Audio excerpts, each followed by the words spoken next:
gentlemen. Good afternoon here in Leeds, here in the UK. People who are watching from different parts of the globe, good evening, good morning to some of you. Many thanks to all of our audiences, all of our supporters, and congratulations to all of the ladies who made a phenomenal change in this society through challenging patriarchy, through contributing in the society in meaningful ways. As you know, this is the celebration of International Women's Day. The Granthi, one of the leading platforms of South Asian literature here in the UK, and one of the finest, again, one of the leading organization for the promotion of Indian classical and global music in the West. Sodho Society of Poetry and Music, Indian Music, is hosting this global celebration of International Women's Day. And we are trying to revive some South Asian, some of our audiences already know that we are trying to revive some South Asian phenomenal literary icons, feminists, through our activities. A few weeks ago, we celebrated Jivananda Festival. Now, through this celebration of International Women's Day, we are trying to revive phenomenal works of a Bengali feminist of 20th century, Begum Rokeya. And the event is called, as you know, Reinterpreting Begum Rokeya. So this will involve reading from Rokeya, reinterpreting Rokeya through some profound talks, and also, most essentially, some contemporary feminist ideas, feminist works. And as you know, this event, this celebration, also is trying to recognize some wonderful contributions by some phenomenal women. So 3 phenomenal women who will be awarded virtually today, but again, a check and a crest, and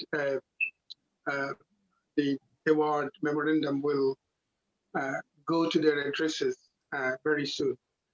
So ladies and gentlemen, let me introduce our guest today.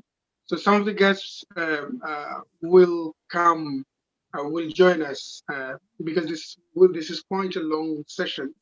So some of the guests will join hours after hours. So if you kindly follow us.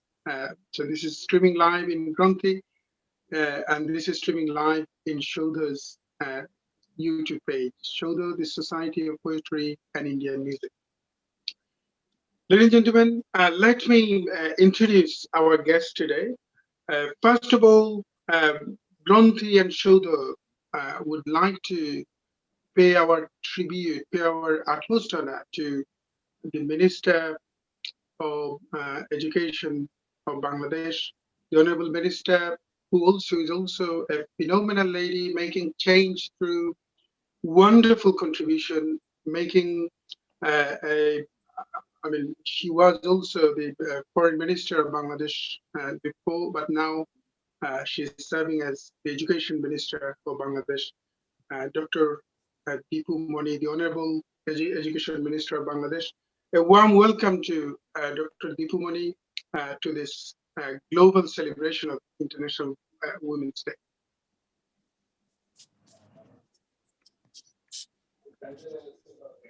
We also have the let me perhaps share. So this is going live in Facebook. A humble request to all of you, those who are watching, please do share in your timeline so that your friends can watch it. your friends can be the part of this beautiful celebration. And I'm sure this will be educational for many of us. Um, we also have the editor of the Granthi, poet Shamim Shahan. Many thanks, Shamim Shahan, for joining. A warm welcome. Thank you. Thanks a lot, Kaisar. This is a great day for us, for the Granthi and Shauda. We always wanted to promote contemporary thoughts on feminism and thought this award felicitation and remembering Begum Rukia thought this international platform is something that we always plan for. I would like to venerate my utmost respect to the fighter women who challenge patriarchy and help this civilization to reach this stage. I would like to congratulate the phenomenal ladies who have been awarded to today for their absolutely exemplary contribution in society. A check, a crest, and award memorandum will be sent to your address soon. Please don't worry if this take a while for COVID's delayed postal service. I would like to offer my gratitude to the Honorable Education Minister of Bangladesh, Dr. Dipu Moni, for joining the grand celebration of International Women's Day. I also thanking to all performers and speakers who have joined from different countries and who will be joining soon with us. A humble request to all of our guests and audience to share this live streaming to your timeline so that your friends can watch this too. I'm sure the speeches and performances will be educational too for all of us. Thank you again. So many thanks, Shamim Shahan. We also have other guests who are joining, and some of those have already joined. Let us start with the award felicitation. Award Granthi and the Shodo is so proud to offer this Begum Rukia Award to three wonderful ladies.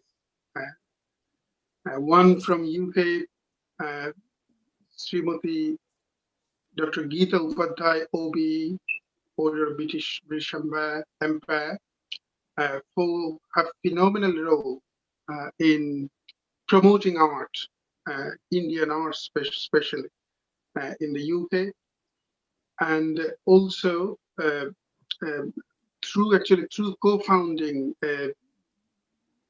quite a prominent art organization here in the UK, and that is called Kala Sangam, based in Bradford. So Dr. Geeta Upadhyay is here, and another recipient is Nayanika Ghosh Chaudhary, who is battling cancer, but still her way of preaching Kathak dance didn't stop, didn't resist. So Nayanika Ghosh is perhaps joining in 2 seconds. Let me check. Sorry, I have to let everyone access at the same time talking.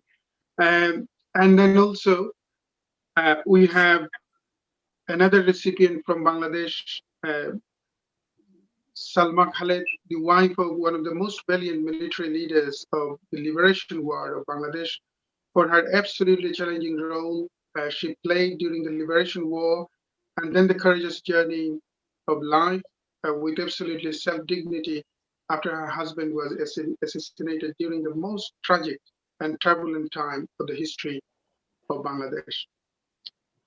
We also have the Vice Chancellor of Borishal University, Professor Sadiqul Arifin. We have Shahid Mitul, who joined, as you know, who is part and parcel of the Granthis activities. who is a spoken word artist and a great supporter of Grumpy and Shoulder's visionary art activities here in London, here in the UK. And we also have Sultana Yasmin, an elocutionist, Deputy Secretary of People's Republic of Bangladesh. And then, like I mentioned, we also have some other guests who will be joining later on in later phases. So, ladies and gentlemen, let us start with the speech from the Minister, Dr. Deepu Mani, the Honorable Education Minister of Bangladesh.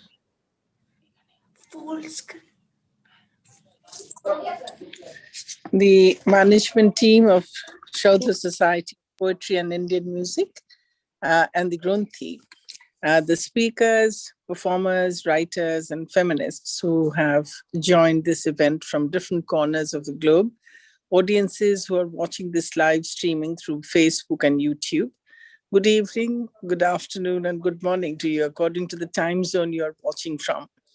This is truly an international celebration of Women's Day with world-leading speakers and performers attending. I'm delighted to know that this celebration is paying a profound tribute to three phenomenal women from the UK, Bangladesh, and India for their significant contribution to this society. I attended the Jibanananda Festival a few weeks ago, hosted by Shaudha Society of Poetry and Indian Music, a leading platform for the promotion of global and Indian classical arts and music. And I'm absolutely delighted to experience the world-class art initiative that Shaudha has been doing in the Western cultural scene. I would like to congratulate the Granthi, a South Asian literary platform in London, for its extraordinary effort in the promotion of South Asian literature in the UK.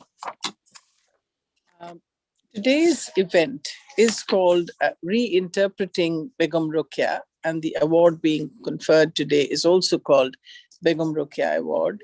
What a wonderful way to remember one of the probably less known in the West, but one of the most important feminists of the 20th century. Begum Rokeya was a Bengali feminist, thinker, writer, educator, and political activist. She is celebrated as a pioneer of women's liberation in South Asia. She believed education to be the central precondition of women's liberation and established the first school aimed primarily at Muslim girls in Kolkata. She advocated for equal rights for men and women and fought for women's education and employment through her organization, Muslim Women's Association, founded in 1916. In 2004, Rokeya was ranked number 6 in BBC's poll of the greatest Bengali of all times. Today, I feel privileged and honored to announce the names of 3 very distinguished recipients of the Begum Rokeya Award, jointly being awarded by the Granthi and Shaudha Society of Poetry and Indian Music. Dr. Geeta Upadhyay, OBE, for her phenomenal role in teaching Indian subcontinental music in the West, along with her husband, Dr. Sripati Upadhyay. Geeta co-founded Kala Sangam. You have already heard all these things, but I'm mentioning it again. An art organization in the UK. She was the CEO and artistic director of Kala Sangam too. She is now professor at Leeds Beckett University and was awarded OBE by the Queen for her phenomenal service to the creative industry. The recipient of Begum Rokeya Award from India is Nayanika Ghosh Chaudhary for her courageous journey in performing and teaching Kathak dance while fighting with cancer. I think we experienced her beautiful performance the last time I was at here Festival, exactly. at Jibanananda Festival. She was dancing with the poetry of Jibanananda. Nayanika Ghosh Chaudhary is an accomplished dancer, teacher, and choreographer of recent times, a prolific Kathakar, Nayanika has expanded her horizons in dance by venturing into contemporary jazz and ballet, and has performed with international artists like legendary Paul Taylor, Gils Chuen, Christy Blyther, Katya Winsler, Nikki Constandis, etc. Academically, she is postgraduate both in literature from Kolkata University and dance from Rabindra Bharati University. Nayanika is the founder director of her own organization, Ninad Foundation, where she aims to nurture and promote Indian classical dance and music, having centers in Kolkata and Gurgaon. The recipient from Bangladesh is Salma Khalid, the wife of one of the valiant freedom fighters and military leaders of our war of liberation from Bangladesh. And she had a very challenging role that she played during the war of liberation, and also had a very, I must say, a very challenging, very difficult, but very courageous journey of life with self-dignity after her husband was assassinated during the most tragic and turbulent time of the history of Bangladesh. I would like to congratulate the recipients of Begum Rokeya Award 2021 from the core of my heart. And I must thank the organizers again for giving me this opportunity, wonderful opportunity to be here. Though I'll be here just for a little while because I'm in the midst of a few other meetings. So I'll have to leave early. But nonetheless, for giving me this opportunity to be here and witnessing this wonderful event where these distinguished 3 women are being awarded for their outstanding contribution to the society. Thank you so much. Joy Bangla, Joy Bangabandhu. Many thanks. Let me see whether we can. Fantastic. Great. Thank you very much, the Honorable Minister of Education for Bangladesh, for your speech and for your time and effort in joining this festival, this international celebration of the International Women's Day. We would like to listen from the awardees, the honorable awardees as well. But before we move on to the speech from awardees, I would like to request Srimati Geeta Sahgalji, who joined the celebration for her speech actually. So Geeta Sahgalji, as you know, a phenomenal feminist, British Indian feminist here, and a documentary filmmaker, and the granddaughter of Pandit Jawaharlal Nehru. Many thanks, Geeta ji, for joining. Over to you now. Thank you very much, Ahmed. And thank you, Granthi, for inviting me to this amazing event. I'm really sorry that I can't be here for the whole of it, but I will be watching it online. The reason I can't be here is because I'm being interviewed myself later about my film work. And the film that really changed my life was my investigation of war crimes in Bangladesh and the fight for liberation of Bangladesh. So I'll be keeping the spirit of your meeting alive in the other meeting I'm having as well. So I want to congratulate the 3 awardees. I think it's such a wonderful idea to have an award in the name of Begum Rokeya. She deserves to be far more widely known and widely read than she is. And especially today, to think about how the issue of feminism is connected to the issue of social justice and the fight against patriarchy, including all religious patriarchies. And in that, the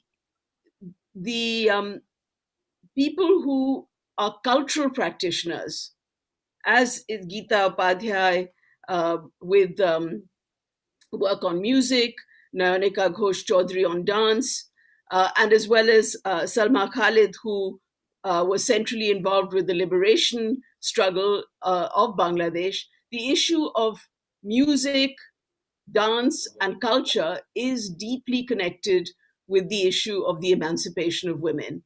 Because in societies or movements which are attacking women's right to make music and dance and to appear in public and to be publicly active, those are not free societies. And those are not living up to the ideals of both of Bangladesh liberation and also, as Ahmed said, I'm from India, and at independence, we gave ourselves a constitution which was about equality for all. And I'm sitting here with the preamble to the constitution behind me. It is being read by people all over India in order to remember those values. So I think as we remember the past, we're also looking at what people are doing now when women musicians and artists and practitioners and indeed men artists and practitioners and journalists and cartoonists are under threat in all across the world. In our countries, in South Asia, but also in Afghanistan, where there's a targeted campaign of killings, which Bangladeshis will surely recognize from their experience in 1971, of women judges, of intellectuals, of people in public life, and people who want to be performers. So I think it is wonderful that Granthi has actually given this award to highlight the achievements of women in the West and in South Asia who are keeping the cultural traditions alive and combining that with remembering the struggles of our joint histories. Thank you. Many thanks, Geeta Sahgal. Let us move on to the speeches from the awardees today, and let us start with Dr. Geeta Upadhyay, OB. Over to you, Geeta. Good afternoon, and as the times change, good day may be good to say. Namaskar to everyone. Firstly, I wish to say I'm really very humbled to be recognized for this very prestigious Begum Ruqayya Ji's award. And I have a list of thanks first. I would start by thanking the Honorable Minister for Education, Government of Bangladesh, Dr. Deepu Moni, Professor Arifin, the Vice Chancellor of the Barisal University in Bangladesh, Mrs. Sultana Yasminji, who just met me, and Kaisha Rahmanji, the Director of Sauda, and Sri Shamimji, the editor of Granthi. Thank you very, very much for thinking of me, remembering me, and selecting me. That's the first thing. I also want to take a moment to thank all the important dignitaries, the galaxy of artists gathered here. As everybody knows, these have been very difficult times for us and for the whole world. And events like this really instill hope and faith for a bright future, especially for women. This is also a very significant moment in my life, and it makes me reflect on my journey, which has led to this very special moment. I do miss some very special people who would have rejoiced very much with me today, but whose blessings still keep me going. And they are firstly my parents, Dr. Vijayaraghavan and Mrs. Sushila Vijayaraghavan, who also happen to be my music guru, and my revered uncle and aunt who I lost due to COVID, Dr. and Mrs. Thiruvengadam, and my dance gurus, Sri Dandayudapani Pillai and Gauri Amma. I also owe a huge gratitude to my large family of creatives. I'm sure many of my family is here today. Many parents, students, staff members, trustees, members of varied communities whose unstinted support made my arduous journey a joy. I came to UK in 1990 to join as a consultant in the NHS. But little did I know at that time that my life is going to take such a huge U-turn. And I ended up being totally immersed in the creative sector for 25 long years as the CEO and AD, Artistic Director of Kala Sangam, which Keshaji kindly mentioned, and so also the minister. During these years, and even now, my pillar of strength, support, and also my strongest critic happens to be the visionary founder of Kala Sangam, Dr. Shripati Upadhyay, whom I'm really very blessed to share a life with. Looking back at the years at Kala Sangam, it was not a simple one. It was a total roller coaster ride. It was filled with excitement, anxiety, expectations, challenges, and a very steep learning curve, because I came from a medical world to a totally different administering an art world and creating work.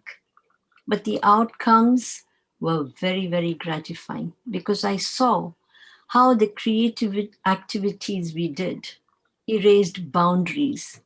And a few events to mention, which I really recall and remember, were the word-based performance across 20 villages in UK. As early as 2000, we created a digital dance event. We danced for Songs of Praise, a pure Christian event in a church.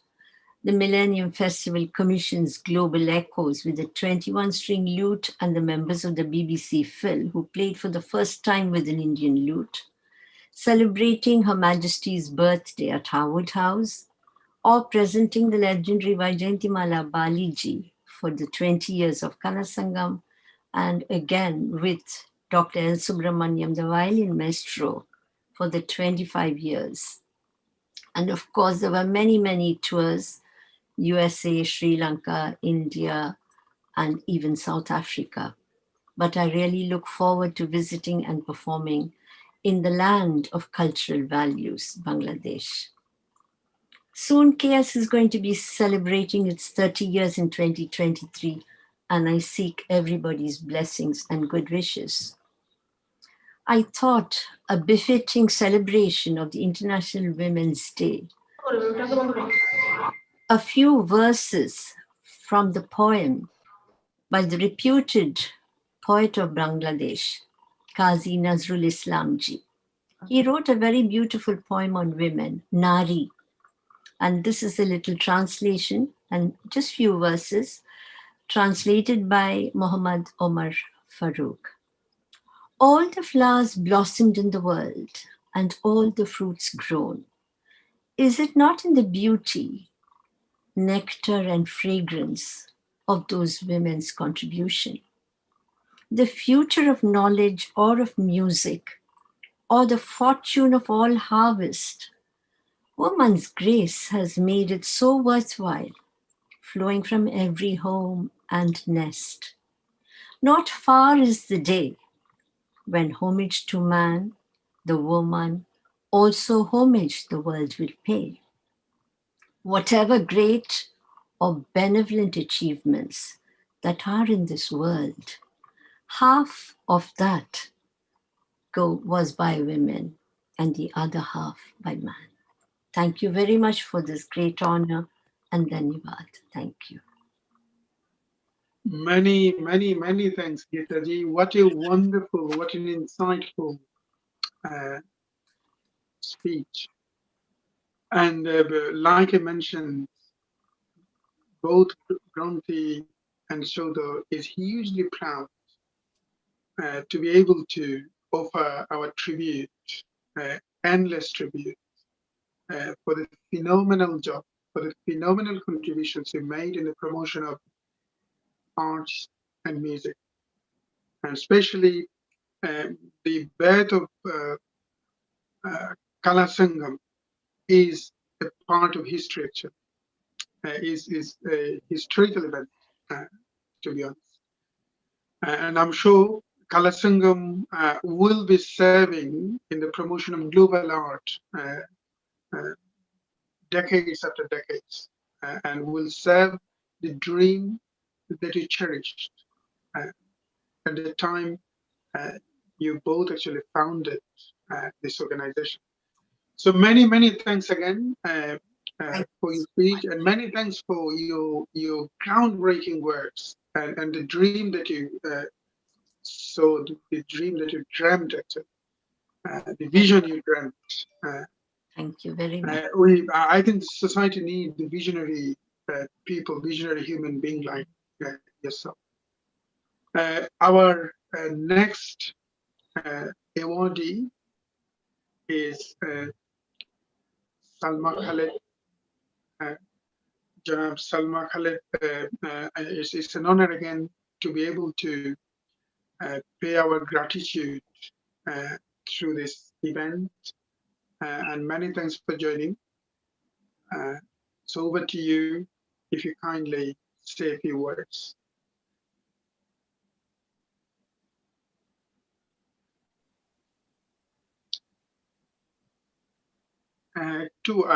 Perhaps you need to unmute yourself. একটু unmute করা লাগবে aunty, আপনাকে একটু unmute করা লাগবে। আপনি আনমিউটেড আছেন, sorry আপনাকে আপনি মিউটেড আছেন, আপনি যদি একটু আনমিউট করেন। হ্যাঁ, আপনার কথা শোনা যাচ্ছে না, একটু যদি আনমিউট করা যায়। আপনার কথা শুনতে পাচ্ছি না, একটু আনমিউট করা লাগবে আর কি। If you kindly unmute, আপনার সাউন্ডটা is muted, so if you kindly unmute. We can't hear you because you are muted at this moment, so if you kindly unmute.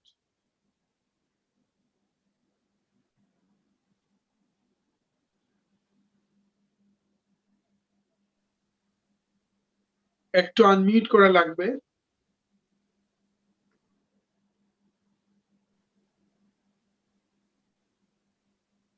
Aunty আমরা শুনতে পাচ্ছি না আপনাকে। Can you hear me? If you kindly unmute, yes. Yes, so it hasn't been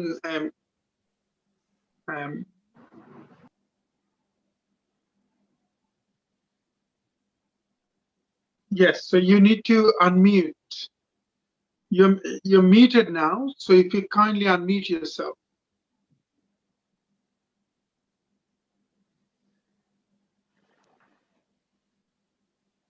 Yeah, your video is on, so if you kindly unmute. We can't hear you, so if you kindly unmute yourself.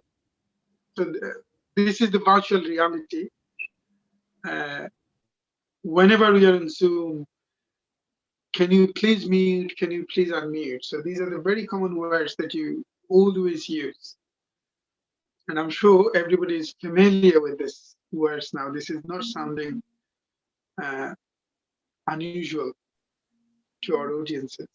So if you kindly unmute, Salma Khaled ji, if you kindly unmute yourself, you're muted now, so if you kindly ask for help. I'm not sure whether anybody is available at home. So if you kindly unmute.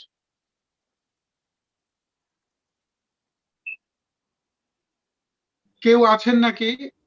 Aunty কেউ থাকলে, পাশে কেউ থাকলে যদি একটু unmute করে যায়।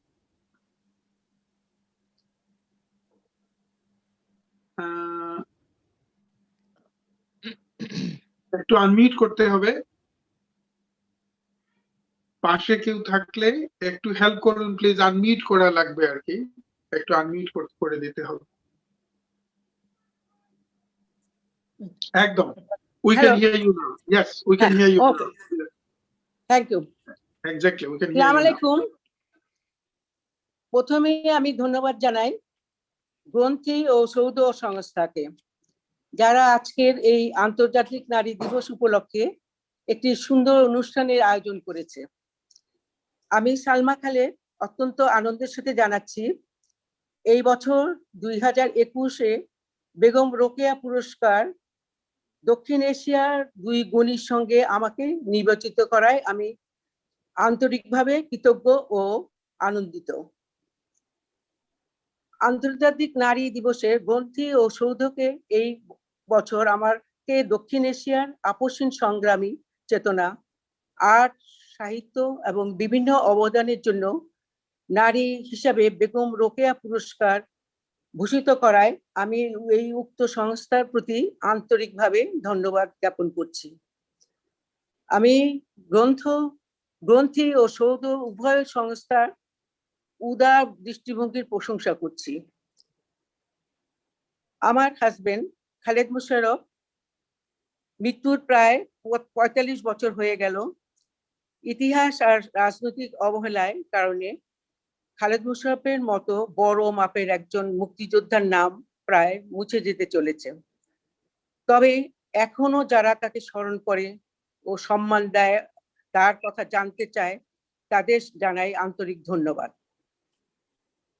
তিনি দেশকে অত্যন্ত ভালোবাসতেন এবং দেশকে নিয়ে চিন্তা করতেন। দেশের স্বাধীনতা ও সার্বভৌমত্ব রক্ষার কাজে তিনি কখনো পিছপা হননি। সেজন্যই ৭১ সালে দেশের কঠিন সময়ে জীবন বাজি রেখে যুদ্ধ করেছিলেন এবং দেশকে স্বাধীন করেছিলেন। কিন্তু স্বাধীন দেশে বেশি দিন বাঁচতে পারেনি এই মুক্তিযোদ্ধা খালেদ মোশাররফ।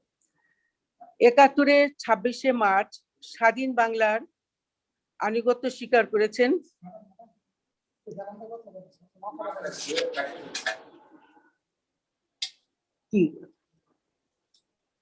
তিনি এবং দেশকে নিয়ে চিন্তা করতেন। দেশের স্বাধীনতা ও সার্বভৌমত্ব রক্ষার কাজে তিনি কখনো পিছপা হননি। সেজন্যই ৭১ সালে দেশের কঠিন সময়ে জীবন বাজি রেখে যুদ্ধ করেছিলেন। এই দেশকে স্বাধীন করেছিলেন, কিন্তু স্বাধীন দেশে বেশি দিন বাঁচতে পারেনি এই মুক্তিযোদ্ধা খালেদ মোশাররফ। ৭১-এর ২৬শে মার্চ স্বাধীন বাংলার আনুগত্য স্বীকার করে এবং ৭১-এর ৭ই মার্চ জাতির জনক বঙ্গবন্ধুর ভাষণের কথা স্মরণ করে স্বাধীনতা সংগ্রামে ঝাঁপিয়ে পড়েন এবং একজন অন্যতম সেক্টর কমান্ডার হিসাবে ২ নম্বর সেক্টরের দায়িত্ব পালন করেন। তিনি ছিলেন কে ফোর্সের অধিনায়ক। তিনি ছিলেন স্বাধীনতা যুদ্ধের বীর সৈনিক। তার অসংখ্য সহযোদ্ধা অনুসারীরা জানেন তার দেশপ্রেমে কোনো খাত ছিল না। স্ত্রী সন্তানদের অনিশ্চয়তার মধ্যে ফেলে সেদিন ছুটে গিয়েছিল যুদ্ধক্ষেত্রে দেশেরই ডাকে। ৭১-এ বাংলাদেশ মুক্তিযুদ্ধে খালেদ মোশাররফ একজন কিংবদন্তির নাম হয়ে উঠেছিলেন। তার দুর্দান্ত সাহস, মনোবল, দেশপ্রেম এবং রণকৌশল সহযোদ্ধাদের অনুপ্রাণিত করার ক্ষমতা তাকে খ্যাতি এনে দিয়েছিল। নিজের জীবন বাজি রেখে যুদ্ধ করে স্বাধীনতা এনেছে। তখন কুমিল্লা, নোয়াখালী ও ফরিদপুর কিছু অংশ ছিল ২ নম্বর সেক্টরের দায়িত্বে। মুক্তিযুদ্ধের সবচেয়ে গুরুত্বপূর্ণ যুদ্ধগুলো এই সেক্টর থেকেই হয়েছিল। সেখানে ট্রেনিং সেন্টার ছিল, গেরিলা ট্রেনিং দেওয়া হতো। সেখান থেকে ট্রেনিং প্রাপ্ত মুক্তিযোদ্ধারা ঢাকায় বড় বড় অপারেশন গুলো চালিয়েছে। খালেদ মোশাররফ চেয়েছিল প্রত্যেকটি বাঙালি যেন যুদ্ধ করার সুযোগ পায় এবং সেভাবেই তাদেরকে গড়ে তোলার চেষ্টা করেছে।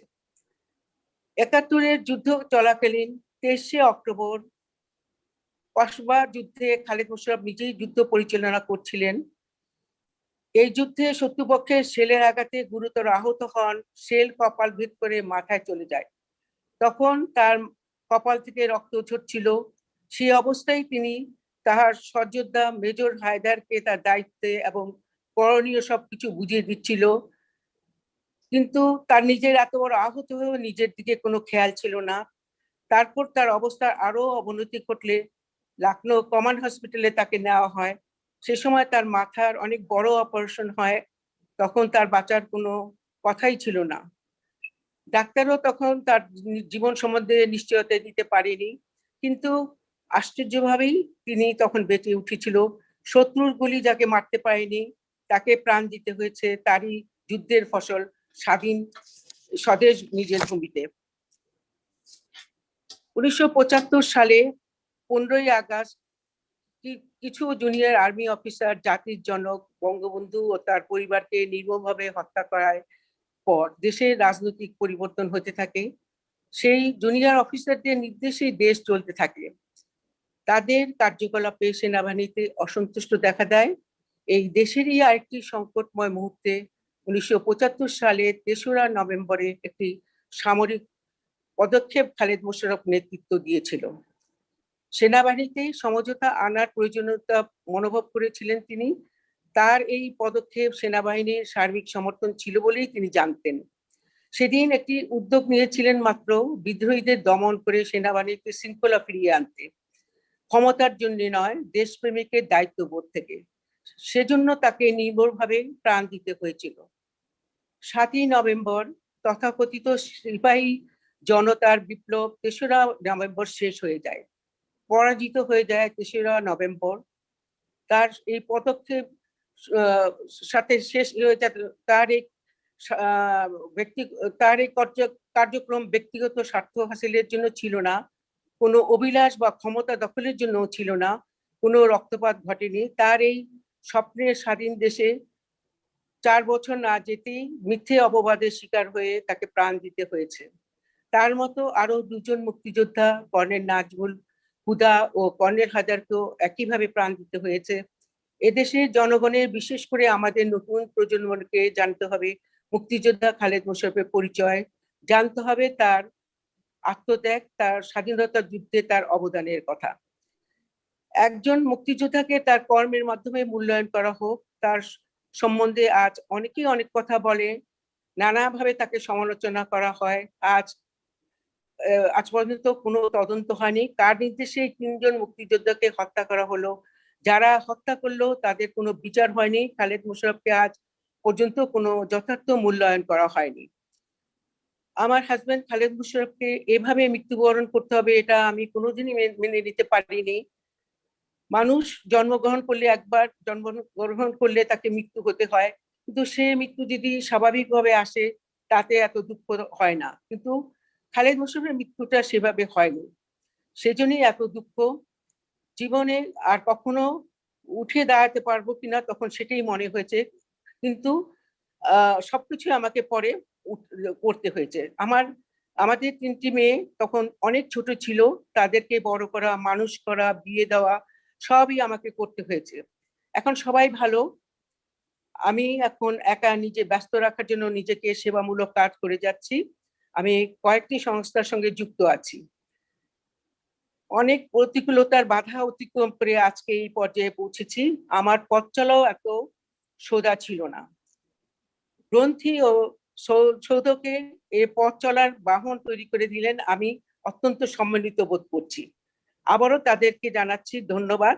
মহিষী নারী বেগম রোকেয়া, যিনি বাংলার নারী জনগণের মূর্ত প্রতীক, আন্তর্জাতিক নারী দিবস তার প্রতি শ্রদ্ধা। মহিষী নারী বেগম রোকেয়া, যিনি বাংলার নারী, তিনি বিদেয়ী আত্মার মাগফিরাত কামনা করি। পাশাপাশি বিশ্ব নারী দিবসে দুনিয়া নারী কুলকে এবং তার বিদেয়ী আত্মার মাগফিরাত কামনা করি। তার অবদানকে শ্রদ্ধা ভরে স্মরণ করি, ধন্যবাদ জ্ঞাপন করছি গ্রন্থি সম্পাদিকা মিসেস শামীম জাহান এবং সৌদের পরিচালক জনাব TM আহমেদ কায়সারকে। ধন্যবাদ সবাইকে। Many thanks, Salma Khaled-ji. So Salma Khaled-ji, like I mentioned, is she's the wife of one of the most valiant military leaders of the liberation war of Bangladesh for her absolutely challenging role she played during the liberation war, and then a courageous journey of life with absolute self-dignity after her husband was assassinated during the most tragic and turbulent time of history of Bangladesh. And she was ruminating the memory, and she was talking about the phenomenal contribution that her husband made, for Khaled Musharraf made for the liberation war of Bangladesh. And also the way she was also describing the way she turned back actually with the courage after this tragic situation. It's very rare that a man can, or human being can come with the strength and lead a usual life. But because of her confidence, courage, she managed to turn back. She managed to nurture her children, daughters. They're all established now. That's what she briefly talked. So many thanks again, Salma Khalidji.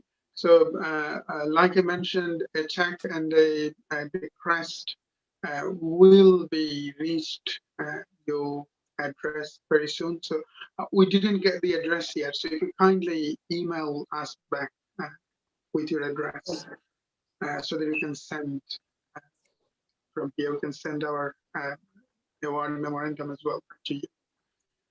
So I would also like to acknowledge our friend Ruhul Amin Chaudhry, who was a big fan of Khalid Musharraf, who mentioned to us and then supported this event in meaningful ways, and to all of the audiences who already have shared this live stream in your timeline and letting your friends have the opportunity to watch these beautiful words by the speakers and by the awardees. So, ladies and gentlemen, our next speaker, or our next speech is by today's awardee, today's recipient of Begum Ruqayya Award, and that is Noyanika Ghosh Chaudhry. Noyanika Ghosh Chaudhry has been chosen for her courageous journey in performing and preaching Kathak dance while fighting with cancer. Noyanika Ghosh Chaudhry is an accomplished dancer, teacher, and choreographer of recent times. A prolific Kathak dancer, Kathakar, Noyanika has expanded her horizons in dance by venturing into contemporary jazz, ballet, and has performed with international artists like legendary Paul Tyler, many internationally known artists. So that is something that intrigued us actually. So she's taking the journey of her art form into the next level, beyond the traditional arena. So many thanks, gratitude to you as well, Noyanika, for doing these phenomenal works. Our support will be with you. And now over to you to kind of say a few words.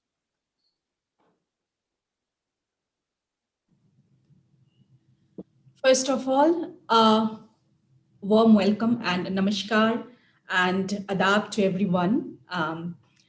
So first of all, I just want to express I'm very much humbled, and I want to express my thankfulness and my gratitude to all the esteemed board members of Gronthi and Shodho, Ahmed Kaisarji, and other distinguished members to nominate me on this platform. And I'm truly honored to receive this award, this prestigious award, along with other two phenomenal ladies, phenomenal women of today. And before speaking something, I just want to address and want to thank to be on the board, Dr. Deepu Moni, esteemed Minister of Bangladesh, Education Bangladesh, Professor Sadiqul Arifin, the VC of Barishal University, Bangladesh, Shrimati Shahin Mituli, Sri Shamim Sahanji, yes, Sultana Jasmine, Mazbi Khalid, and Rita Upadhyay here, and definitely Salma Khalidji. So thank you so much, all of you, that we are here today. And I'm feeling truly honored and very much glad I'm just receiving this award along with you all. So today is tomorrow is International Women's Day. So I just want to say that every home, every heart, every feeling, every moment of happiness is incomplete without a woman. Only we can complete this world. So as a woman, when I started, first of all, I would say that I started my journey of Kathak or dance, inspiration of my parents, my respected parents, my beloved parents, Sri Shapon Chandra Ghosh and Srimati Rajshri Ghosh. This was their initiation and their love for art and culture and dance that they put me into Kathak. So I started at a very early age of 4 of my dancing career. I started with my first guru, and then he was a student of Pandit Shambhu Maharaji, and then I gradually when I just took it forward my journey. So I just went to Pandit Vijay Shankar ji, then Padmashri Rani Karna ji, and right now I'm under the heavy guidance of Padma Vibhushan Pandit Birju Maharaj ji throughout my training and career. So there has been many ups and downs throughout the career, and definitely I would say that had made me stronger. And my students, my colleagues, my friends, my well-wishers, everyone just encouraged me to take it forward. And then the dance journey, definitely it had some very beautiful turns. And whenever the international platforms I have performed, almost many of the major festivals, the national festivals I have performed. And I gained a lot of experience working with my gurus, and with some esteemed, distinguished other artists of other fields. They encouraged me a lot. And as an artist, I can say that this is our life, that this is full of uncertainty and the very struggling and very challenging. What we are facing in today's world, it's becoming very much unstable. So, but and also in the second phase of my life, when I just in the 2019, I just this was I would say that this was a very much black period, very came to my life, that I just was diagnosed with cancer in 2019 of September. And then it has been very much upside down, you can say, that my life I'm seeing throughout. But definitely, when you beat the cancer, how you live, why you live, and in the manner in which you live, I will say that we should live our life by our own, not by terms of the cancer. And and along with my gurus, what I have learned that to love for dance throughout my dance journey, my choreographies, I have choreographed a lot, and with my students, and in many places I have traveled with. There I have taken the workshops, I'm an empaneled artist of ICCR, and I'm a graded artist of Doordarshan, as well as I'm associated with many social organizations, and I'm working socially and teaching with my organization, that is Ninad Foundation, what I have just organized it in 2010. So I am working with some deprived children of society, of NGOs, through my work, and teaching them and taking to bring them aware about the classical, what is Indian classical dance and music. So actually, this award, when it came to Kaiserji, when he just informed me from the organization on behalf of, it just made me so humble that it's only I can say that there's a quote I just came to my mind, that don't follow the crowd, because you won't go further than crowd. Walk your way alone and you will find yourself in places no one has ever been before. So something I can say, receiving this award, I can feel that something I have achieved, whatever that you are recognizing me today on this platform, that I am capable of this award. And with all your blessings and your love and wishes. I hope that I can take forward what I have learned from my gurus and my parents, my teachings throughout my life, and can take it forward and do something good for this society through my dance and art. Thank you so very, very much. From the bottom of my heart, I thank all of you for this award. Become laureate. Thank you. Many thanks, Srimati Nayanika Ghosh Chaudhary. We have huge love and respect for the groundbreaking works that you have been doing and that you have done so far, especially taking the Indian art form, the beauty of Kathak dance, into the next phase by fusing with other global art forms, which is phenomenal. So please, please remember that we are with you. We will be with you, and support will be always there for the journey you've been treading, the vision you are being guided by. So thank you for joining, Nayanika Ghosh Chaudhary. Please send your details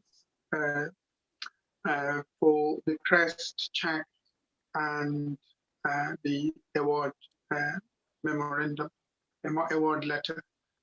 Let us move on to the next speaker. Our next speaker is Professor Sadiqul Arifin, the Honorable Vice Chancellor of Borishal University, a very progressive human being, a pioneer in many ways in the promotion of progressive culture wherever he has been working. So I personally know him since our days in Shahjala University. So a man with a born passion to feminism and a born believer of the progression of feminist ideas, so that we are being treated equal. We are also contributing to the society equally. Many thanks, Professor Sadiqul Arifin, for joining as part of this international celebration of International Women's Day. Over to you, if you kindly say a few words.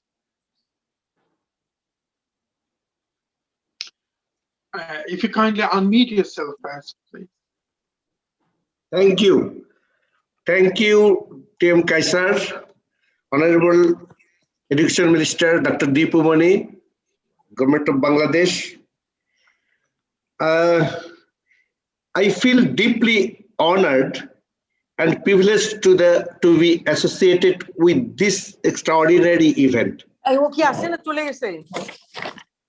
Courtesy to the Granthi, a South Asian literary platform in the UK, working in collaboration with Shuddha Society of Poetry and Indian Music, a leading promoter of Indian classical and global music, to celebrate International Women's Day on Sunday, March 7. Attended by a host of dignitaries and luminaries that include the Honorable Minister of Education of Bangladesh, Dr. Deepu Mani MP, the celebration has taken the form of an outstanding transcultural event as it approaches a number of issues pertaining to feminism and other ideological positions of the modern world. However, the reason this celebration is very close to my heart because it pivots on reinterpreting the life and works of Begum Rokeya, a leading literary figure and feminist of the 20th century Bengal. In keeping with the spirit of International Women's Day and in honor of Begum Rokeya, The event is awarding 3 ladies for their phenomenal exploits in arts, politics, and for their glorious struggle against patriarchy. And there cannot be a more auspicious moment for giving these awards to these great individuals winning their respective fire against coercive social systems than on International Women's Day that celebrates the social, economic, cultural, and political achievements of women. The special day is singularly dedicated to highlighting women's achievements and developing strategic partnerships among themselves. The purpose of the day is to raise awareness among women for the necessity of education and for the construction of narratives that help them combat gender disparity in socially and politically unfavorable circumstances. It is in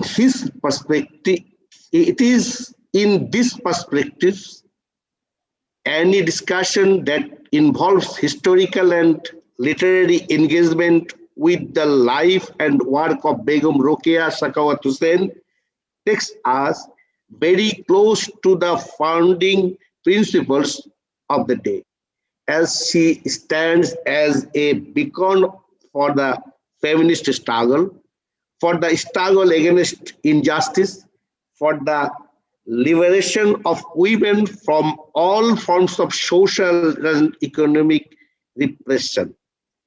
A critical reinterpretation of Begum Rokeya therefore entails an inquiry into the background of early 20th century Bengal with all its streaming religious prejudice, cultural constraints, and political uneases.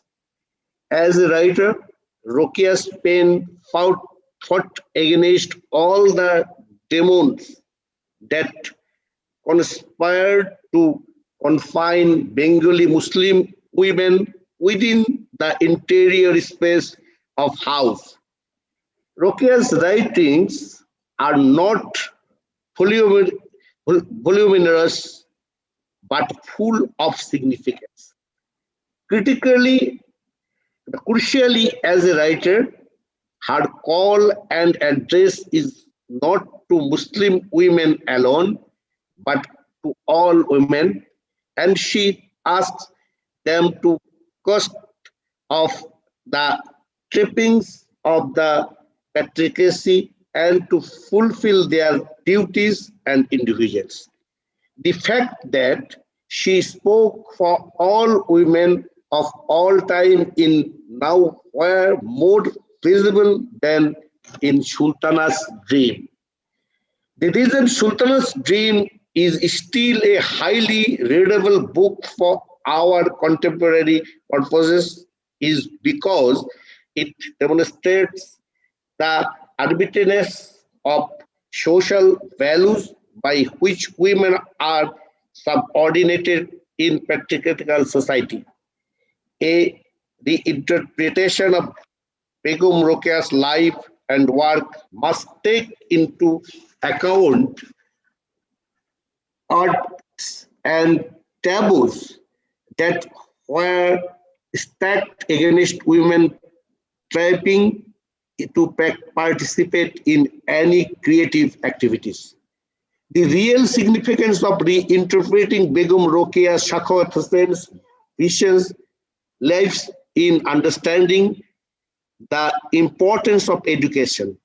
After all these years, since her death, of political and social changes from country to country, the fact that education remains the topmost priority in the millennial goals of those countries is a testament to the power of her vision And may I add from this wonderful platform that Bangladesh, under the able leadership of our Honorable Prime Minister of Sheikh Hasina, the daughter of our father of the nation, Bangabandhu Sheikh Mujibur Rahman of Bangladesh, has emphasized the vision of Begum Rokeya by digitalizing the education sector and making it accessible to all.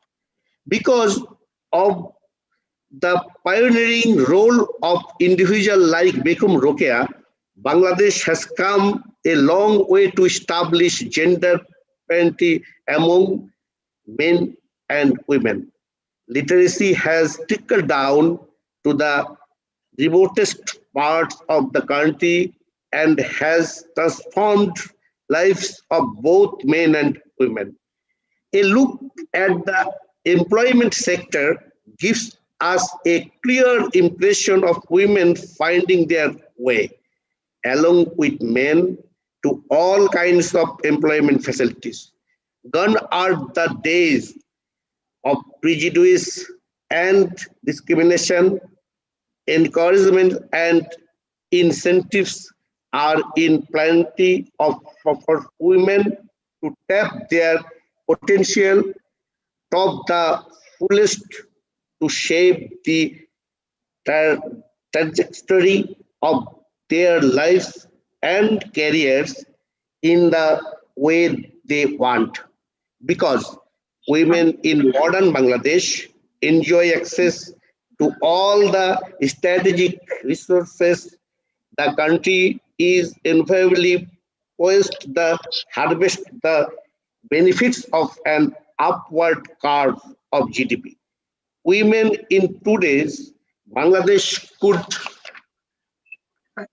hardly have been what they are now if there were not one Begum Rokeya in our history. I strongly believe that an International Women's Day that has made the interpretation of the life and works of Begum Rokeya its focal point is fully justified. The focus has enormously increased the scope of the day and allowed us to deliberate on a range of issues hitherto unexplored. And for all that, I sincerely thank the transcultural collaborative endeavor of Gonthi, Shuddha Society of Poetry and Indian Music. I wish the day every success. Thank you all. Many thanks, the Honorable Vice Chancellor of Odisha University in Bangladesh. Thank you very much for your input. Thank you very much for your talk. Let us move on to our next speaker, next performer actually. We like to have a reading from Begum Rokeya. Many thanks to all of our awardees, the recipient of the Begum Rokeya Award for joining. And thank you very much to all of our audiences who are watching, leaving wonderful feedback and also sharing the live streaming for your friends. Our next performer is Sultana Yasmin. So Sultana Yasmin is a Deputy Secretary to the Government of Bangladesh, is working at the Ministry of Roads, Transport and Bridges. She has started her civil service career in 2001 as an Assistant Commissioner and Magistrate, third of the 5 daughters of her parents.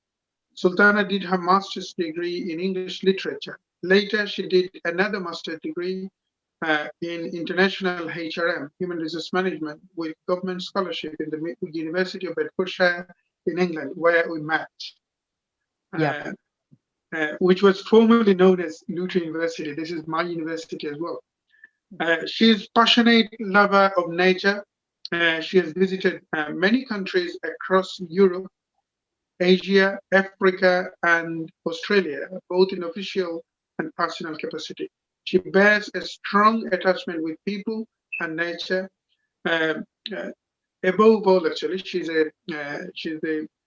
she's fond of music and poetry. She writes poetry as well. Loves to recite and also has some small habit of, not small, she writes poetry actually. So I would be really pleased if you kindly read perhaps a poem from Begum Rukia with a bit of translation for our non-Bengali audience. Yep. Thank you so much, Mr. Kaisar. Firstly, actually, I'm so much overwhelmed to be a part of this program. And first of all, let me congratulate our three eminent figure, which Sodho and Granthi has together uh, uh, recognized for their special contribution for the society. My personal congratulations to them. And actually, what could we say more about Begum Ruqya? Because personally, I think because of Begum Ruqya, I am here. I am talking to you in this platform. So every year we celebrate International Women's Day on 8th March, and more or less the theme and with a vision to ensure a more equal world regardless of gender, and to ensure justice, dignity, and hope for our daughters. And in this very moment, I remember the contribution of Begum Ruqya, who celebrated the path of freedom for the Muslim women in Bengal. And she can be described as the embodiment of soul and conscience of her age. As we know that she was a self-educated and self-reliant woman, and because of her dream and because of her contribution, her relentless journey towards the freedom of women, we are here. Especially if we let me put some light on her contribution to the present status of women, especially if I consider the women of Bangladesh civil service. Since I am working here, so I would like to share my own experience regarding the contribution of Begum Ruqya in our present life. We know and we feel her influence and presence in our everyday life if we consider the status of women of civil service in Bangladesh. And what Begum Ruqya dreamed 100 years back in her speech and writings, we are practicing now in the 21st century. She taught us to dream of being lady magistrate, lady barrister, and lady judge, which is nowadays it is a reality.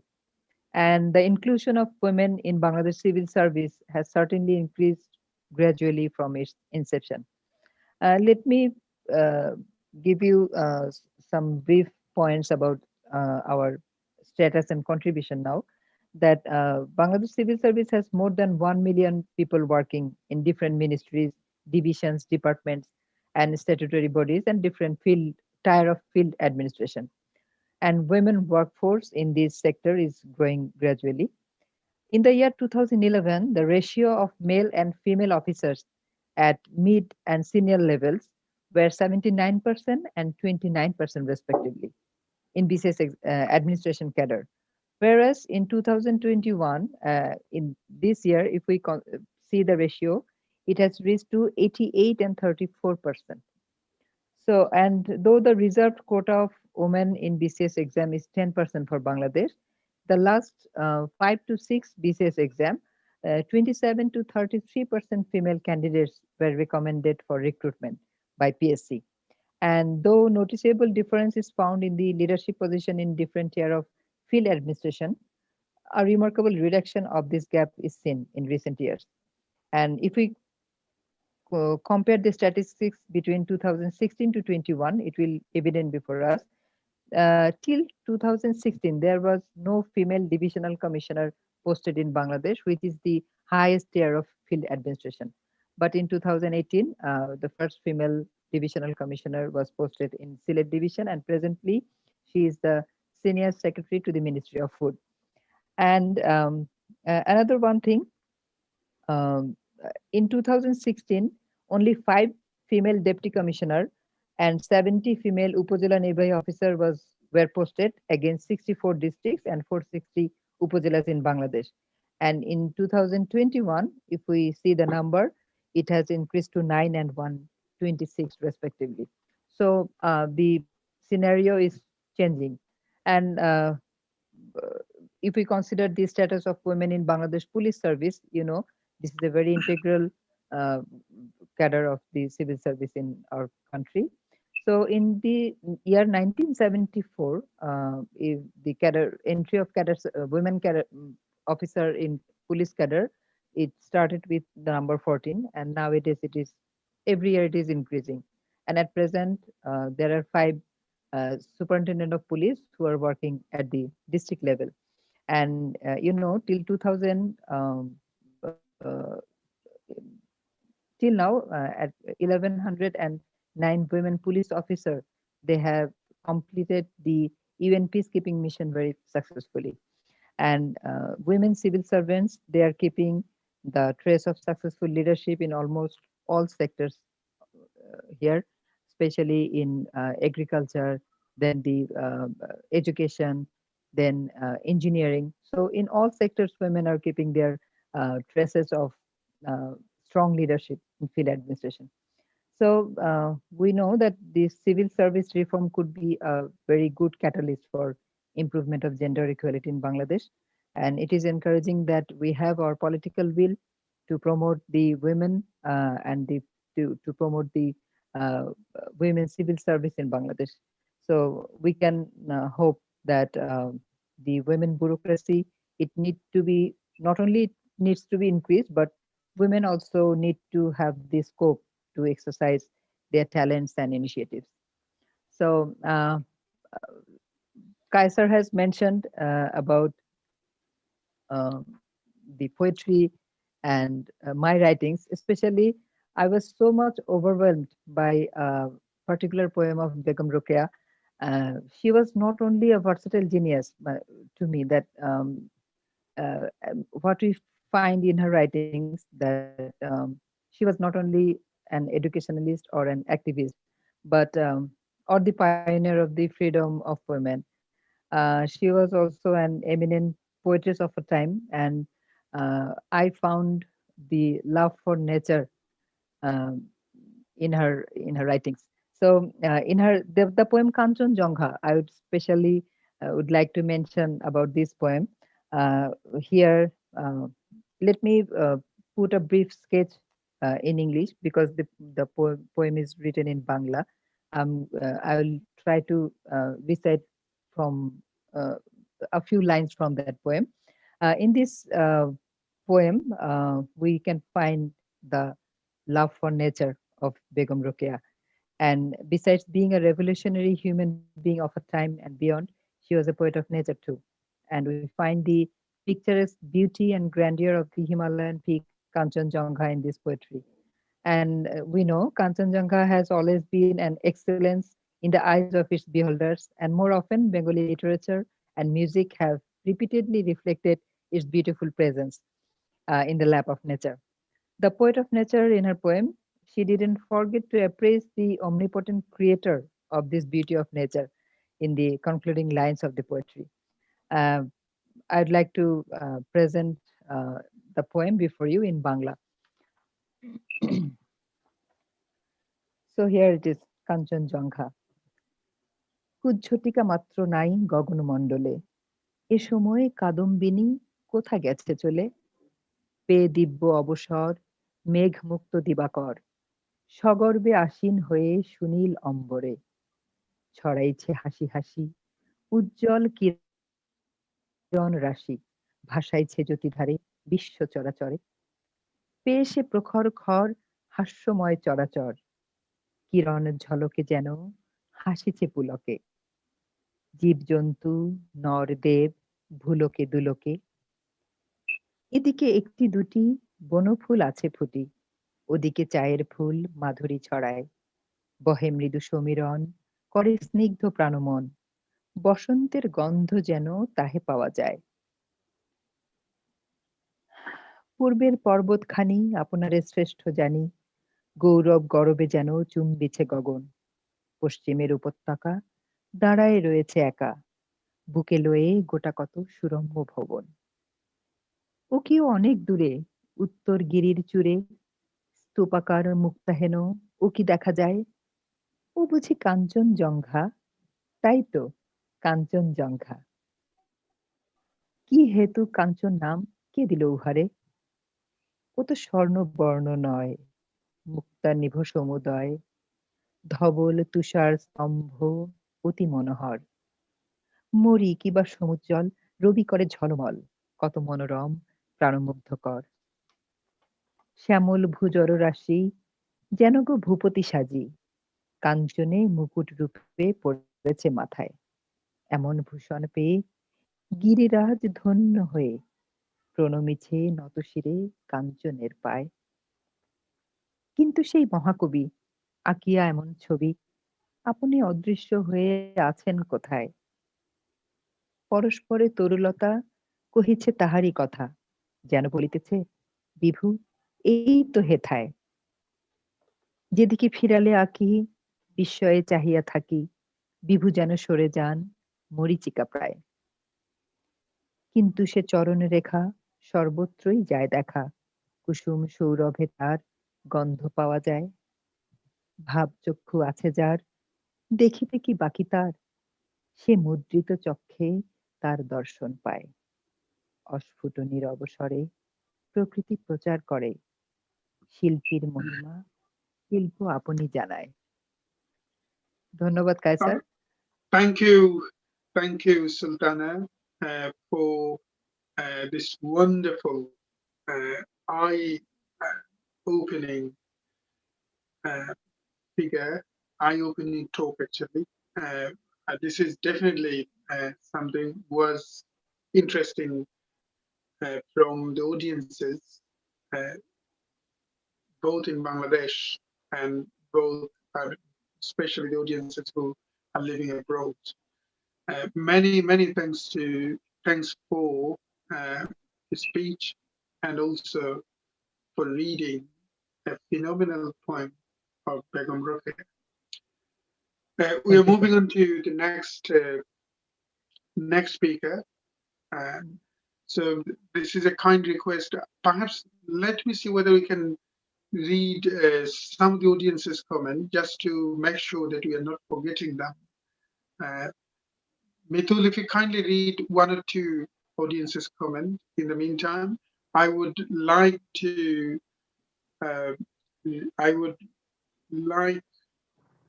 Professor Mirza Taslima Sultana be ready for her talk. So Mithul, if you kindly read some audience's comment, at least 3 or 4 perhaps. Yeah, give me 2 seconds.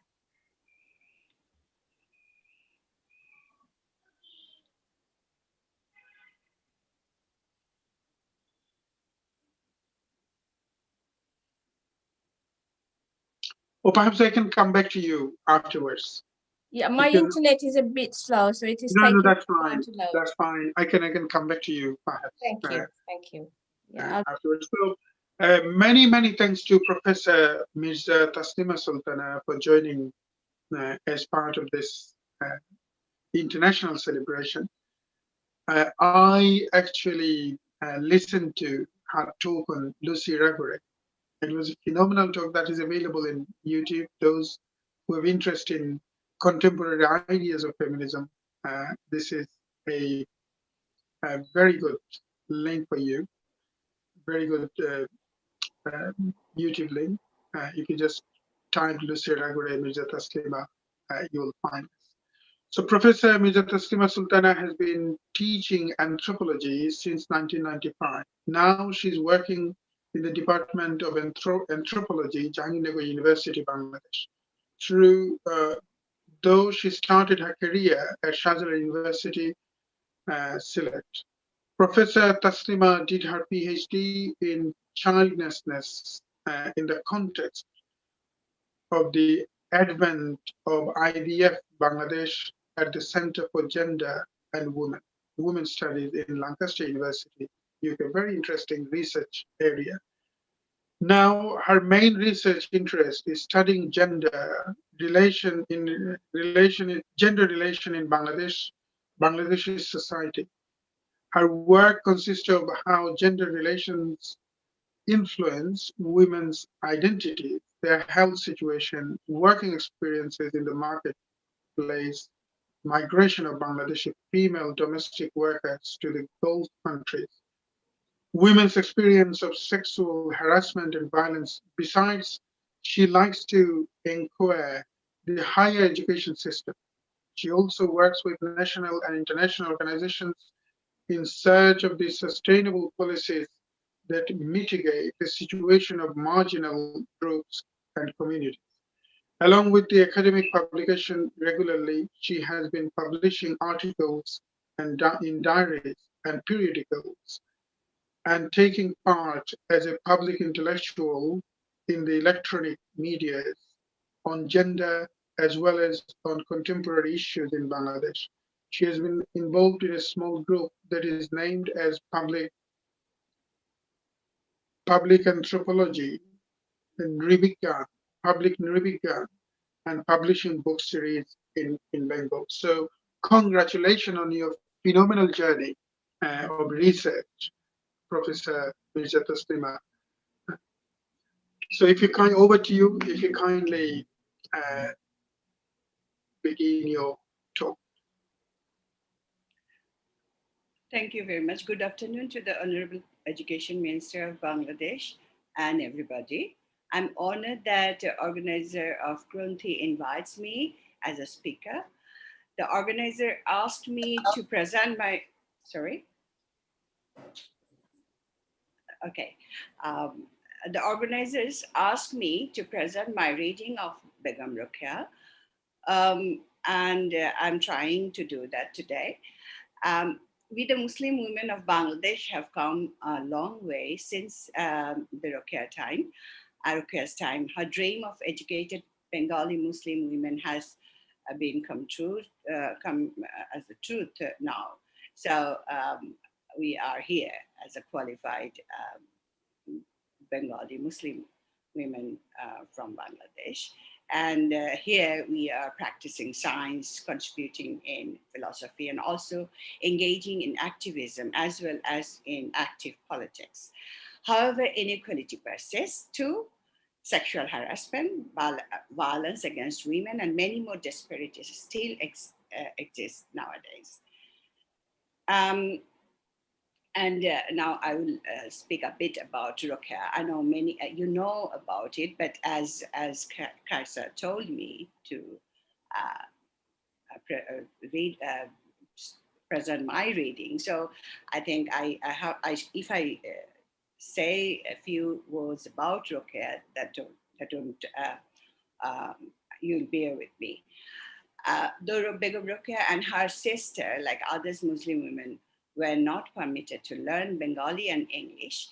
They always needed to follow Quota, and even they were not allowed to come in front of their female relatives when they visited and stayed at their house. They had to hide under the bed or at some places of the house where none goes. So this was Rokeya's time. And now we are here talking in front of an international audience, and it is a pleasure for us. And we know that Begum Rokeya is considered as the pioneer of Bengali Muslim women awakening of colonial India. She was born in 1880 in upper class conservative Muslim family and died in 1932. Her lifespan is not long. It's a small period, but she did a lot for us. She writes. She was as a Muslim woman. Though she didn't have opportunity for formal education, but she learned both Bengali and English with the help of her college-educated brother, and later. When she was married at her age of 16, her husband, Sir Sakwat Hussain, was also educated, and he believed in liberal. Professor, Mr. Taslima, if you kindly, I'm not sure, the sound is not perhaps perfect. So if you kindly talk, coming a bit closer to the device, that may help a bit. Can you hear me now? Yeah, that's, oh, yeah, you're That's using better. your earphone, yeah. Is it Yeah, possible yeah. to increase the sound a bit? It is, I think it is, Or is it at the it is the maximum level? highest. It is, Highest level, it is okay. high, it is the Okay, highest, that's yeah, fine. yeah. That's fine. But also, I just sent So you if, the live. Also, I sent you the live streaming link in your WhatsApp if you kindly would like to share. Anyway, please go on. Yeah. okay. I shared already. Thank you Yeah. very much. I hope people are watching. And yeah, I was saying that her husband was he was educated and he believed in liberal views. So he wanted her wife to be educated. He encouraged her to write. She wrote poetries, essays, fictions, and non-fictions. And also she did kind of journalistic writing as well. So a lot, actually, in her short span of lifetime.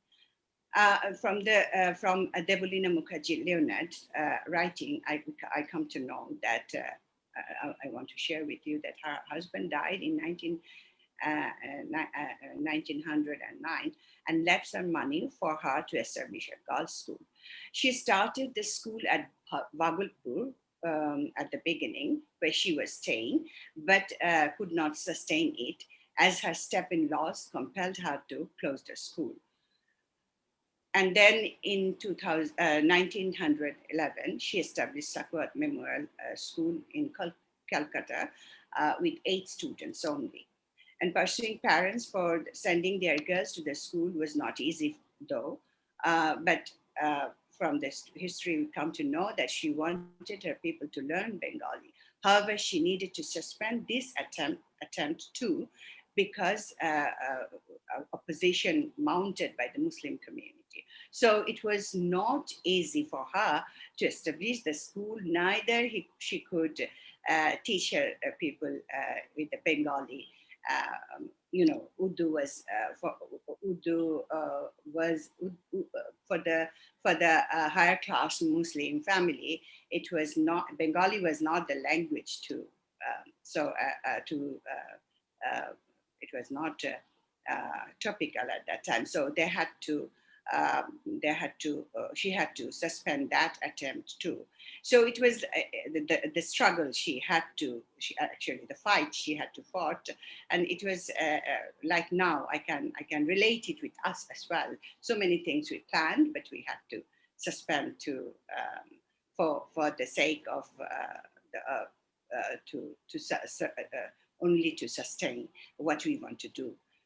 That I want to relate. And like a contemporary feminist, I find she contributed in every possible way to improve the life of the Muslim women. Besides establishing the school, she found an organization for women called Anjumani Khawatin Islam, Calcutta, which organized 6th session of All India Muslim Ladies Conference in India. And she also organized to help economically the destitute Muslim women.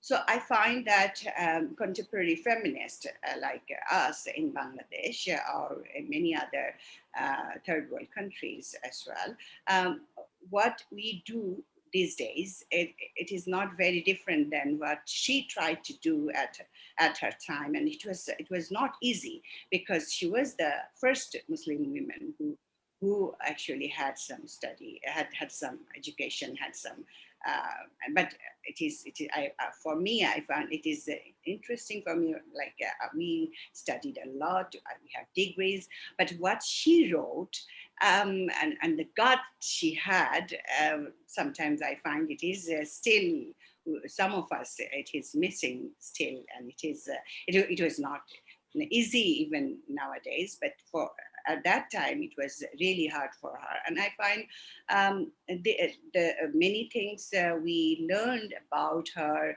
the education reformation in education, but the organization, like feminist kind of organization she tried to set up on those days, those things are not discussed very much. And I just want to shed light on that.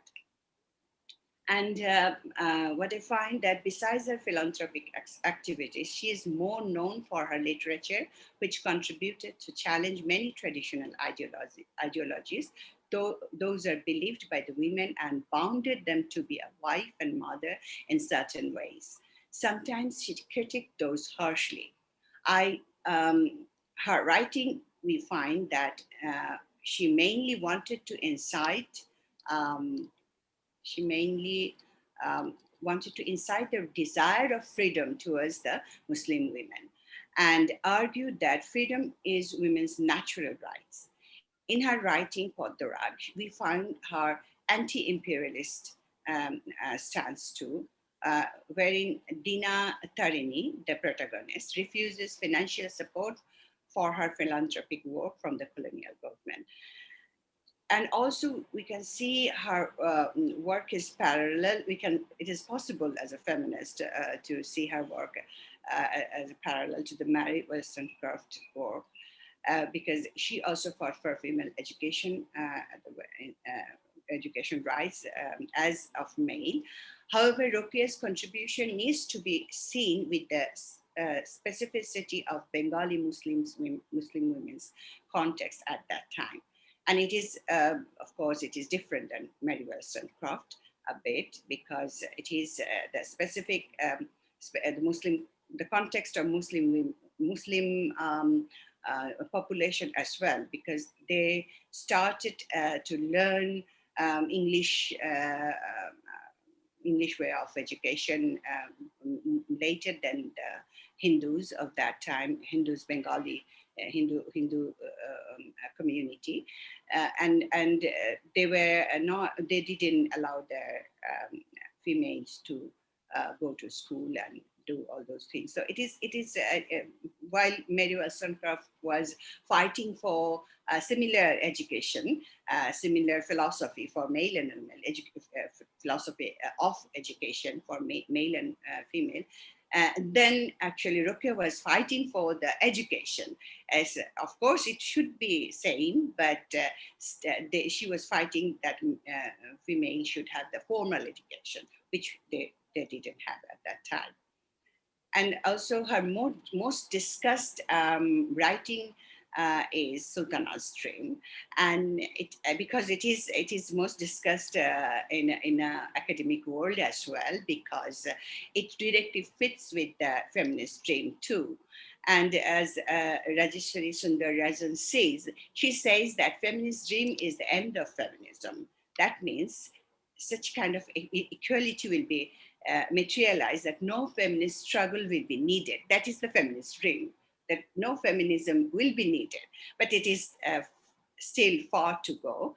And it is also termed as the longest revolution, also known as the post-feminism as well.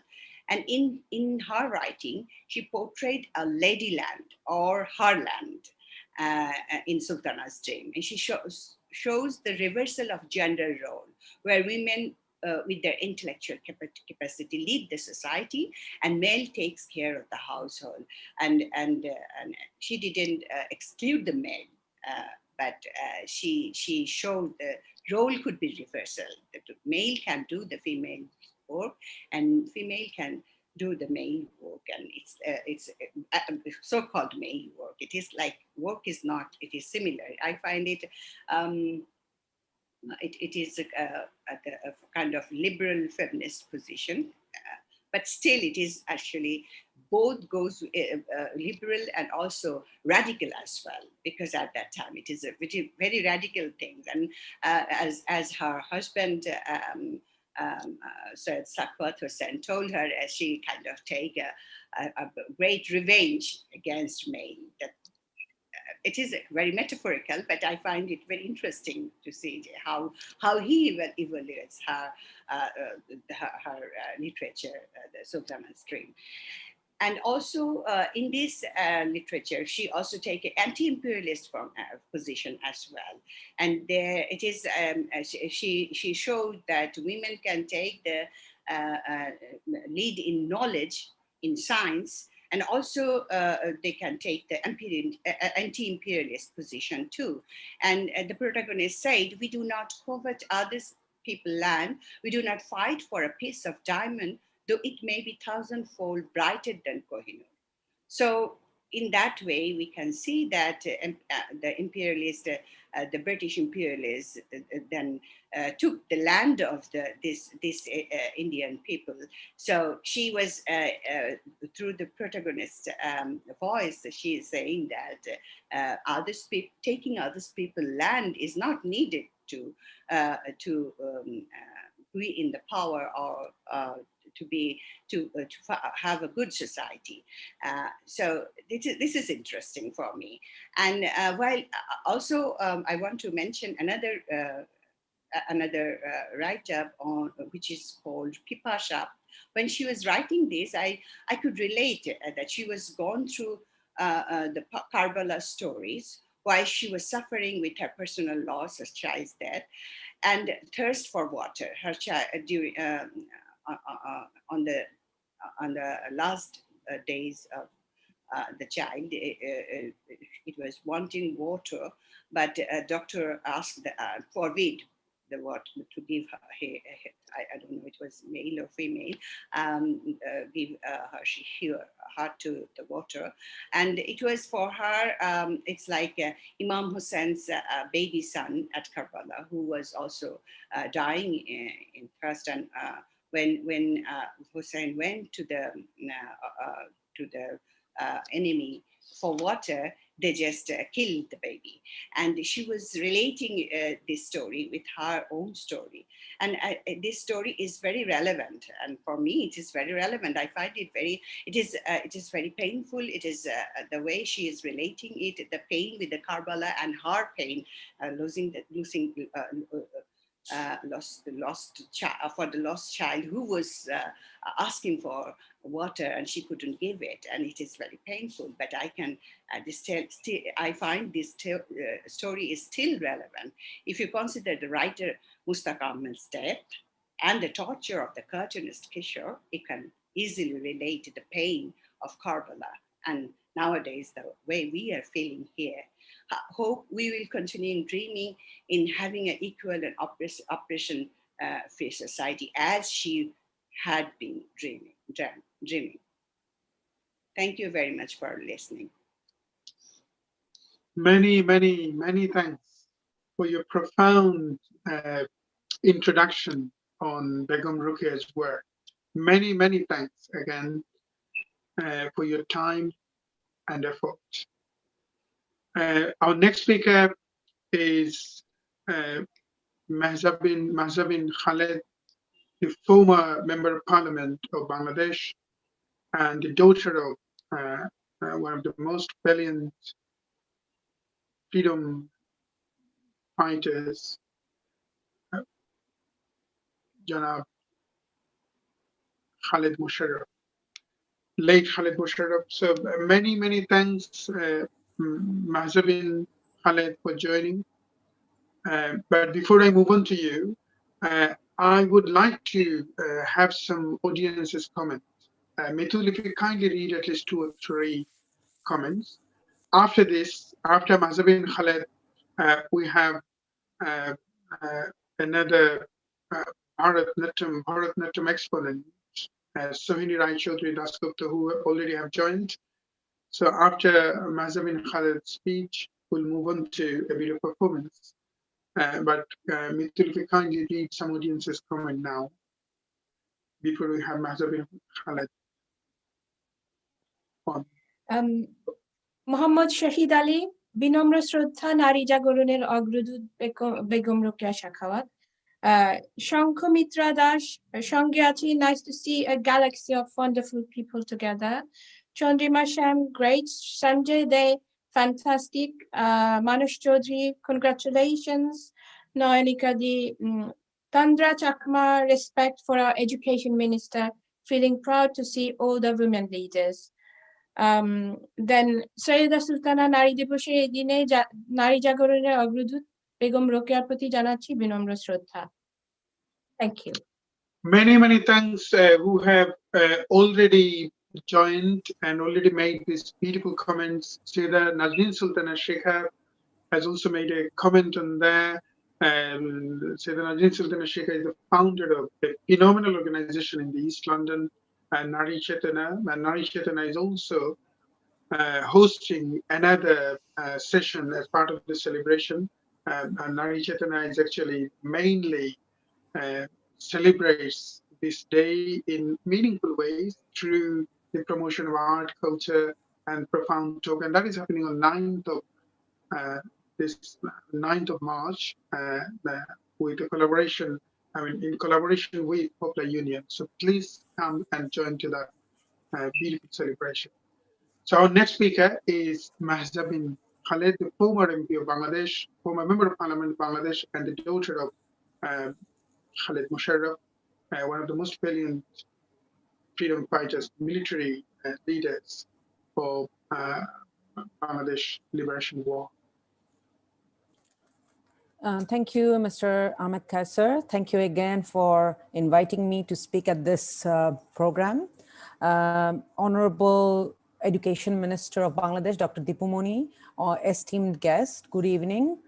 Assalamu alaikum, adab, namaste. The Gronthi and Shodho jointly organized this program today to celebrate International Women's Day, reward Begum Rokeya Award to three extraordinary ladies, Ms. Geeta Upadhyay, Salma Khaled, and Nayanika Ghosh Chaudhary for their exceptional contributions. I'm honored to announce that one of them is my mother, Mrs. Salma Khaled. Her story is a long, sad, and a dangerous struggle. You have already heard from her a little bit. I want to emphasize more. I just want to tell the story about 71, how we suffered. Again, in 1975, how when my father was assassinated, how we were treated. She gave up all her happiness just to bring us three of our daughters, and she was only 32 age. So I cannot imagine myself to be doing the same thing right now. Her struggle started from Liberation War in 1971. Unlike most people, when they talk about Bangladesh Liberation War, they talk about from the history books. But for our family, especially my mother, she has faced the pain of war. We have seen the war our very own eyes. So we know what happened. We were there. My father, General Khaled Musharraf, was most fearless of the military leaders of Bangladesh War of Independence. He was the commander-in-chief of K-Force. Under his command, K-Force played a crucial role in the unconditional surrender of the Pakistani army on the 16th December 1971. He fought courageously for Bangladesh independence and was wounded in frontline combat against the Pakistani army. He is best known as an exceptional fighter who had planned and carried out guerrilla warfare from deep within the jungles. Following independence, he was raised to the rank Major General, the highest rank in the army at that time, and appointed Chief of Army Staff. He was awarded Bir Uttam for his heroism acting during the war. My father was in Agartala during the war, which was his base camp, and he was unaware of his family's whereabouts. My mother went to Agartala by walking for a month and reunited with him. It was a very dangerous journey for her because of Pakistani army was looking for the family because they knew if they are caught, they can catch Khaled Musharraf. My mother did not want to take risk of taking along her two small children, so we were left in Dhaka with a relative. But the Pakistani army found us from the hideout and decided to send two of us to Pakistan. Fortunately, Ograni High School's headmistress came to our rescue and signed a bond with them to keep us at her home with the condition that Pakistani soldier will be patrolling the house 24 hours. Meanwhile, my mother was very upset of not bringing along her daughters. She cried and begged my father to find us. In the beginning, he refused. He did not want to ignore his freedom fighters and look for his daughters. Only thing in his mind was the freedom fight and how to win it. But ultimately, he gave in and agreed to send freedom fighters to find us in Dhaka. Rescuing us was a big operation. They could kidnap me from the house, avoiding the watchful eyes of Pakistani soldiers. But unfortunately, as the Pakistani soldiers were alerted, they were unable to rescue my little sister. She was only found many months later after the war. My father was busy building the new Bangladesh Army Force after the war, under the leadership of Bangabandhu Sheikh Mujibur Rahman. Unfortunately, on the 15th of August, 1975, the country's president, Sheikh Mujibur Rahman, was assassinated along with his family members. A new government composing of killers of Bangabandhu was formed under Khandakar Mushtaq Ahmed, who took control, proclaiming himself as president. Khaled Musharraf decided to stop the killers and stage a coup d'etat. He declared himself the chief of military staff, but unfortunately, because of uprising of a military coup group on 7th November, he was overthrown and assassinated. After the death of my father, we faced another struggle, the struggle to survive. Our first shock was the cantonment house, which we used to live, was looted and totally emptied by the soldiers. All memories of my father were taken away from us. We moved in with my uncle in a small room with 4 of us. None of our well-wishers came to help us. That day, we realized how tough and lonely my mother was as she restarted our new journey. I remember my mother started stitching to earn a living. We were always afraid to disclose our identity. We were almost hiding ourselves from the rest of the world. My mother lived in fear that the army and power could harm us just like they had killed our father. Her only aim was to raise her 3 children in a protective environment, which she knew was very difficult. Because many times you used to face threats from then Prime Minister Khaleda Zia's family members and her party people. It's very difficult for me to speak about those days. I can only say that it was the darkest time of our lives. We suffered a lot, and that made us strong. 46 years have passed. Our family is still waiting for justice, and I know one day we'll get our justice and the killers of my fathers will be punished. I would like to thank Shodho and Gronthi, who decided to recognize my mother's struggle and award her. It is a great honor for our family to receive this award. Today, we are celebrating International Day with the unique session called Re-Imprinting Begum Rokeya. Begum Rokeya was a legendary Bengali feminist, thinker, writer, educator, and political activist whose leadership had transformed the lives of 1,000 people in this region and beyond. In school, I remember in Bangla class, in the book, we used to study Begum Rokeya's life. And that time we knew that we are in school because of her. Begum Rokeya's words and messages are still very relevant to our current time and society. Her foresight, tolerance, and broad-mindedness can still guide women. And Bangladesh observes Rokeya Day on 9th December every year to honor her work and legacy. In conclusion, I would like to say that I feel every day is a great day to celebrate women and their achievements, raise awareness about women's equality, lobby for accelerated gender parity. There is no limit to what we as women can accomplish. I'm so honored today to be with such powerful, accomplished women. Thank you so much. Many, many, many thanks. Thank you very much, Mahzabin Khaled, for your talk, and many thanks for your time and the effort you made to join this celebration. Our next performer is Sohini Rai Chaudhary Dasgupta, a Bharatanatyam exponent, a real ambassador of Indian dance form at this moment, Indian classical dance at this moment, especially in the West. So she was born in a family of illustrious musicians in Calcutta, India. Sohini took training in Indian classical dancing at the age of 8. She was trained under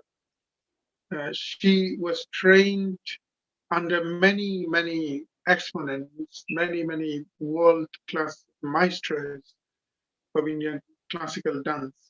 So now she is now a Bharatanatyam exponent who studied at Modern High School of Girls, St.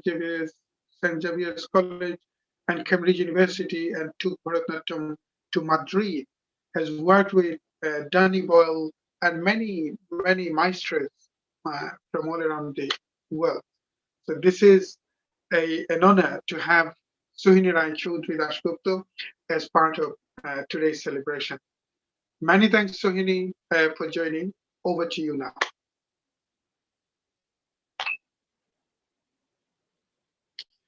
Sohini, you need to get your video on. Your video and your Sohini, can you hear me?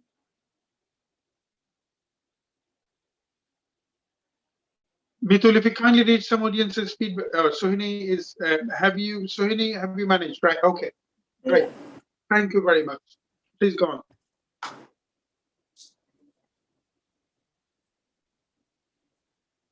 Yeah, over to you.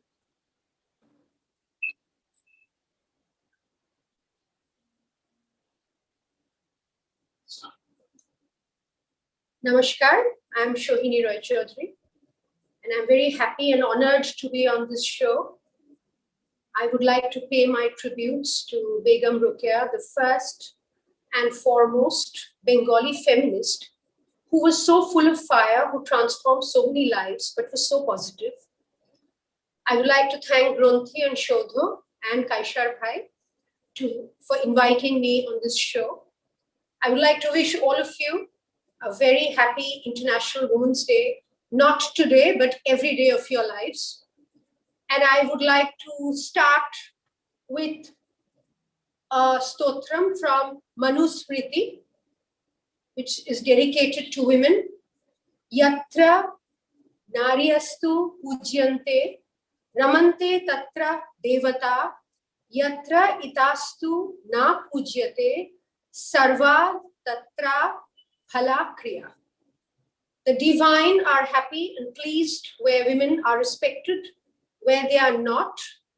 All the work that you do falls short, is unproductive and fruitless. I would like to perform a couple of poems for you.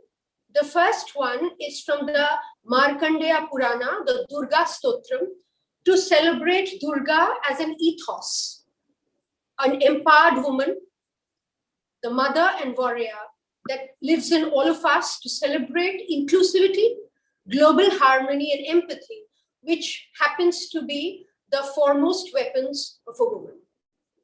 So I shall start with the Durga Stotra.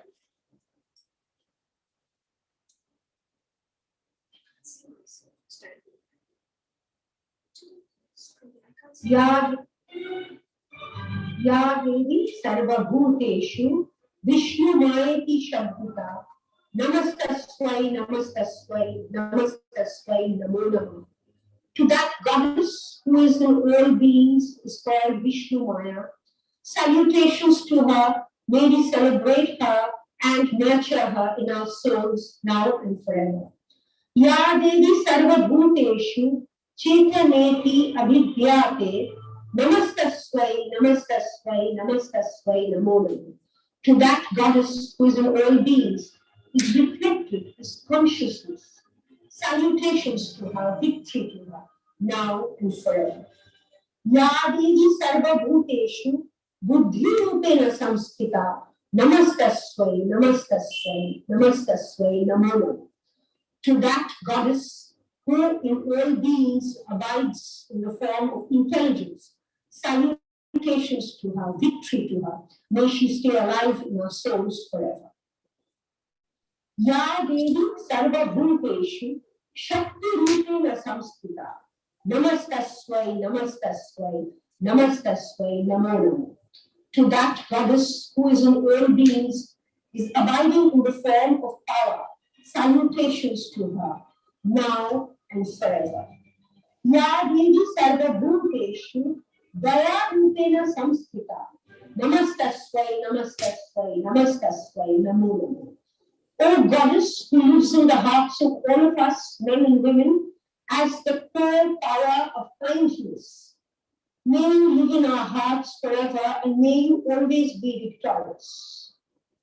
Ya Devi Sarva Bhuteshu Matri Rupena Samskrita Namastasvai Namastasvai Namastasvai Namo Namo.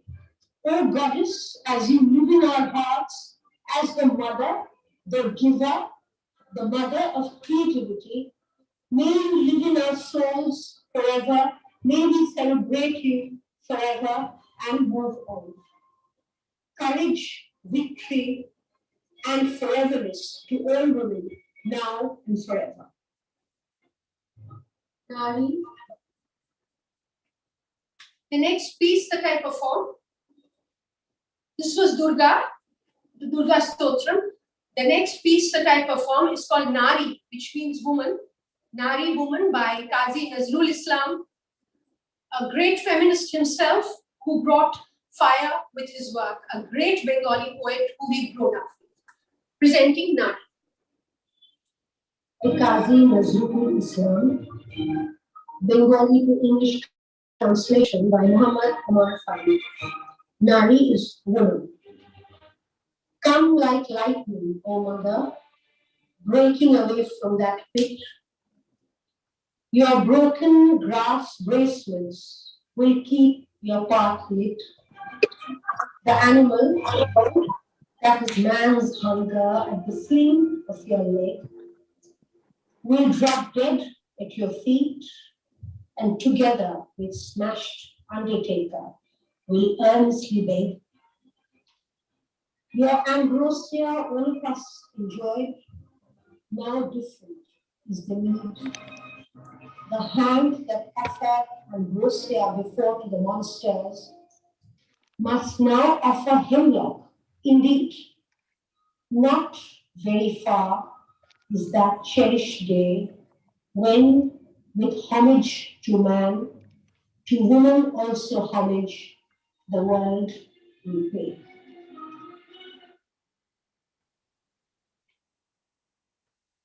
Thank you. The next one is a poem by Rupi Kaur, which is untitled, one of my favorite poems dedicated to women again.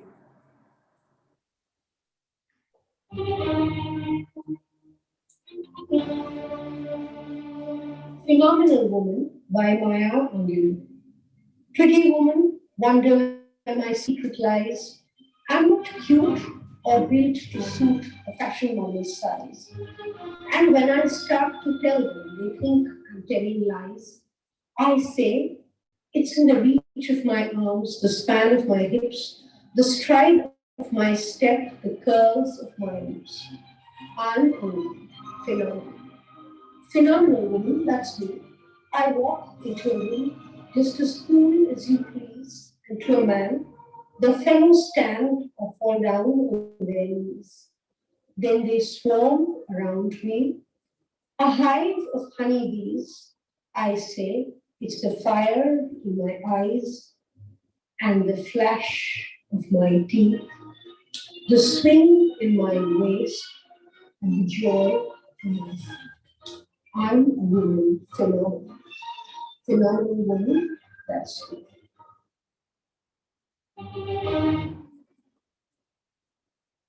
The last poem that I present with dance. I hope all of you can see and hear the music. We are using the poems with Beethoven's Fifth Symphony, which I find very empowering, very stormy. The last poem is Maya Angelou's The Phenomenal Woman, which I will present to you right now.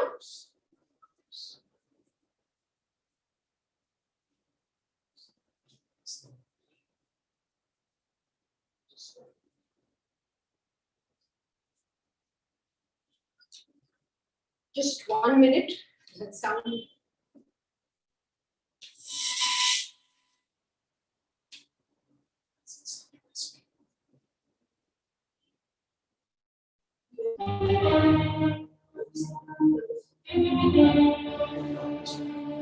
Phenomenal Woman by Maya Angelou.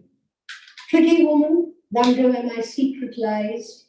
I'm not cute or built to suit a fashion model's size. And when I start to tell them, they think I'm telling lies. I say, it's in the reach of my arms, the span of my hips, the stride of my step, the curls of my lips. I'm a phenomenal. Phenomenal woman, that's me. I walk into a room just as cool as you please, and to a man, the fellows stand or fall down on their knees. Then they swarm around me, a hive of honeybees. I say, it's the fire in my eyes and the flash of my teeth, the swing in my waist and the joy in my heart. I'm a woman, phenomenal. Phenomenal woman, that's me. That's all for today, Kaishar Bhai. I think we've crossed our 8 to 10 minute limit. I hope I was visible and audible to all of you. I would like to say thank you to everybody for being here.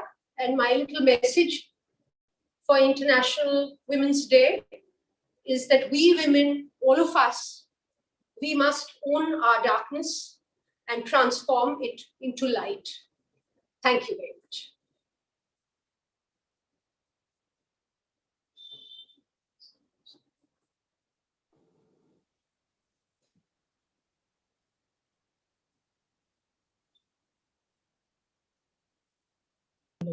Kaisar, you are muted.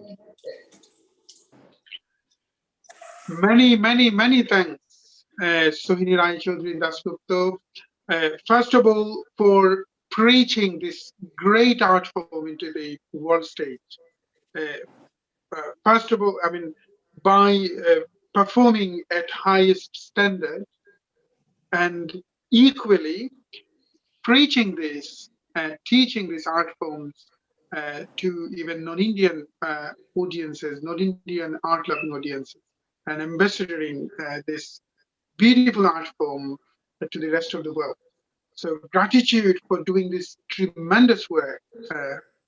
And I'm personally fascinated and hypnotized by what you did. And I'm sure our audiences are equally blown by the art form that you presented now.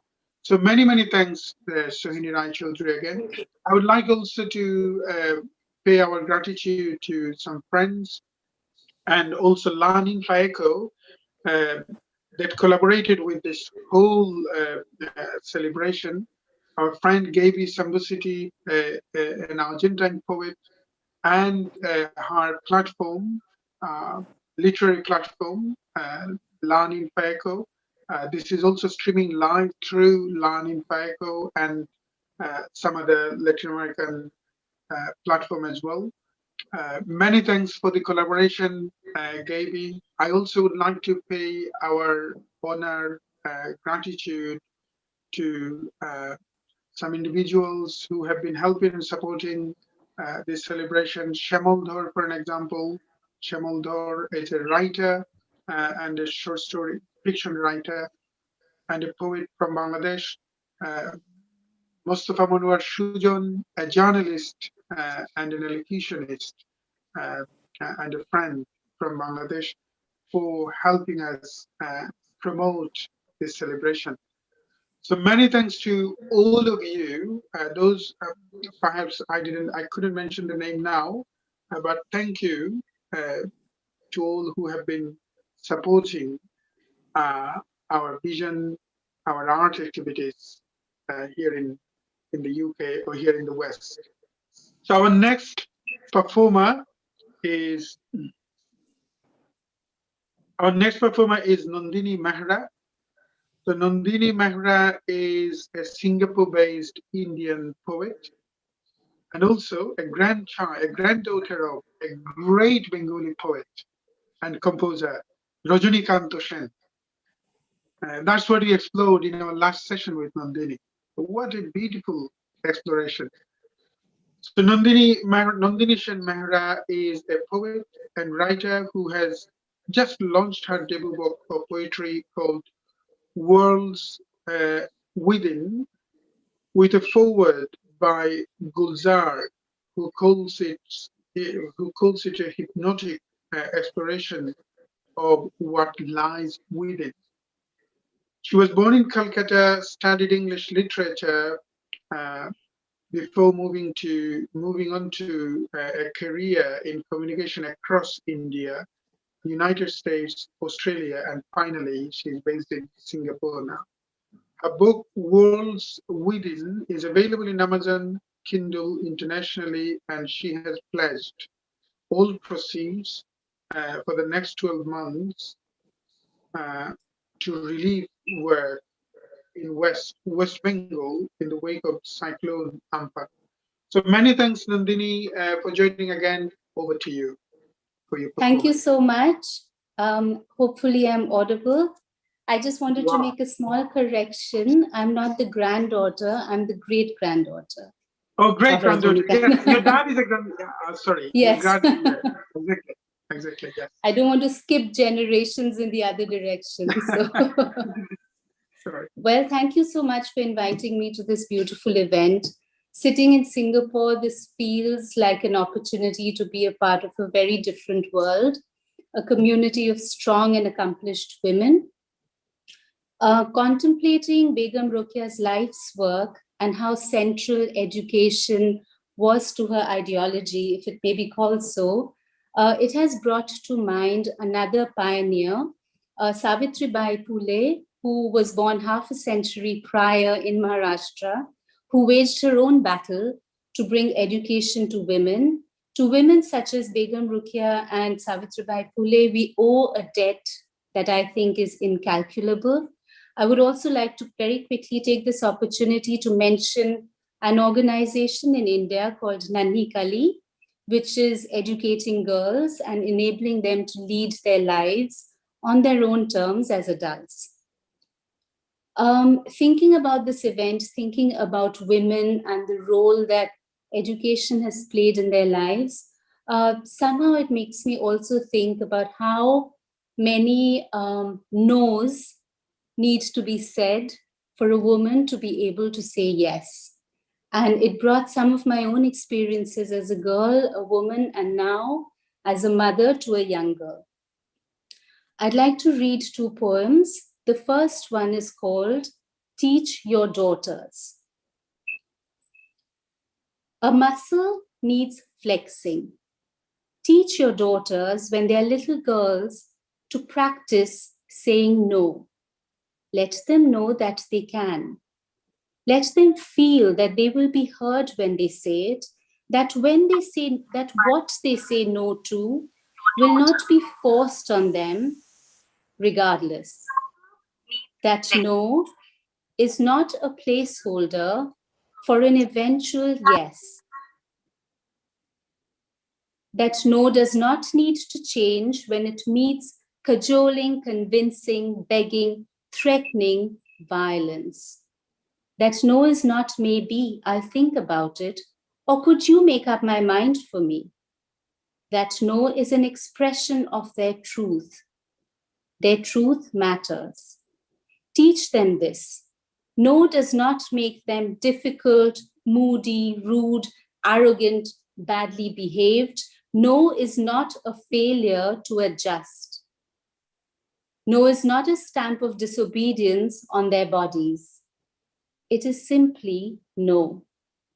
And it is theirs to apply to their bodies, their lives, their spirit.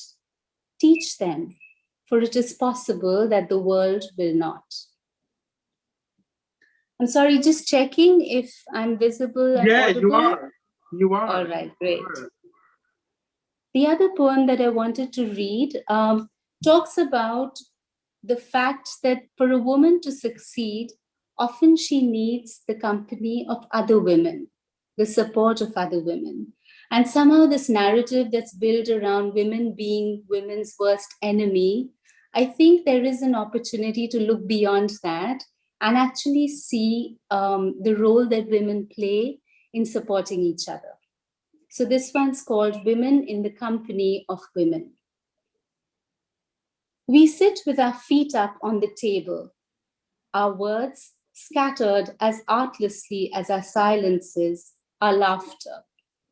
We notice important things like nails, like hair that has stayed undone for months. Does your heart hurt? Are you sad?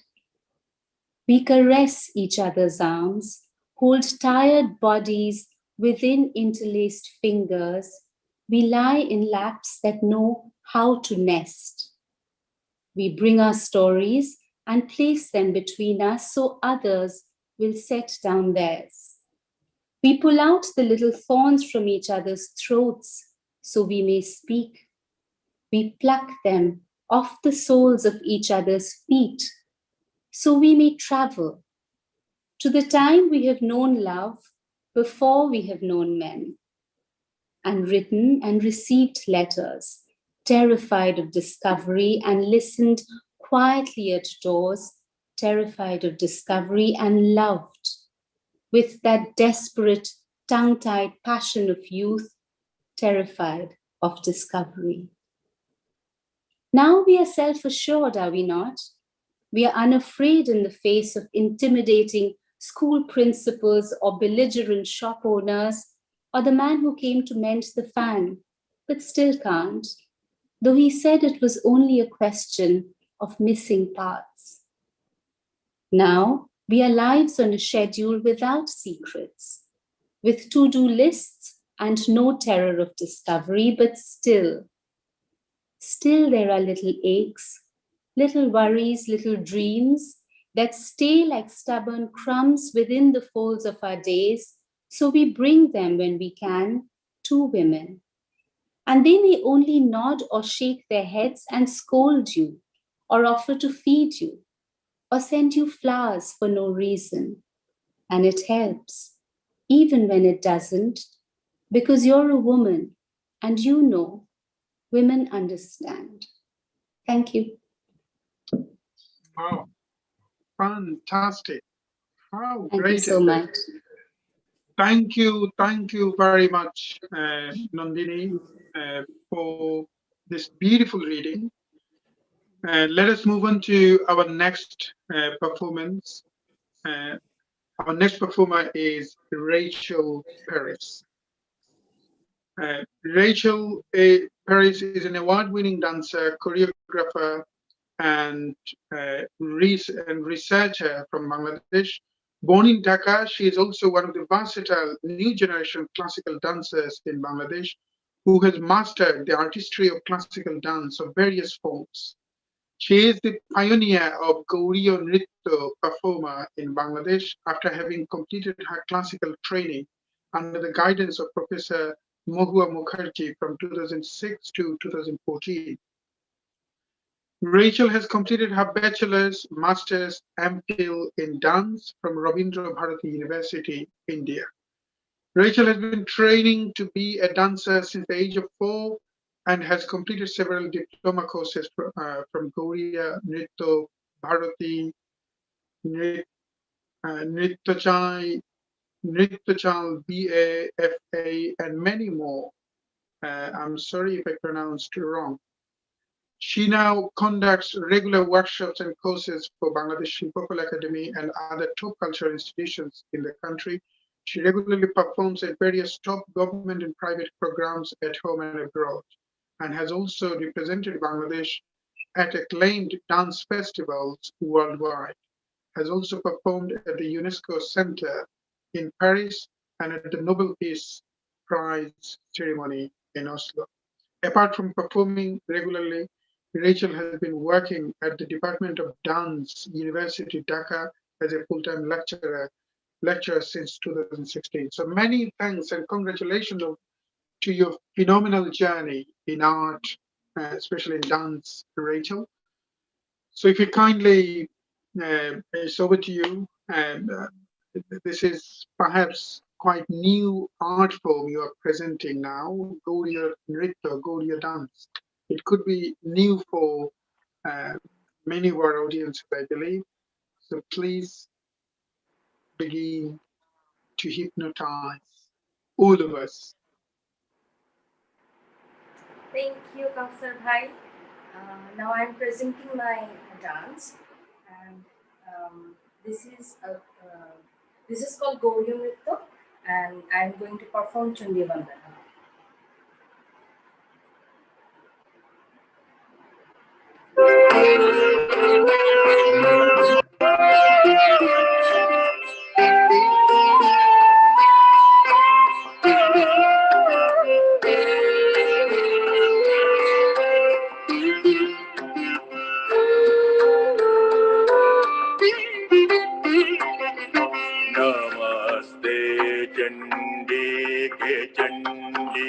Chandamund Vinashini Namaste Kali ke Kal Mahavaya Vinashini Namaste Chandi ke Chandi Chandamund Vinashini Namaste Kali ke Kal Mahavaya Vinashini Pranamami Jagat Dhatrin Jagat Palan Karini Jagat Khova Karing Vidyang Jagat Srishti Vidhaini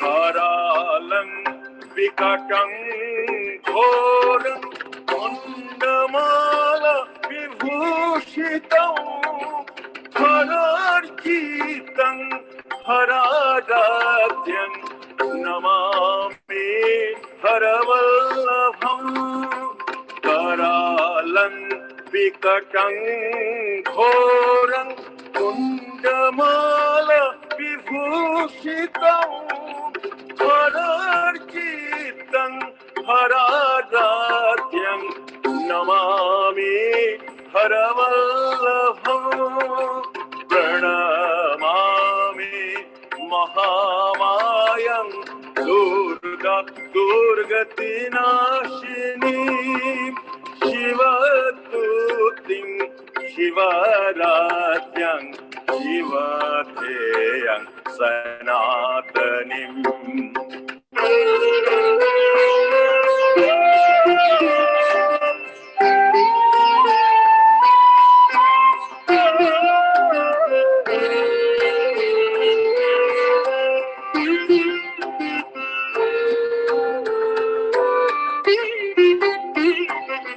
Namaste Chandi ke Chandi Chandamund Vinashini Namaste Kali ke Kal Mahavaya Vinashini Namaste Chandi ke Chandi Chandamund Vinashini Namaste Kali ke Kal Mahavaya Vinashini Pranamami Jagat Dhatrin Jagat Palan Karini Jagat Khova Karing Vidyang जगत्सृष्टि विधायिनी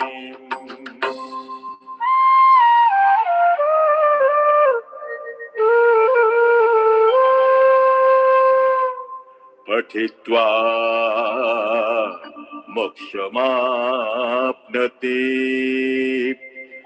सत्यं वै गिरिनन्दिनी जगर्ते सततं Chandi स्तोत्रपाठाद् भुजङ्गिनी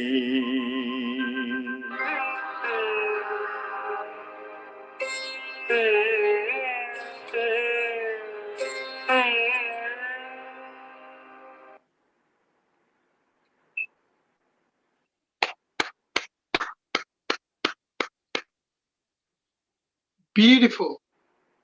Thank you, thank you, thank you. Thank you so much, Rachel, for this beautiful presentation. We missed your performance here in SUAS, actually. You came last year, or before the last one. I missed it. But let me plan something this year, perhaps at the end of this year or next year, and collaborate together so that we can preach this beautiful art form to the rest of the world. So many, many thanks, Rachel.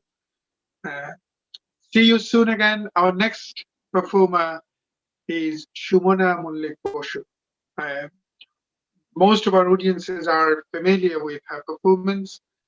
Shumona is the firm supporter of Shodho since the day one, actually, and quite a regular performer in Shodho Bangla Music Festival.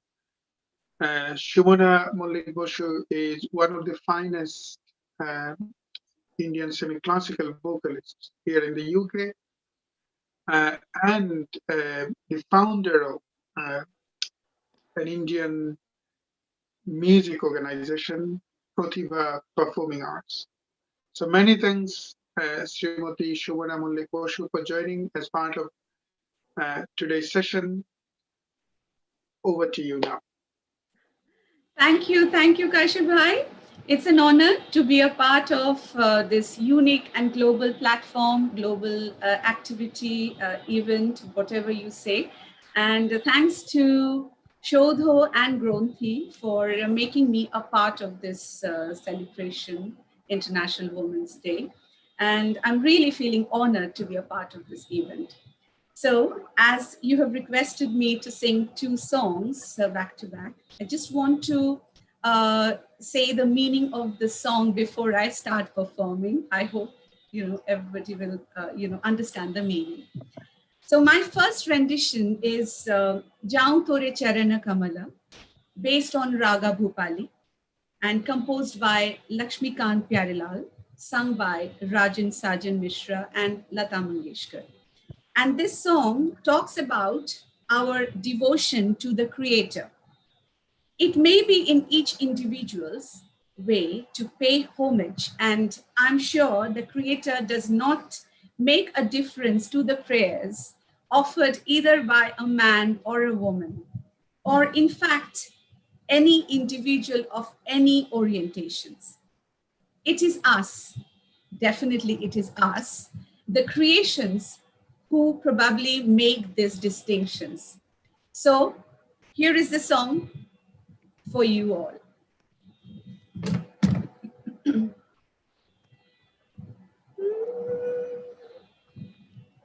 Can you hear me properly, everybody? Yes. Okay? Yes, we can. Yeah.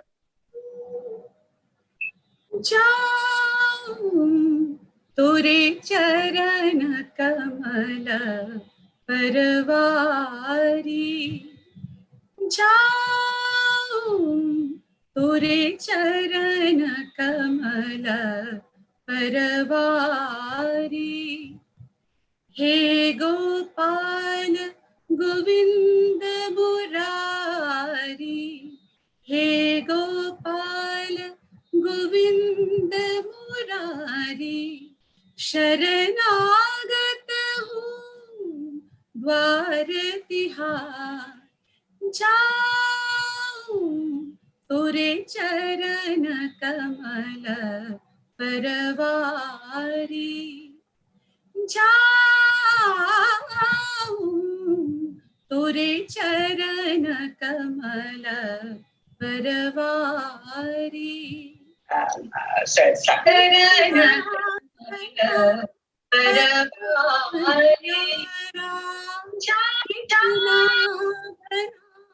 बना दिया घुलता मैं सारा का सारा घुलता मैं सारा का सारा कितना घना बना अंधियारा कितना घना बना अंधियारा घुलता मैं सारा का सारा घुलता मैं सारा का सारा तू ही मेरा एक धार तू ही मेरा एक धार सा सदा धा सा पा पद सद सरे सद सद पा धा प गरे गा गरे पा गा धा प गरे गा प धा रे सा सा धा प धा धा प गा प गरे गा गरे सा रे गा प गा प धा सा धा प गरे सा धा प गरे सा तू ही मेरा एक धार शरणागत हूँ द्वार तिहार जाऊं तोरे चरण कमल परवारी सननन सननन पवन छपोराता सननन पवन छपोराता हार मन का पिता घबराता हार मन का पिता घबराता टूट रहा सांसों का तार टूट रहा सांसों का तार शरणागत हूँ द्वार तिहार जाऊं तोरे चरण कमल परवारी जाऊं तोरे चरण कमल परवारी मोर पंख की किरण जगाकर मोर पंख की किरण जगाकर अधर पर मुस्कान उगाकर अधर पर मुस्कान उगाकर हर ले मन की पीर पार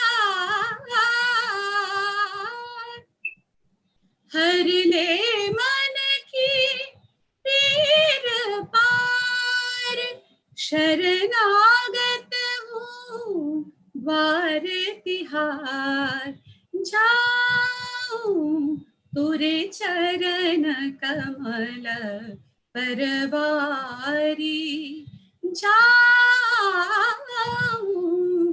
तोरे चरण कमल परवारी हे गोपाल गोविंद मुरारी हे गोपाल गोविंद मुरारी शरणागत हूँ द्वार तिहार जाऊं तोरे चरण कमल परवारी जाऊं तोरे चरण कमल Parwari. Thank you very much. Now my next song is a Bengali song, and it's a Bengali modern song. And this song tells the story of a new and bright day, filled with hope, possibly a hope on this day, whereby women and empowerment to stand up in the society as equals and demand their rights to be such, treated as such in all walks of life. So there you go, very relevant song for today's event, where we are celebrating women empowerment. And this song talks about that and demands equality as such in the society, treated as equals. All right, so here the song goes. Is the sound okay? Was the sound okay for the first song? Exactly, it's fine. Sound was perfectly fine? Fine. All right, okay. Good to see all of you. And right now I'm in India, so I was not sure whether the transmission will be okay or not. But everything is going fine up till now. Exactly. So my modern song, which is very relevant.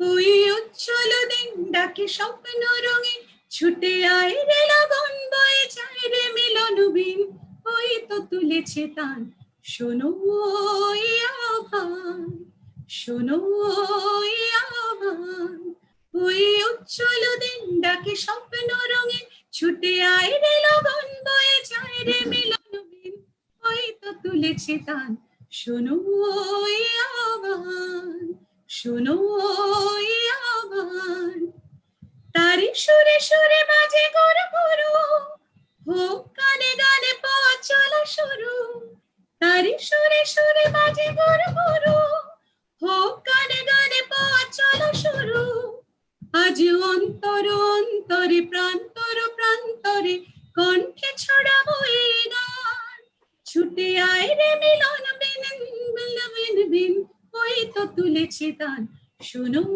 ওই আহ্বান শোনো ওই আহ্বান তারি সুরে সুরে বাজে গরু গরু হোক গানে গানে পথ চলা শুরু আজ অন্তর অন্তরে প্রান্তর প্রান্তরে কণ্ঠে ছড়াবো এই গান ছুটে আয় রে লগন বয়ে যায় রে মিলন বিন ওই তো তুলেছে তান শোনো ওই আহ্বান শোনো ওই আহ্বান ওই উজ্জ্বল দিন ডাকে স্বপ্ন রঙিন ছুটে আয় রে লগন বয়ে যায় রে মিলন বিন ওই তো তুলেছে তান শোনো ওই আহ্বান শোনো ওই আহ্বান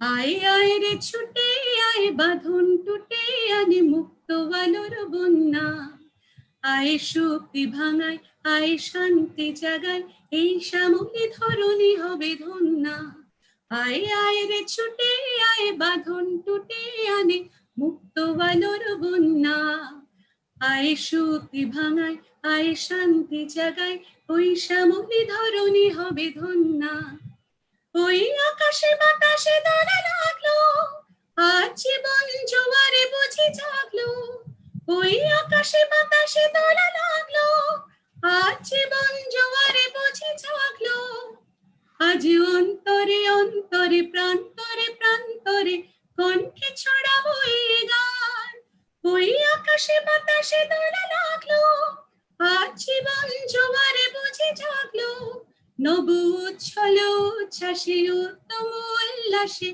ছন্দে জাগাবো এই গান ছুটে আয় রে লগন বয়ে যায় রে মিলন বিন ওই তো তুলেছে তান শোনো ওই আহ্বান শোনো ওই আহ্বান ওই উজ্জ্বল দিন ডাকে স্বপ্ন রঙিন ছুটে আয় রে লগন বয়ে যায় রে মিলন বিন ওই তো তুলেছে তান শোনো ওই আহ্বান শোনো ওই আহ্বান শোনো ওই আহ্বান Thank you very much. Thank you, Shomana. Many thanks. As Thank you. usually. It's an honor and nice to meet all of you in this platform, especially Geeta ji, Pranam, Shaheen, all the familiar faces. Kaishar Bhai, you know, nice to meet you after so many days. So Thank you. Geetaji has been awarded Begum Rukia Award. I know. Many, many So we are also congratulations, awarded. Geetaji. Many, many congratulations. We are proud of you. Along with two others, Nonika Ghosh Chaudhary and Salma Khaled. So many thanks, Shomana, as usually, for this beautiful performance and for all the supports.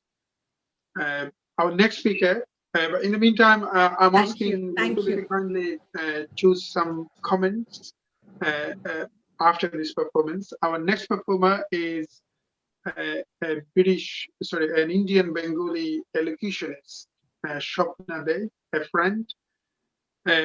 Shobna studied actually English literature, and perhaps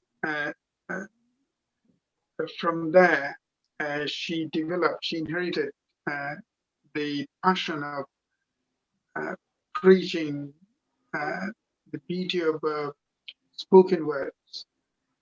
She's an award-winning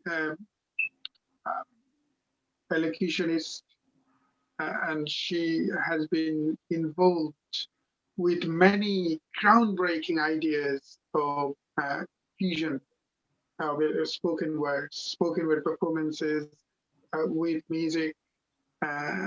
So that sort of fusion and unique artworks she has been involved with.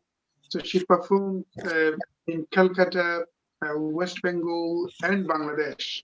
So she's equally known in both Bengal, Bangladesh, and West Bengal. So many thanks, Shobna, for joining. So over to you if you kindly start doing your performance. Thank you, Kaisar. Thank you. Thank you so much. আজকে আমার একটু বাংলা বলতে ইচ্ছে করছে। এত সুন্দর করে introduce করালে তুমি, কিন্তু বাংলা বলতে ইচ্ছে করছে তার কারণ শুদ্ধ আমরা আসলে ফেব্রুয়ারি মাস পেরিয়ে এসেছি, ভাষার মাস। এত সুন্দর একটা আয়োজন, আর নারী জন্ম যে খুব মহান জন্ম, মহৎ জন্ম, সেটা বুঝতেই পারতাম না। সেই মানুষটির আলোক যদি না আমাদের মুখের উপর পড়তো। বলছি বেগম রোকেয়ার কথা, যিনি আমাদেরকে আলোর দিশারি করে তোলার চেষ্টা করেছেন। প্রথমে আমি বেগম রোকেয়ার লেখা একটি ছোট্ট কবিতা এবং তারপর বেগম রোকেয়াকে নিবেদিত একটি কবিতা, যে কবিতাটি লিখেছেন গোলাম মোস্তফা, এই কবিতা দুটি দিয়ে আমার অনুষ্ঠান আজকে আমি সাজিয়েছি। এবং নারী দিবসের এই যে অনুষ্ঠান, পৃথিবীর যেখানে যত মা আছেন, বোন আছেন, তারা সমহিমায় সসম্ভ্রমে দেশ, জাতি এবং মানব সভ্যতাকে এগিয়ে নিয়ে চলুন, এরকম একটি প্রার্থনা আমার। শুরু করছি। প্রভাতের শশধর বেগম রোকেয়া। তোমার স্রষ্টার কাছে প্রাণের প্রার্থনা আছে, বলো তারে শুনে যেন মম নিবেদন। বারেক পাইলে তারে ধোয়াইব অশ্রুধারে, তাই সেই সুকোমল কমল চরণ। তাহারি চরণ তরে এ পাপ হৃদয় পরে, অধম কিঙ্করি আমি পেতেছি আসন। আর ভাই শশধর এই আশীর্বাদ কর, পর দুঃখে পাই যেন করিতে রোদন। জাগি দীর্ঘ নিঃশ্বাসী, দুঃখীর শিয়রে বসি, ঢালি যেন শান্তি সুধা তোমার মতন। ধরিয়াছ হৃদি পরে কলঙ্ক ভূষণ, বলো কোন দূর দেশে, কোন দেবতার দেশে যেতেছ বিশ্বাস হেতু করিতে শয়ন। বেগম রোকেয়ার লেখা প্রভাতের শশধর। এর পরের যে কবিতাটি, যেন মনে হয় এই কবিতারই ইন্টারপ্রিটেশন, দুঃসাহসিকা। এবং আমি শুরুতে যেটা বলছিলাম যে আলোক বর্তিকা, আলোক শিখা নিয়ে তিনি এই মর্তলোকে এসেছিলেন। শুধু মেয়েদের কথা নয়, আসলে একটি মেয়ে যখন শিক্ষিত হয়, গোটা দেশ এবং জাতি এগিয়ে যায়। তাই মেয়েদেরকে বাদ দিয়ে সভ্যতা, সমাজ কখনোই এগিয়ে যেতে পারে না। বেগম রোকেয়া সেই রকমই একজন আলোকবর্তিকা, আলোক শিখা। তাকে নিয়ে লেখা গোলাম মোস্তফার দুঃসাহসিকা। আঁধার রজনী, নিদ্রিত পুরী, নাহি জনকোলাহল, মরণতন্দ্রা বিছায়েছে তার শিথিল নীলাঞ্চল। দুর্যোগ রাতে নিভিয়া গিয়াছে শিয়রের দীপশিখা, ঘরে ঘরে আজি জাগিতেছে শুধু মৃত্যুর বিভীষিকা। এ গভীর রাতে কে তুমি জননী, কল্যাণী দ্বীপ জেলে এই বাংলার নিদ মহলার তিমির দুয়ারে এলে। মৃত্যু মলিন আধার কক্ষে করিলে আলোকপাত, অভয় মন্ত্র ফুকারি কণ্ঠে দ্বারে দিলে করাঘাত। আকুল আবেগে ডাকিয়া কহিলে নিদ্রিত সন্তানে, উরে ওঠ তোরা ঘুমাস নে আর, জেগে ওঠ নবপ্রাণে। দিবসে আলোর দীপালি জ্বালিয়া রাতে কি ঘুমাবি আজ, কান পেতে শোন বাহিরে বিশ্বে চলিছে কুচকাওয়াজ। দলে দলে ওই চলে বীর দল জ্বালিয়া মশাল বাতি, নবপ্রভাতের আশায় তাহারা পোহাইছে দুঃখ রাতি। তোরাও আয়রে যোগতে সে নবজীবনের সাধনায়, নিদ্রা মিথ্যা ভুলিস আর মিছে তার চলনায়। সাড়া দিল নাকো কেহ সেই ডাকে, সে আকুল আহ্বানে জননী টানিছে একদিকে আর মরণ ওদিকে টানে। কেহ জাগে কেহ জাগিয়া ঘুমায়, কেহ ধীরে মেলে আঁখি, ধিক্কার দেয় কেহ জননীরে ঘুমো ঘোরে থাকি থাকি। সন্তান ভোলে জননীরে তবু জননী ভুলে কি তাই, প্রাণ কাঁদে তার স্নেহ মমতায় কল্যাণ কামনায়। তাই কি জননী বিপুল ব্যথায় ভরিল তোমার প্রাণ, ভুলে গেলে তুমি আমাদের যত অনাদর অপমান। শুচি সুন্দর শুভ্র বসনা তপস্বিনীর প্রায়, বসিলে গহন রাতের আঁধারে আলোর তপস্যায়। ঘুমায় পুত্র ঘুমায় কন্যা সজাগ প্রহরী সম, দরদি জননী শিয়রে জাগিয়া দৃশ্য এ অনুপম। অনেক অনেক ধন্যবাদ সবাইকে, আর এত সুন্দর একটা আয়োজনের জন্য গ্রন্থি এবং সৌধকে আমার অনেক প্রণাম, শুভেচ্ছা এবং ভালোবাসা। Simply beautiful, Shopna, for a hypnotic presentation of poetry written by Begum Rokeya herself, and also one written on Begum Rokeya by another poet, Ghulam Mustafa. So many thanks, Shopna, again. Many thanks for joining. Thanks for the stupendous performance. See you soon again. And many thanks for the support, always, as usual. Our next performer is our next performance is a poetry performance again, and that is by a poet, a very powerful poet joined from India, and a friend, Shravanti Ghosh. So Shravanti Ghosh is an eminent poet and short story writer who was born in Siliguri, Darjeeling district of India. Born in 1967 and a teacher by profession, Shravanti Ghosh has published several books, including Amader Kotha, Je Thake Ondhokare, Bangla Mam, Futti o Bishad Kabbo, to name a few. She is also a past recipient of the travel grant from Sahitya Academy and senior fellowship from Department of Information and Culture, New Delhi. She did her senior school level graduation and masters from Rabindranath Tagore's institution, Shantiniketan, Vishwa Bharati. Sahitya Academy award winning Nepal Poetry Collection, Shanti Shondeho was translated by her in Bengali. So many thanks, Shabunti, once again for joining, and many thanks for your support as usually, as always.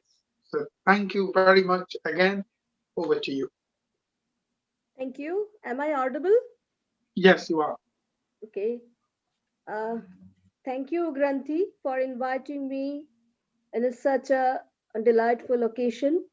I'm really overwhelmed and proud to participate here.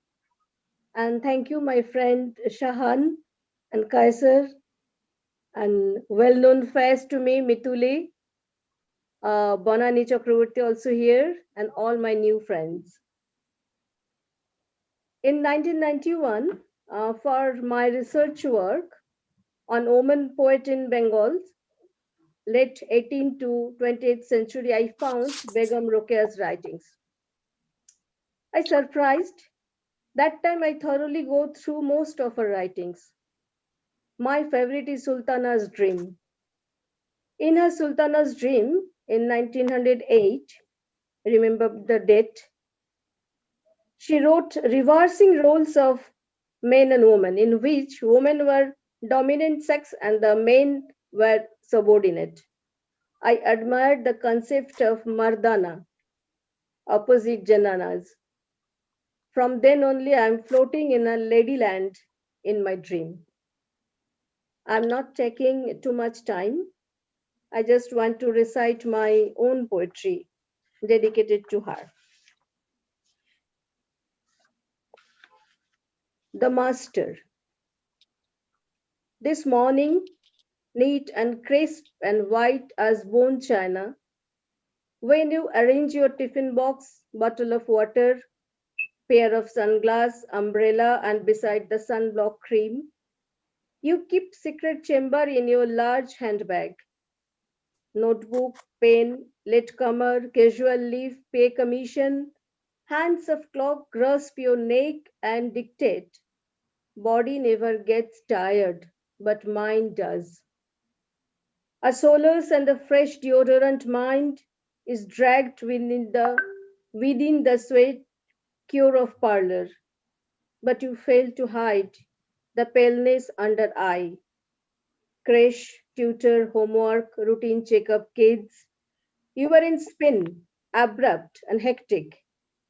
In your cute handbag is hiding something, even stranger than the 9mm pistol, because a lonesome woman has got no work, no wish of her own.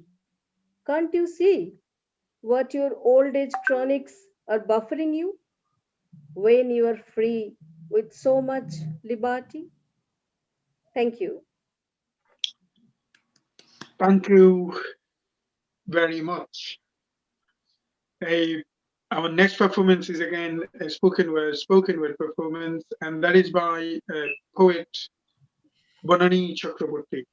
Poet Bonani Chakraborty is an assistant professor of Bengali language and literature at Udainagar College. She holds an MA, obtained her PhD in travelogue, and has taken part in 2 significant research projects sponsored by the University Grants Commission: The Crisis of the Present Era in Manoj Mitra's play, The Social Position of Senior Citizens based in Manoj Mitra's play, book, Literary Criticism on Drama, Nabanno, Literary Criticism on Drama, Chandragupta by Dijendra Rai. So, and then poetry book, Chinina Kajnar Matto, Chinho Konjanar Moto, and many books she also edited. So Bonani, thanks a lot for joining. Bonani is a wonderful friend of us actually, and a grand supporter of Shodha's Granthi's art activities, literature activities. So thank you very much for joining. Over to you, Bonani. Thank you, Kaisar. First of all, I would like to convey my heartiest gratitude to the Education Minister, Bangladesh, Dr. Dipu Moni, the editor of Granthi and Shaudha, Mr. Shamim Shahan and PM Ahmed Kaisar, the recipients of Begum Rokeya Award 2021, speakers and performers. The Granthi and Shaudha are celebrating the International Women's Day by reinterpreting by Begum Rokeya Shakhawat Hussain. I am also a part of it. I submit my respect to that lady who dedicated her life for the enlightenment of women in British period. I also remember her courage, willpower, and truthfulness. I point this situation in 6 December 1927. Begum Rokeya wrote an article in Musalman Patrika and pointed the discrimination between men and women. She wrote, "There is a saying, man proposes, God disposes. But my bitter experience shows that God gives, man robs. That is, Allah has made no distinction in the general life of male and female. Both are equally bound to seek food, drink, sleep, etc. necessary for animal life. Islam also teaches that male and female are equally bound to say their daily prayers 5 times and so on. Our great prophet has said, Talibul ilm farizatu ala kulli muslimin muslimat. That is, it is the bounden duty of all Muslim males and females to acquire knowledge. But our brothers will not give us our proper share in education. In this context, she courageously pointed that it is an irony of fate that the Hindus who are bound by their cartload of shastras to treat women like slaves and cattle and to get their daughters married before they are hardly above their girlhood, that is within 10 years of age, are, as a matter of fact, allowing the greatest liberty to their women folk and giving them high education. They are trying to get laws passed against child marriage, raising the age 16 years. On the other hand, while Islam allows every freedom to women, so much so that a woman can be given in marriage without her consent of free will, which indirectly prohibits child marriage. We see people giving away their daughters in marriage at tender ages or giving them in marriage without their consent. Many a time, a bride bitterly bewails her fate on being compelled to marry a bridegroom whom she knows to be a drunkard or an old man of 60. But the marriage celebration proceeds despite her silent protest. The worst crime which our brothers commit against us is to deprive us of education. She believed mothers are generally willing to educate their girls, but they are quite helpless when their husbands and other male relations will not hear of girls attending school. Today in 21st century, we are facing the same. Till now, we are suffering from illiteracy, early marriage, and subordination. To overcome ourselves, we need that courageous lady who questioned, may we challenge such grandfathers, fathers, or uncles to show the authority on which they prevent their girls from acquiring education? এই প্রশ্ন এবং এই উত্তরের অপেক্ষায় আজও আমরা নারীরা প্রকৃত শিক্ষা চাই হতশমীন। শিক্ষা আনে চেতনা, চেতনা আনে মুক্তি। সে মুক্তি আকাঙ্ক্ষায় আজও আমরা নারীরা ভাষাহীন এক জাতি। We have no language in our own. তাই আজও আমাদের বলতে হয়, আমি তো বলিনি কিছু, গুণ সূচে বস্তা সেলাই করে এইখানে যাবতীয় শস্য ভরে বাতিল কাগজ টিন যুদ্ধ সরঞ্জাম। বলেছো বারংবার চুপ, ওই মুখে ভাষাহীন হও। এক স্তনে দুগ্ধহীন ছলা কলা, অন্য পক্ষে দুধের বন্যা বহাও। নাক কানে ছিদ্র, বহু ছিদ্র করে দিয়ে অনুগত সারমেয় তোমার পাতের হাড়ের থেকে রস চুষে চুষে শুধু তৃপ্তি খুঁজেছি।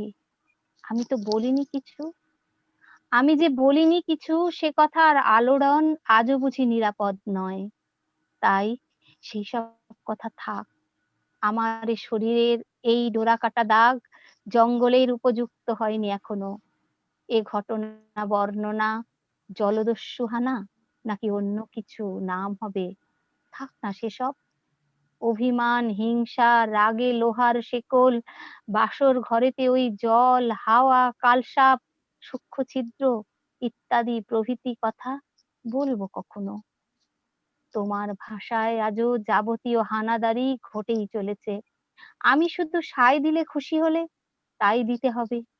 আমার মুখের থেকে মাংস খসে খসে দাঁত, জিভ, তালু, মূর্ধা মুক্ত হয়ে গেলে তখন আবার দেখা যাবে। Thank you. Thank you again, Bonani, for this beautiful talk and reading. And again, immense gratitude for আমি আসলে আমি এটা অনুবাদ করতে সময় পাইনি, আমার কবিতাটা আমি ওইভাবেই। No, that's fine. That's okay. But many thanks for your support as well from behind the scene. Our next speaker is Omrit Wilson. But in the meantime, if Mitul could read some audience's comment before Omrita Wilson starts her speech. Yeah, sure.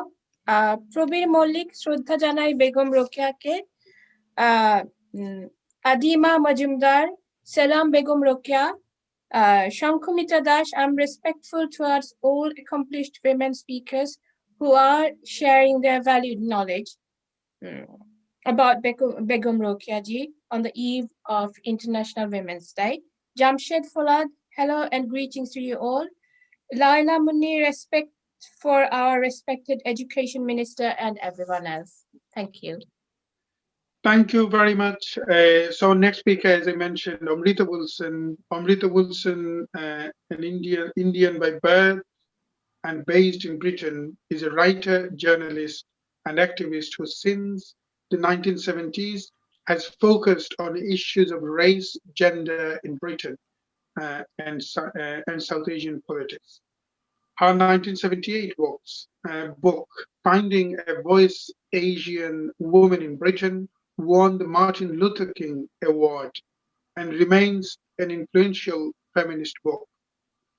Her other book publications include Dreams, Questions, Struggles, South Asian Women in Britain, and as a journalist, she has been published in outlets including Ceasefire Magazine, Media Diversified, Open Democracy, and many others. So it's an honor to have Omrita Wilson as part of the celebration. Many thanks for joining, Omrita Di. Over to you.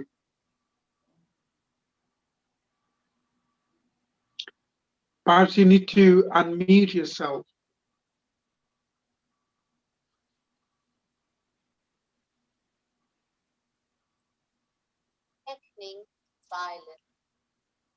Omrita Di, you need to unmute yourself. I've unmuted myself. I think I have, no? Yes, you have. Yeah, please go on. Yeah. Please go on, yes. Well, firstly, I would like to begin by thanking Gronthi for this wonderful event, which has brought together so many well-known artists, feminists, and people of great importance in Bangladesh. And I would also like to pay tribute to the many young men and women who gave their lives in the Liberation War. And of course, a few of the honored guests are among those who fought courageously. I'd like to greet them particularly. I came to Ruqayya Begum's work comparatively late, about 10 years ago. I had heard of her, of course, but it was only comparatively recently that I really began to read her writings. And of course, once I read her, I completely fell in love with her work. She was not by any means the earliest woman writing in Bangla. There was Rashundari Devi, whose book Amar Jibon appeared in 1876. There was Shukumari Dotto, from a very different class, whose work appeared in 1875. But Ruqayya was the earliest explicitly feminist woman writer that I know of from the subcontinent. She was an advocate, as we have heard, for equality between men and women. But in my view, she was much more than that. She was not simply what we call today a liberal feminist. She was a passionate advocate for structural change.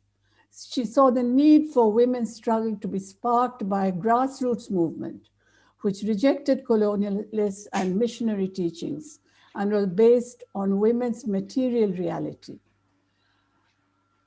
And she wrote that change can only occur if both men and women work together to gain independence from British rule. And she regarded education, as we've heard, and equally employment as a prerequisite for women's liberation. It has certainly had an impact, as we heard from the earlier speaker, about how women are now involved in the civil service in considerable numbers. But we must also remember the women who have to do the worst and most dangerous jobs in Bangladesh, like those, for example, who lost their lives in Rana Plaza.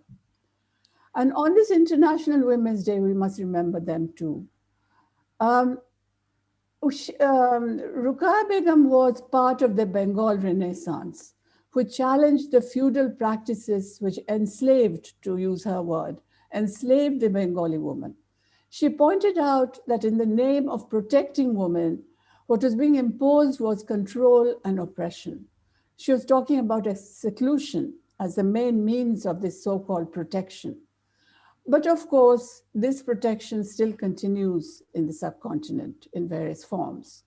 Certainly it does in India, where not allowing girls to go out of the house alone, not allowing women to wear what they want, have relationships with whomever they want to, effectively having curfews to stop them being out late, and so on. And feminists have noted this and written about it. Kavita Krishnan, for example, has written about this particular aspect of so-called protection in her acclaimed book, Fearless Freedom. In the context of seclusion, at a time when Ruqayya was writing, it's important to realize that Hindu women as well experienced seclusion. Tagore wrote about this in his novel Ghore Baire, which was the basis of the film Home and the World by Satyajit Ray. And in this scenario, the question of educating a woman was truly revolutionary, as we know from Ghore Baire as well. And as I know this to be the case for Hindus too, from the experiences of my own grandmother, who similarly had to surreptitiously teach herself to read and write both Bangla and English. In Hindu households, the laws of Manu were very often the norm. The Manu Smriti ruled that in childhood, a female must be subject to her father, in youth to her husband, and when her lord is dead, to her son. She must never be independent. This approach was challenged and to an extent dislodged from the second half of the 19th century by social reform movements, which fought these feudal practices. However, more than 100 years later, they're being brought back in India by the ruling BJP government of Narendra Modi. Ruqayya would have found this deeply worrying. She would have found the way in which the ruling BJP in India is seeking to reverse all those gains in the states which they control as very concerning. She would have been shocked to think of the possibility of the BJP actually winning the upcoming election in West Bengal, because that would be the end of progressive Bengali culture in West Bengal. But let's go back to Sultana's dream, because in some ways, that is a distillation of her ideas about feminism. In simple accessible language, she tells us a story which provides us with a very powerful message. She shows us that feminism cannot be separated from ecology, from nature. It cannot be separated from compassion, which we can understand today as human rights, from equality. So let's think about what Ruqaiya Shekhawat would have thought today about the Bengal she loved. In the context of ecology, what would she have thought of the open cast coal mines, the worst kind of polluters in Phulbari in Bangladesh, where the GCM, a British-based company, is systematically destroying the countryside and the lives of the people? She would have recognized that this too is a form of colonialism, although it has been welcomed by the independent government of Bangladesh. She would have been standing up in solidarity with the campaigners who have faced vicious persecution. What should she have thought about the treatment of refugees, whom she specifically mentions in Sultana's Dream? Would she have been happy about the Rohingya refugees who are being banished, forced to go and live in a flood-prone island, a chore, against their will? One of my favorite paragraphs in Sultana's Dream is this one, where Ruqaiya describes how she met the Queen of Ladyland. She writes, I had seen from the air car the Queen walking on a garden path with her little daughter, who was 4 years old, and her maids of honor. Hello, you here? Cried the Queen. Sarah. Sister Sarah was the person she was traveling with. I was introduced to Her Royal Highness and was received by her cordially without any ceremony. Can we imagine either Narendra Modi or Sheikh Hasina greeting strangers in this way, without security, without pomp and show? The Queen in Sultana's Dream would not have minded if people had made jokes about her. She would not have been involved in torturing and creating and killing creative people. She would have been deeply shocked to hear about Ahmed Kabir Kishore after he came out of prison last week. His first words were, if you come close to me, you will smell the pus. He had spent 10 months in prison for a crime of drawing cartoons under the Digital Security Act. He had faced unspeakable tortures. And we can only imagine what had happened to his friend, Mushtaq Ahmed, the writer who died in custody on February 25th. Perhaps Ruqaiya would have joined the hundreds of protesters who were beaten up and arrested since then. Yes, we must realize that while we sit here calmly discussing Ruqaiya Begum, her Bangladesh is in turmoil. We should reflect on the hypocrisy of a country, giving awards in the name of Ruqaiya Begum when it effectively silences the voice she left behind in her writings. Thank you very much. Thank you. Thank you very much, Amrita Dee, for your profound speech. We are moving on to the next speaker, and many thanks for your support as well. Thank you. We are moving on to the next speaker, and so Shodho and Granthi is honored to have 3 Latin American speakers. So they will be presenting together. And I'm personally, let me perhaps have this. So we have Rosie Sune, Mariam Tamborina, and Nancy Guevara. 3 wonderful ladies joined for the next presentation.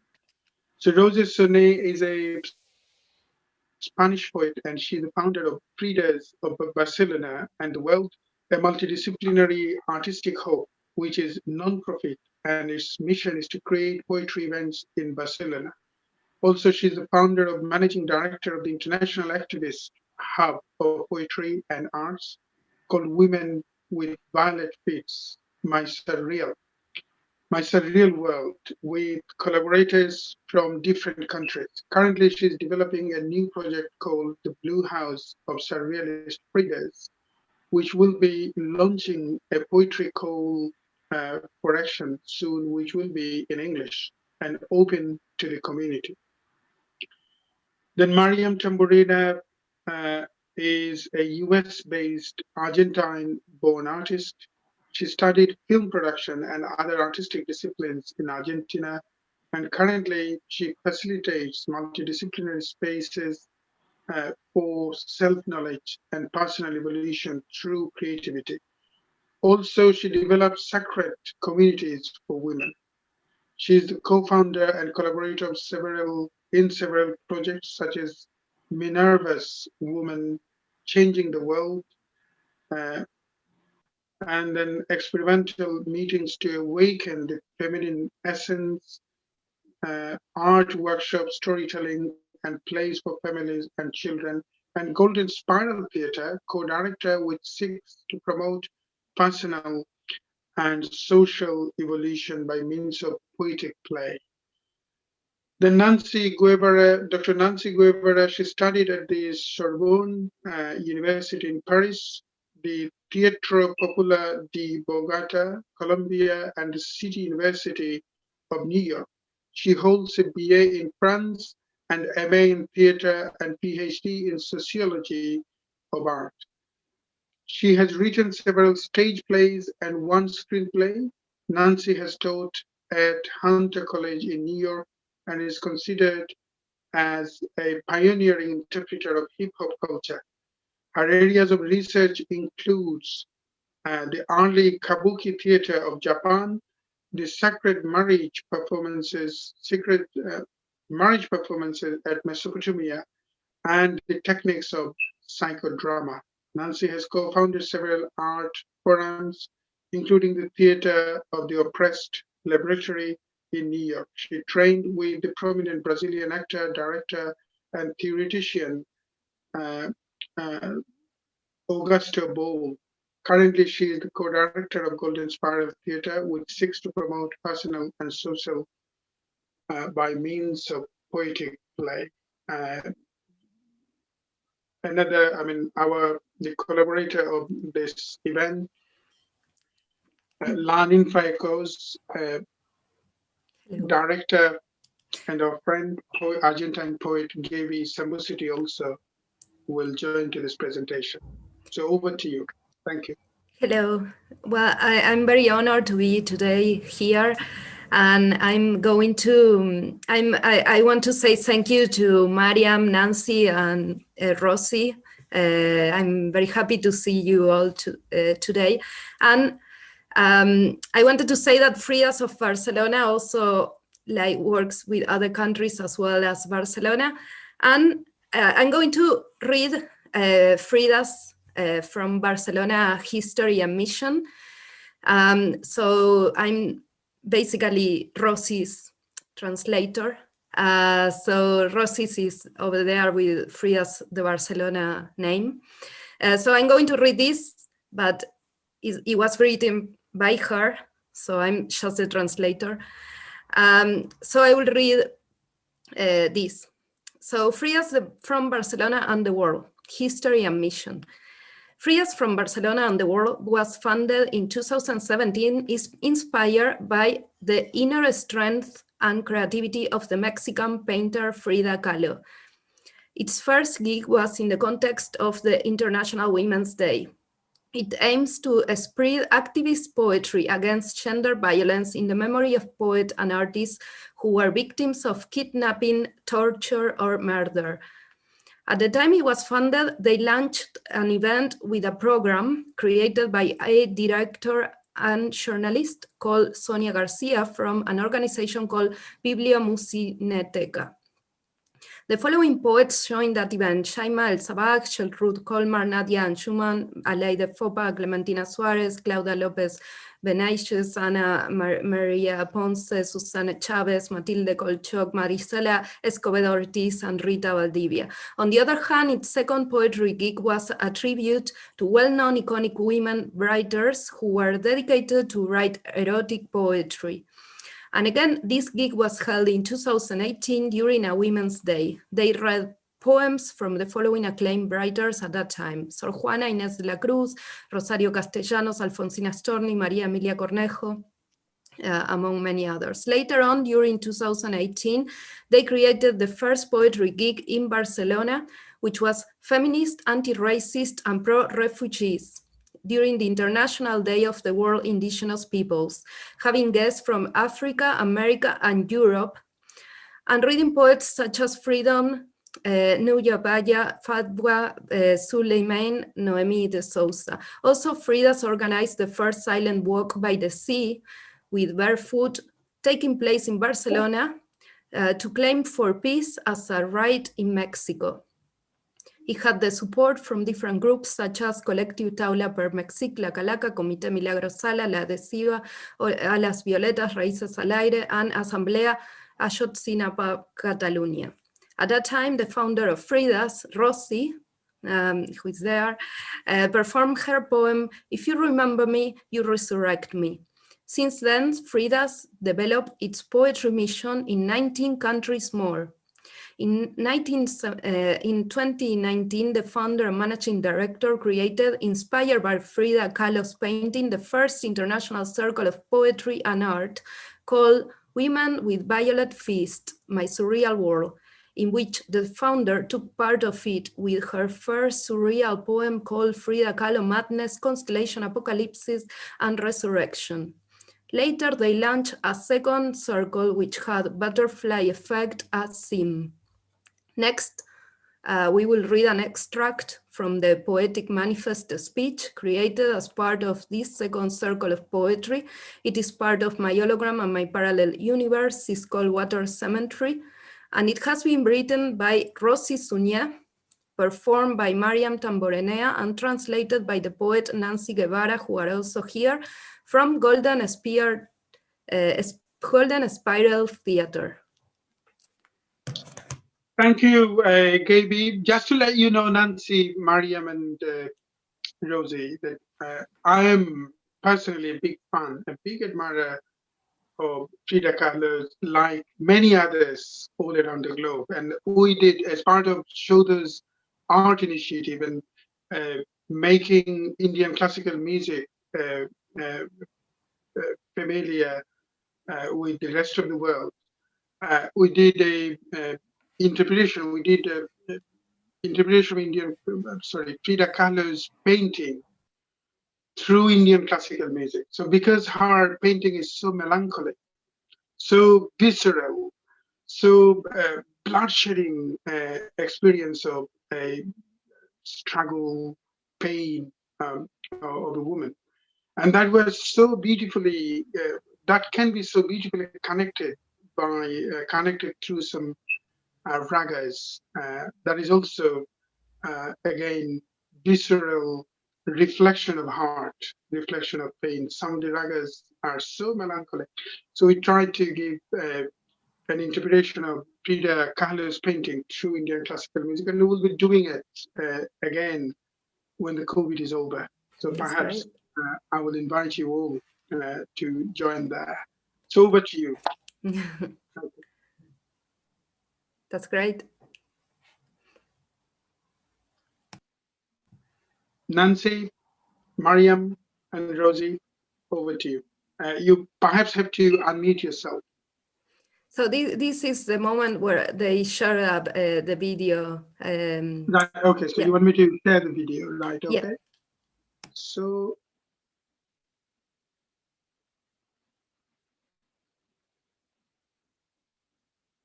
Jordan has a message for Mexican girls and women. Can you hear the sound? From the Water Cemetery. So it's a bit, the volume is not good.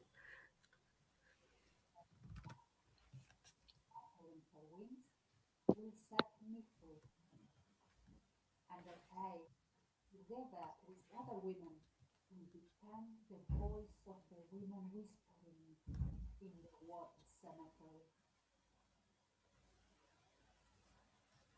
Blind trust, plain nakedness, feeling like a fish in crystal waters, wrapped without knowing in crazy dimensions.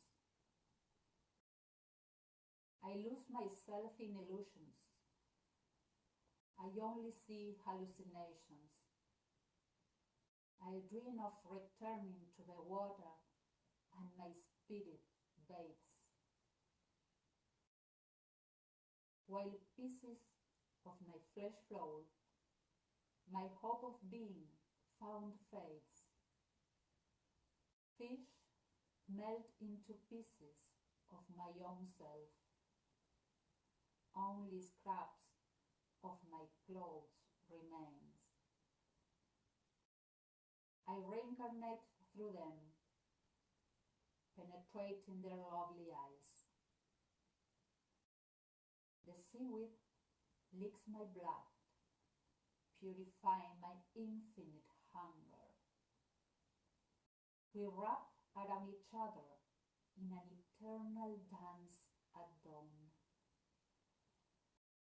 Now and then, I hear faint and strange voices. I share my aquatic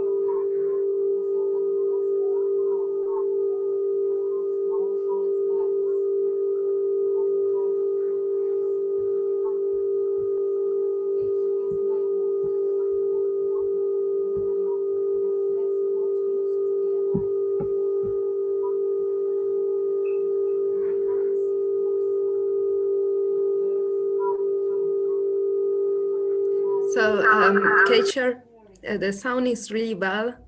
Sorry to interrupt. I try to.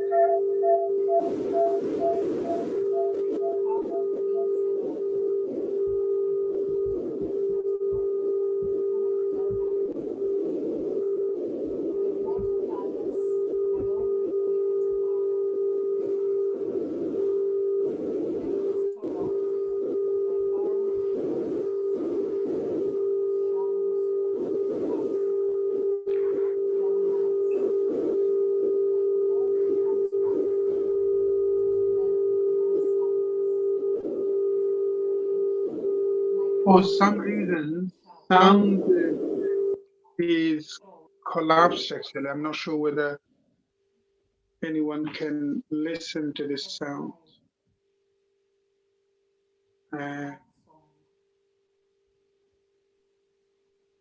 No, we can't. There is an additional sound. Yeah, that's like some sort of interruption. Gaby, no sé si sería posible que lo pudiera recitar Mariam mientras se pasa en silencio el video y se escucha la voz de Mariam. Sí, ahí le digo. No, sería más conveniente volver a empezar el video, pero que esté en silencio, en off, y que lo vaya recitando Mariam, ¿no? Okay. Porque... Ahmed, Rosie is saying that maybe Mariam can read it, like if you just mute it and you continue the video, Mariam can read it. Okay, that's fantastic, yes.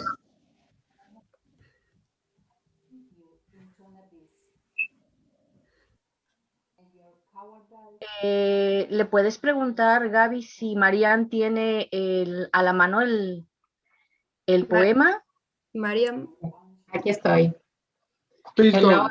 everybody. Yes, I'm ready to read it. Sorry about that. Yes.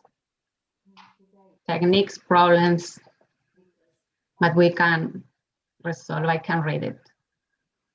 Vale, entonces solo tendría que ponerse al principio el video para que comenzase Mariana a recitarlo. Ahmed? Yeah. Could you please put it from the beginning? That's why Rosie is saying. Yeah. Thank you. Okay, the poem is called Water Cemetery. Blind trust, plain nakedness, feeling like a fish in crystal waters, wrapped without knowing in crazy dimensions. I lose myself in illusions. I only see hallucinations. I dream of returning to the water, and my spirit bathes. While pieces of my flesh float, my hope of being found fades. Fish melt into pieces of my own self.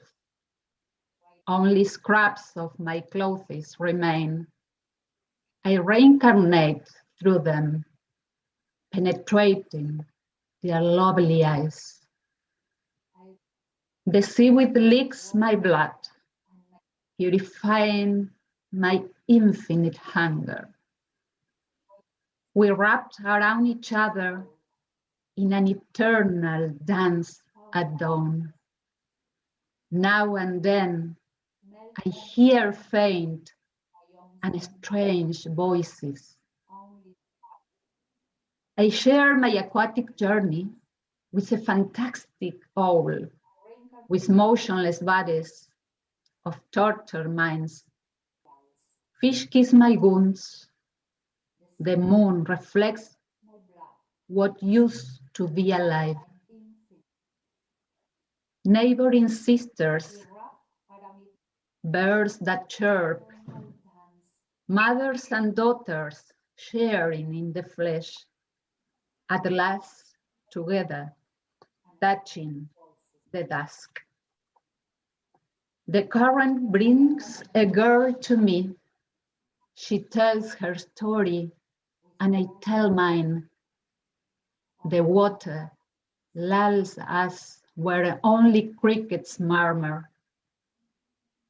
Babies tore off by armed monsters in the shadows of the shrubbery, glowing eyes.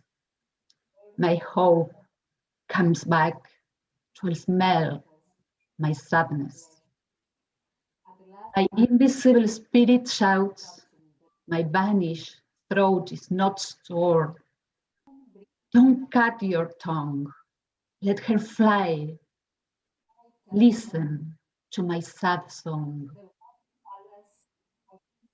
Drink my blood, don't be late. Don't close your eyes. Bear them to the pieces of myself. Don't burn your heart. Let it touch my prayer. Don't vanish without shouting with me. Listen through my navel. Don't reincarnate in my life because the rage will triple. May your ego not be your poison. May your ambition not to fall into coalition.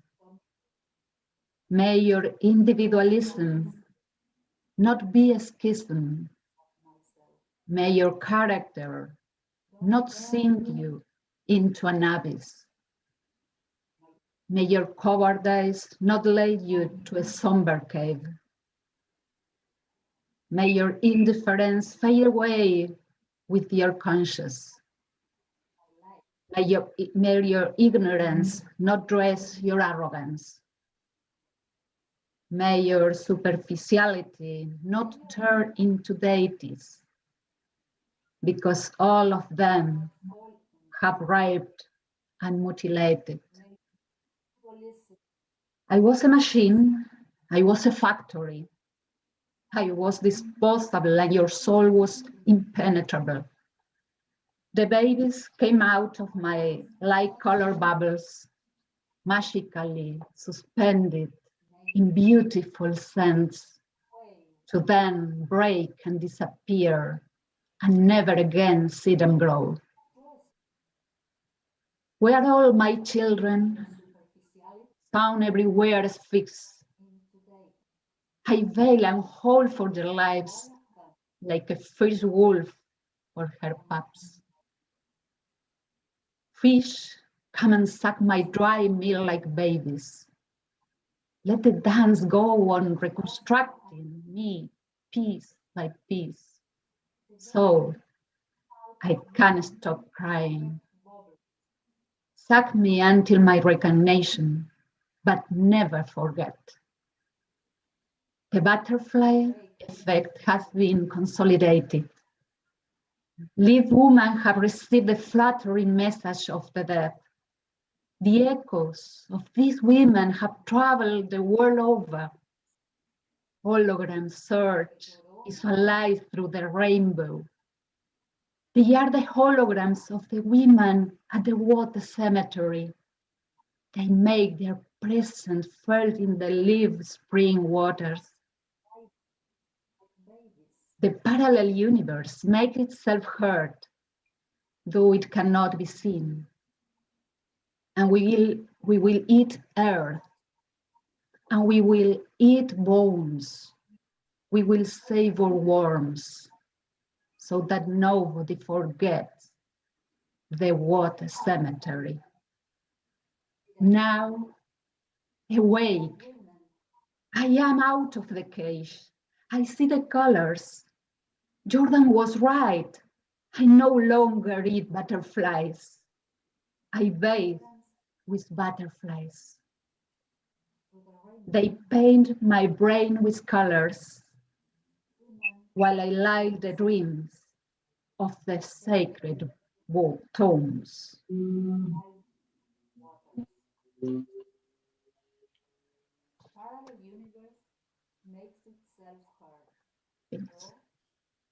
Thank you very, very much.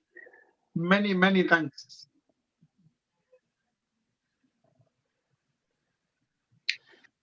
Can we move into the next one? Gaby? Yeah, now it's a performance by Nancy and Mariam. Great, thank you. Just I'm asking whether everyone found the live streaming okay. If you find the live streaming okay, please do share in your timeline for your friends. So this is a request to our performers, speakers, and also the audiences. Thank you.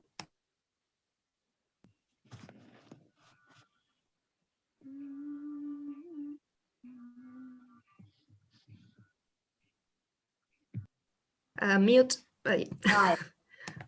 I unmuted. Can you hear me? Yeah, please go on, Nancy. Thank you. Okay, my name is Nancy Guevara, and together with Mariam Tambordenea, we create play shops or spaces for imagination to evolve ourselves and empower ourselves as well as other women. Mainly here in North America, in the United States and in South America, but not only there, okay? So we're also online nowadays. We are very grateful to be part of this circle of inspiring women, inspiring speakers, inspiring people in general, in celebration of International Women's Day, and in celebration and in honor of the great Begum Rokeya and the recipients of the 2021 award that bears her name. We want to express our appreciation to Gabi Sambucetti from La Ninfa Echo and to TM Ahmed Kaiser for their invitation and invaluable support before and during this presentation. We hope to contribute to the spirit of the day with our work. The mission of our theater company called Golden Spiral Theater is to promote personal and social evolution by means of poetic play. We utilize theatrical techniques and games. We utilize cross-cultural myths, creative meditations, body sculptures, and archetypes to ignite and cultivate the capacity for personal transformation in ourselves and in the participants who come to our workshops or play shops. Our latest play shop, for example, is called the Entelechy, and its purpose is to inspire participants to discover and activate their most evolved self. By expanding their sense of self, by catalyzing new ways of being, and by creating a grand vision for themselves. Okay? We believe that as we transform ourselves and reach for higher values, identities, possibilities, our capacity for action in the world on behalf of all of us deepens and becomes more meaningful and effective. So today we would like to offer you a small sample, a short demonstration of our theatrical process and outcome, okay? We would like to extend our invitation to participate in this demonstration to those present here at this Zoom event, but also to those watching us or listening to us on YouTube or Facebook. We can do this together, okay? We can, women and men creating a global and sacred community for a few minutes, all right? So please raise your hand, wherever you are, if you're interested in participating. Okay, great, okay. Before we begin the actual demonstration, we would like to briefly define two terms, archetype and entelechy, because they're going to be important for what we're going to do. Afterwards, we will invite you to create a private space of awareness and growth to begin our session, all right? So, what's an archetype? Well, we would like to share two examples. One is from Hindu mythology.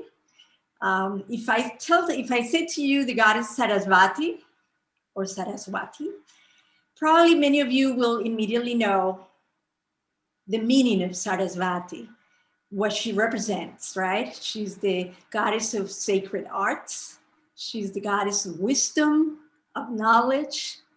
And her name, as many of you probably know, means essence of oneself.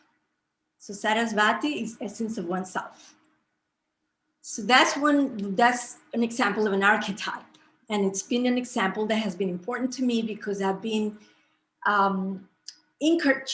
attempting to incarnate Sarasvati in my work. That is, I've been attempting to create from my own essence. All right? So that's one example. If I say to you the Greek goddess Aphrodite, what does she represent? What does she incarnate? Probably many of us would know that she is the archetype of sexual passion, female sexual passion, female sensuality. Okay? So that's it for archetypes. These are models or patterns of human behavior that have existed since time immemorial. That's what an archetype is, the model of human behavior and thinking. Now, the word entelechy comes from the Greek language, and it refers to the most evolved part of a being, any being. For example, the rose is the entelechy of its seed. The seed strives towards the rose, towards the flower, to realize its full potential. And the entelechy, the rose, pulls it towards itself to become a rose. So today we've chosen one entelechy, one archetype from a particular cultural and spiritual tradition in North America to encourage you to expand your sense of self and begin to create a grand vision of yourself. All right? So when we allow ourselves to imagine, to incarnate a different and higher vision of the self, we strengthen our capacity for personal transformation via the energetic expansion of our being. And we experientially understand that it is within our power and reach to create and recreate ourselves at will. So we're talking about an evolutionary type of art that we create, an evolutionary type of theater that we are practicing. Okay, so we're gonna ask you to please put everything to one side and create a private space around you, wherever you are, all right? Close your door if you can, but if not, just close your eyes or relax or anything that can help you concentrate for a few minutes. Okay. Let's take a deep breath.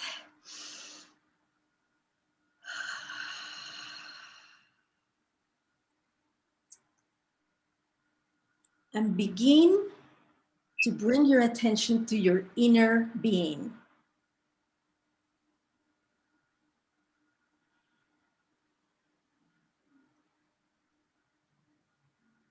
Connect with your curiosity, your receptivity,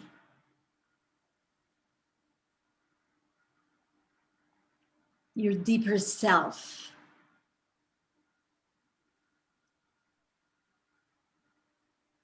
Your inner knowing and wisdom. Connect with your creativity. And especially connect with your playful nature. This is a game, okay? This is a game of evolution, of transformation. Now, expand your awareness outward to embrace the room you're in or the space you're in. And try to occupy the entire space with your energetic body. Send your energy out to the corners of the room, to the space you're in. If your eyes are closed, please open them and slowly connect with everybody now in our circle. Okay. This is a safe space. We're here to support each other in this experience. And now let's bring all our energy, our awareness, and our presence into this room, into this circle. All right. We are going now to show you an image of an archetype, the one that we chose for you today. And we're going to describe it in some detail. And then we will invite you to stand up if you can and create with your body, okay, a spontaneous and free sculpture of that model or pattern of human behavior. Whatever she inspires in you, you can create freely with your body.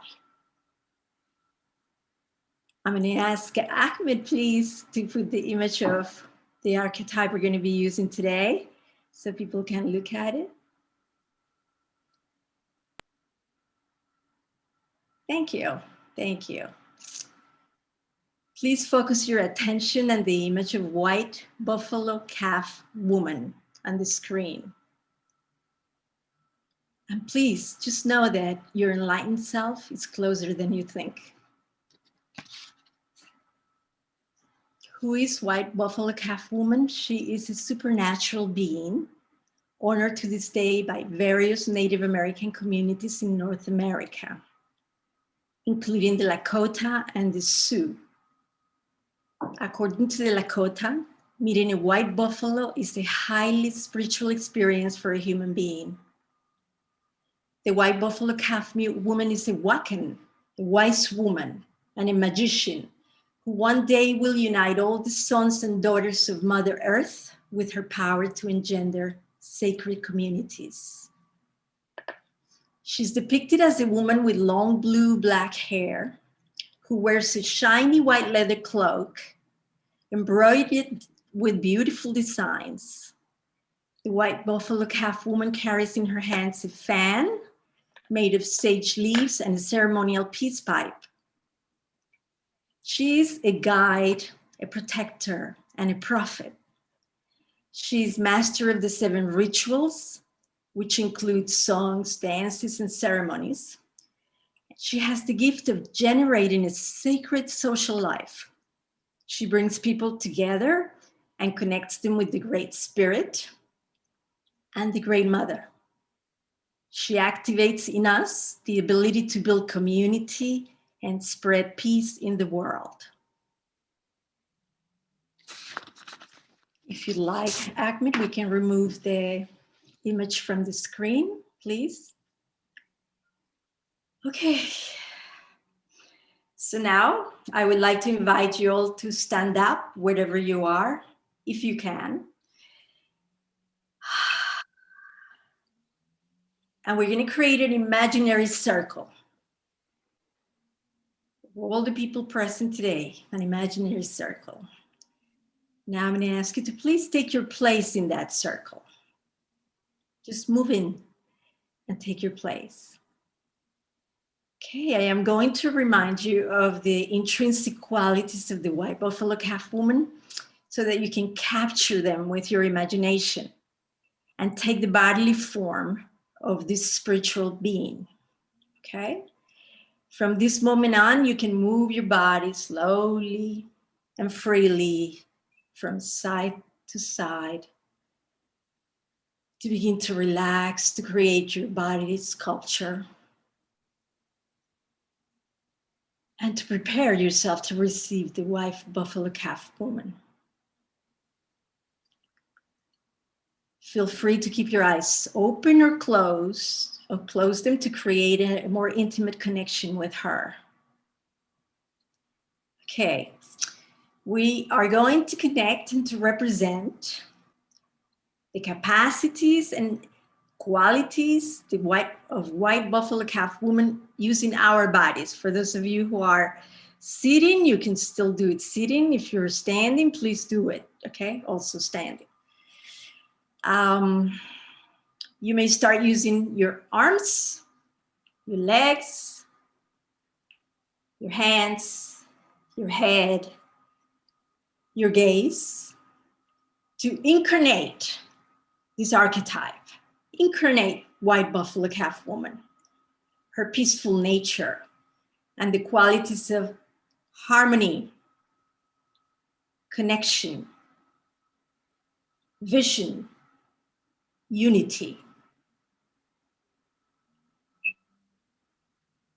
Let's remember that white buffalo calf woman ignites the vision of a harmonious and cooperative humanity.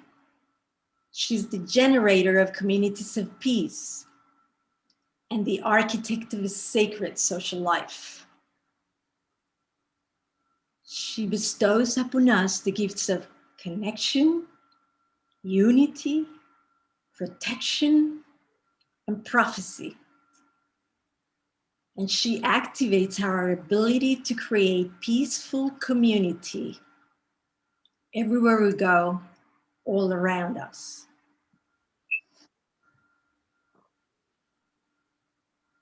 Align your mind and your heart with a sense of peace.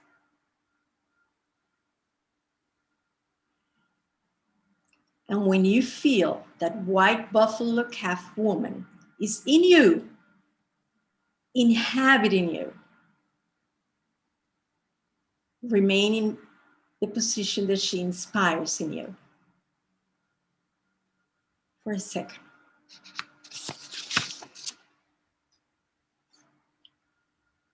And from there, from that body sculpture that you have created,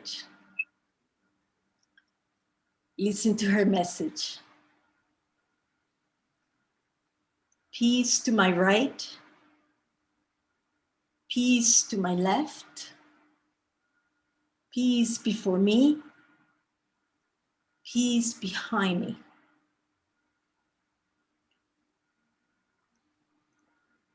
Slowly,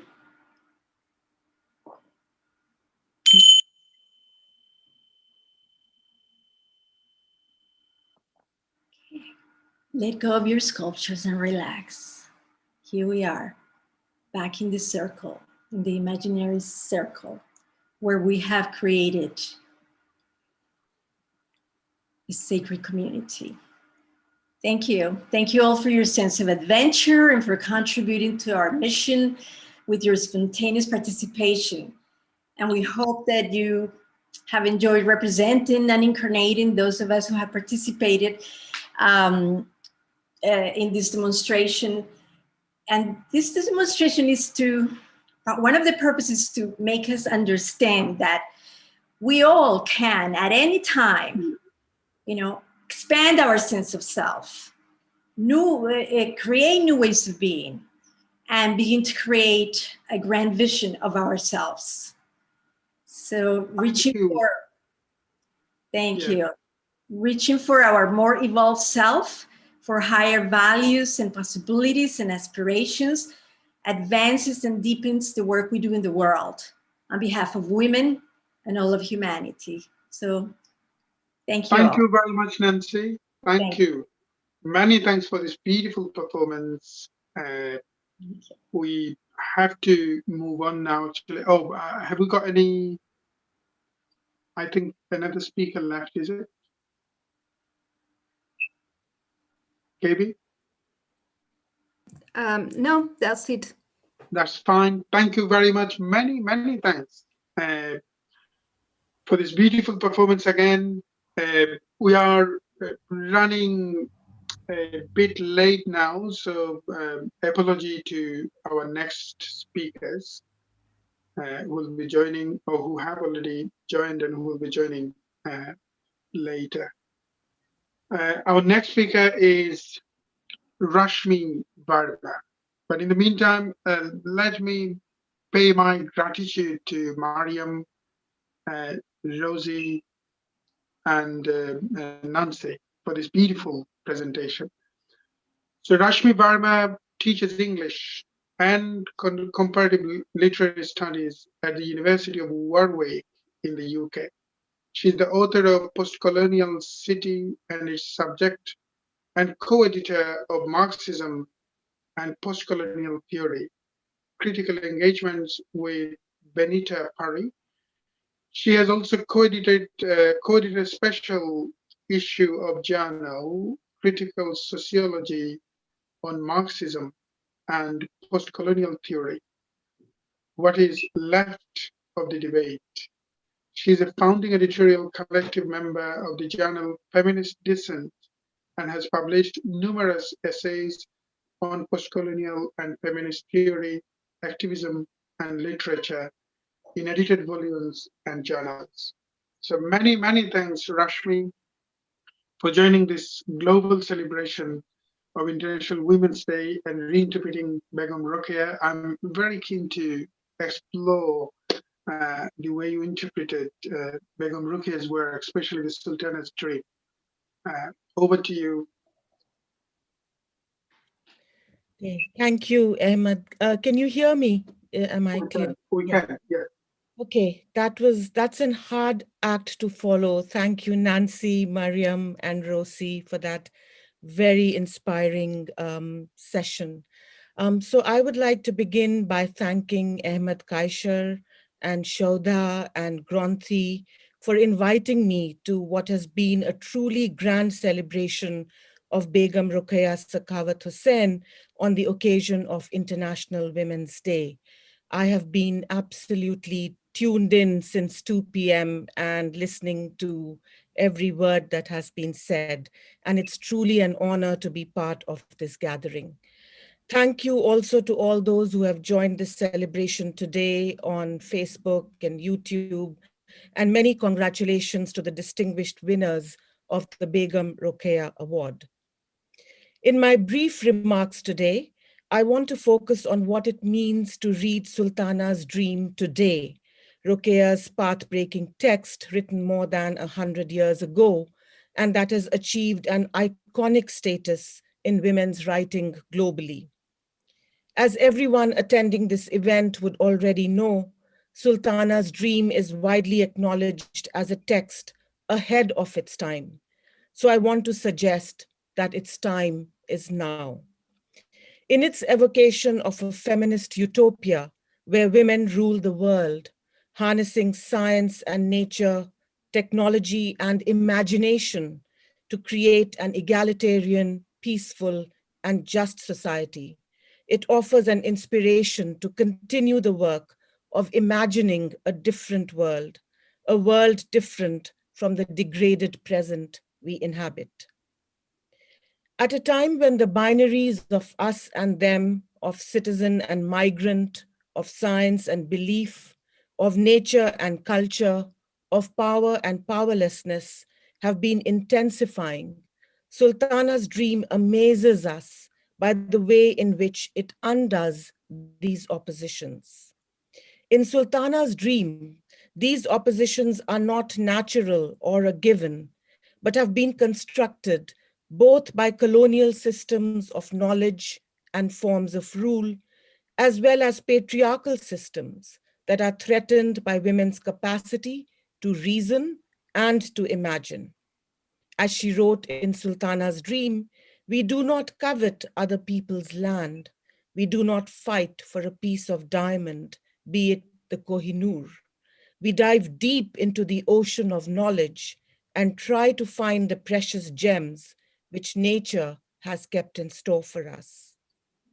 Thus, inasmuch as the fact that we can read Sultana's Dream as a critique of colonial and capitalist science, driven exclusively by a will to power, domination, and accumulation, it is equally important to note that for Rokeya, the answer is not the one that even some feminists have suggested. The answer for her is not to take shelter exclusively in the realm of nature as a feminine force, for that is precisely the bifurcation, the cleaving apart engendered by colonial and patriarchal rule, to render nature as feminine and culture and technology as male. In Rokeya's work, nature and science must coexist, not as antagonists in a never-ending battle, but as accomplices to improve the common predicament of humanity. This aspect of her work, of course, resounds more than ever as we find ourselves in the middle of a vicious pandemic. And it is on women that she reposes her confidence to heal this rift between science and nature, between science and culture. As she writes in Sultana's Dream, while the women were engaged in scientific research, the men of this country were busy increasing their military power, unwilling to believe that the women scientists were working to draw water from the atmosphere and collect heat from the sun, technologies that of course have become absolutely crucial as we face an impending climate catastrophe.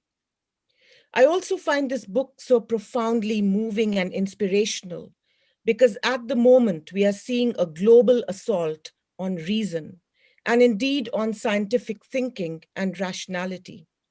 Religious fundamentalist movements from India to Africa to the US are clamping down on reason and science. And many well-meaning academics have also derided reason as Western and imperialist. But as women, and especially women from South Asia, we have seen the catastrophic results of these attacks on reason. In South Asia in particular, we know that numerous rationalists and atheists have been murdered in recent years. Amrit Wilson, in her talk, mentioned many such names, but I'm also thinking of the brave feminist rights activist Sabine Mahmood from Pakistan, or Gauri Lankesh, a brilliant feminist journalist who wrote Truth to Power against the Hindu right and all forms of orthodoxy, and who was brutally killed on her doorstep in September 2017. We must not forget that these attacks on reason in the service of human good is also an assault on critical thinking. Begum Rokeya embodied this kind of humanistic critical thinking. Finally, I want to emphasize that these attacks on rational and critical thinking are essentially also attacks on imagination itself. Thus, I think we need to refuse the binary of the opposition between imagination and reason. But here, luckily, the autocrats and the patriarchs have a losing battle ahead of them. That opening image in the book of a woman lounging on her chair and contemplating the condition of womanhood and dreaming about her utopia is an image that cannot be imprisoned or erased. Sultana's dream lives on and continues to help us imagine better worlds. Happy International Women's Day to everyone, especially to all my sisters around the world. Once the day's labors are done and men and women have shared those labors equally, instead of the men, as Rokeya wrote, dawdling away their time smoking, for they talk much about their work but do little. May we all have the chance to imagine and to realize a more just and equal world. Thank you for this chance to speak. What a profound speech, and contemporizing Rukia's work with the present day's world. Thank you once again, Rashmi, for joining. It is an honor to have you, and especially an academic like you, as part of this celebration, global celebration of International Women's Day, especially Rukia's work. So, ladies and gentlemen, we're moving on to the next performer. But in the meantime, if Shaheen, if Mitul could read some audience's feedback, audience's Sorry, comments. I'm having problem with my internet, so I had to No, switch that's fine. internet on my mobile. Yeah, that's Sorry. okay. That's okay. So our next performer is Shupriya Nagarajan. Just hang a second. Sorry.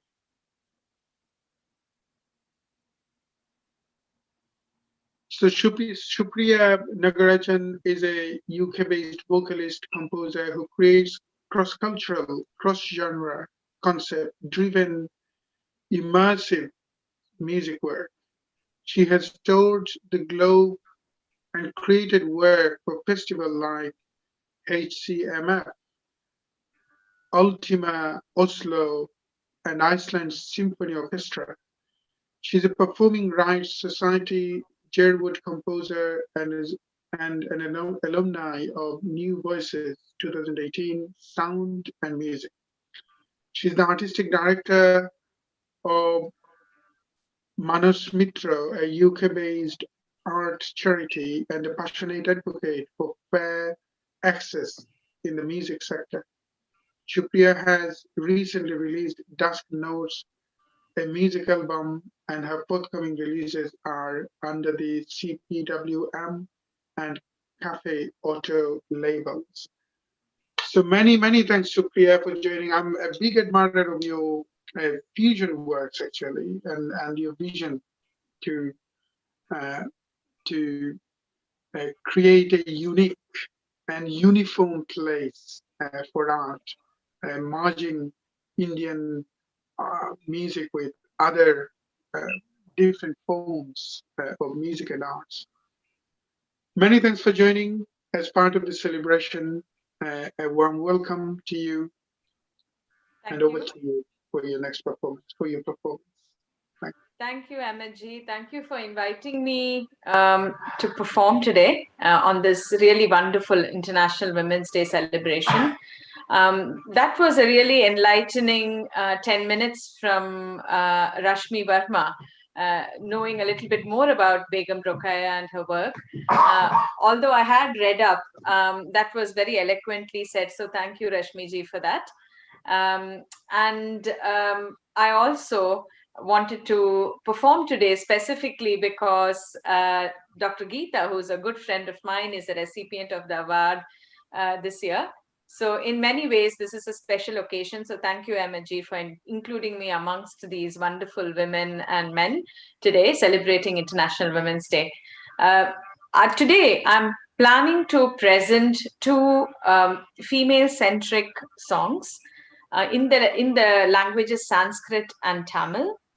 And because I'm from Tamil Nadu and I speak Tamil, that's my mother tongue, although I've grown up in Mumbai and I can speak a few other languages, I still revert back to Tamil often. And both these songs are celebrations of the goddess, and the sentiment is bhakti or devotion. So the first piece, set in the Raga Desh, is about the Vrindavan and Krishna being very elusive and Radha pining for him in the garden and recreating in her mind all the nice moments that she's had with Lord Krishna in Vrindavan. And that's the first piece in Raga Desh. Following that, I will travel to South India, to the temple town of Kanjipuram, and present a composition celebrating Goddess Kamakshi, who is also known as the Universal Mother. So on this occasion, it seemed fitting to be able to do that. So without further ado, I will sing the two songs in one after the other.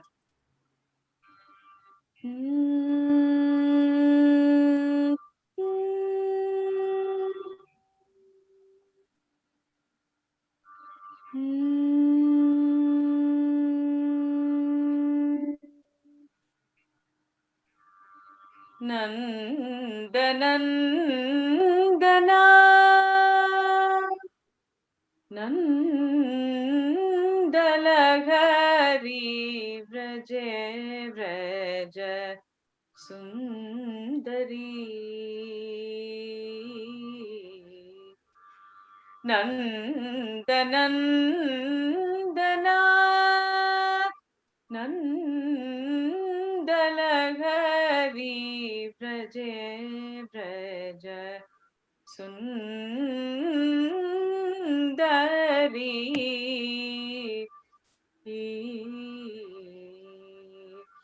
Nandanandana Brindavane muda Viharanti Brindavane muda Viharanti Kandyavanam Prakashayanti Brindavane muda Viharanti Kandyavanam Prakashayanti Nandanandana Nandalagari Vraje Vraja Sundari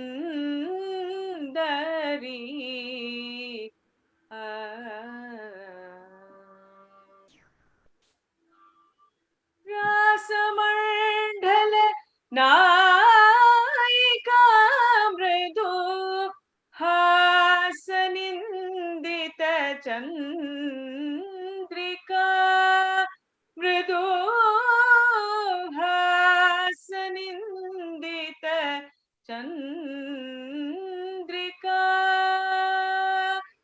Vasudeva Pranatita Vasudeva Pranatita Lalita Dasuni Aradita Nandanandana Nandalagari Vraje Vraja Sundari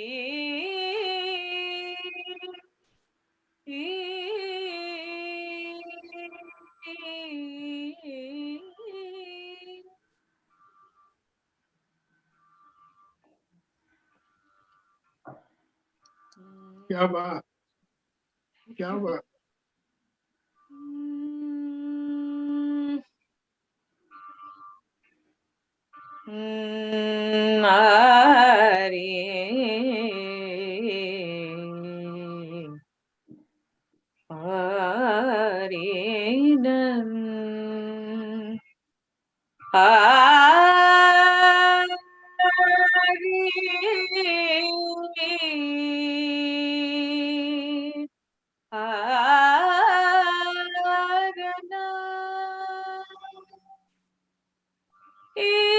Ishwara Patam Mahishi Ishwara Patam Mahishi Jaya Rama Sodari Saswata Sukha Pradhaini Mapalaya Mata Ishwara Patam Mahishi Jaya Rama सोदरी शाश्वत सुख प्रदायिनी मां पालय माता ईश्वर पटं महिषी मारहर क्रोधा गुरुवारणी मां कुमार जननी मारहर क्रोधा गुरुवारणी मां कुमार जननी घोर महिषासुर नाशक काली रूपिणी नीरजलोचनी कांचीपुर कामाक्षी माई ईश्वर पटं महिषी भोजनदायक अन्नपूर्णेश्वरी वृंदावन सारंगेश्वरी अभिमान श्रित जन पोषक पुरी अभिराम संरक्षणार्थ चंद्रकलावर्धनी ईश्वर पटं महिषी जय राम सोदरी शाश्वत सुख प्रदायिनी मां पालय माता ईश्वर पटं महिषी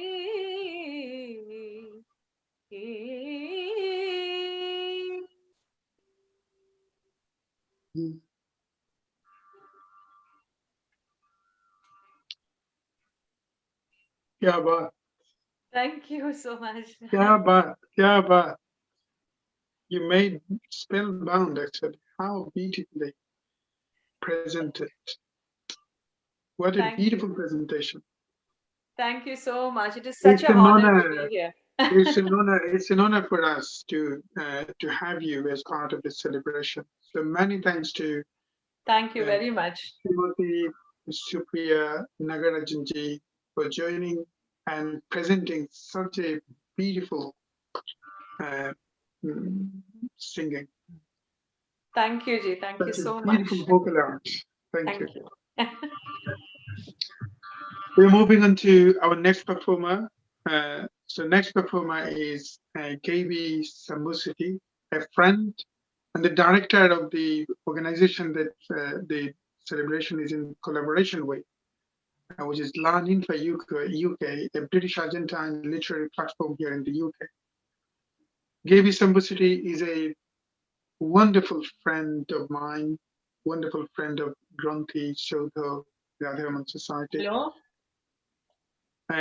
Gaby Sambusiti is. Hello. So Gaby Sambusiti is an Argentine-born, UK-based writer. She holds BA in creative writing from Brunei University, and she's a Latin American and Spanish literature teacher. She's the founder and managing director of a magazine and podcast called Learning for Echo, with a team of writers and academics from Europe, the UK, the US, and Latin America. She was the event director at the Oxford Writers House, a hub for writers within the community and University of Oxford. In 2019, she participated in a talk about writing and freedom of speech at the House of Commons. She's the author of The Good, the Bad, and the Poet. Also, she toured in different countries, and her books, reviews, and collaborations appear in different magazines, anthologies, and literary projects from Argentina, Brazil, Peru, Germany, Bolivia, US, Mexico, Chile, Italy, Spain, Bangladesh, India, and the UK. So many, many thanks again, Gaby, for all the support you've been doing. Over to you now. Okay, thank you. Thank you very much to Ahmed, Shamim, and also again, Mariam, Nancy, Rosie, and everyone involved in this super amazing festival. It's a big effort, and the result for me is amazing. So I'm going to read a text about the lockdown and women, about this year of lockdown. And it's called A Phone During the Pandemic Crisis. So when I was writing this speech, I thought in the COVID crisis as a new metaphor of closed doors for women. For many women, this crisis only increased the perpetuated violence against women in a system that seems to be repeating itself like an endless spin. One tends to think in violence as something happening in our neighbor's garden, never in our own lives. However, figures and experience shows a different thing. Violence is in our own places, with our own friends, family, and in our own inner circle. The violence can be as small as marble or big as a shot. When I was writing this, I thought in the intimate terrorism that many women are experiencing right now. Looking at the figures in some countries, the helplines have received 50% less calls this year. That's a big regression. As I'm mainly a poet, I was thinking in this image of a disconnected phone.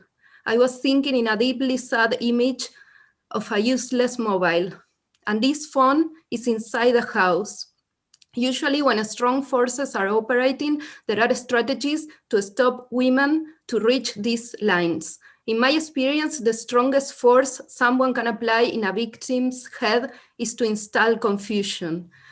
This is a Women's Day festival, and it is the only opportunity for many writers to think about being a woman. And this year, being a woman meant to be a woman inside a home, and in many cases with someone, in other cases dependent on someone, or being stalked by someone, or humiliated, or scared, or confused. There are many realities and many possibilities, but violence persists in multiple forms. Almost 100 years ago, Virginia Woolf wrote A Room for One's Own, in which she highlighted the importance of having money and a room in order to survive. Now, after all these years, many things have changed, but other things seem to be still being taken place. Women are much more likely than men to be subject to sexual harassment at work, and research suggests that 4 in 10 women had experienced some form of unwanted sexual behavior in the workplace. Around 1 in 9 mothers reported that they were either dismissed, made compulsory redundant, or treated so poorly they felt they had to leave their job. The gender pay gap in the UK stands at 17.3%, and there is still a lack of female representation in executive positions compared to non-executive roles, meaning that women are still underrepresented in operational roles.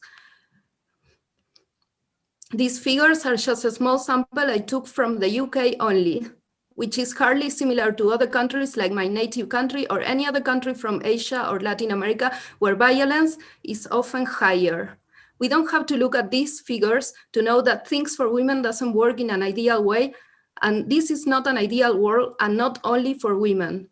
During the last year, I received many calls of women reporting violence, and I'm just a friend, an organizer. I offer my ears and support, and that's it. As an organizer, I talk with many women who suffer abuse or violence from different people. They usually refrain from reporting it, and if they do, they are clearly re-victimized. I constantly have seen how many people dismiss these reports and organize festivals with people who have been reported. From my experience, victims are blamed and abusers continue as normal if they are not public records. I can understand why talking about these topics is so hard. Fear is everywhere. Fear means to survive sometimes for some people. Women's oppression sometimes has 3 sides: economical, political, and ideological. And this in theory sounds good, but in reality it's really hard to deal with. Being a woman sometimes means to be a woman locked in a home without an available door or phone. This was always like that, but this year it became stronger. And that damaging potential brought a new level of consciousness, because being locked means also to think even more about the exit. Sometimes an available phone means to run away, to grow out, or to become powerful. Today, I just want to say that if you are a woman and you feel locked, there is always a door available, no matter who you are or where you are. That door can be a neighbor, a friend, an organizer, a family member, a teacher, or even your own mind. We are always protected, not just by a system or government. We are protected by our own thoughts, words, body, and mind. I would like to finish by saying that my message from my pandemic year is that we need to create a real community with values that are not just empty words. And I'm going to read 2 poems. One is about being a vulnerable woman, and the other one is about courage. Thank you. Thank you. Okay. I'm going to read my vulnerability.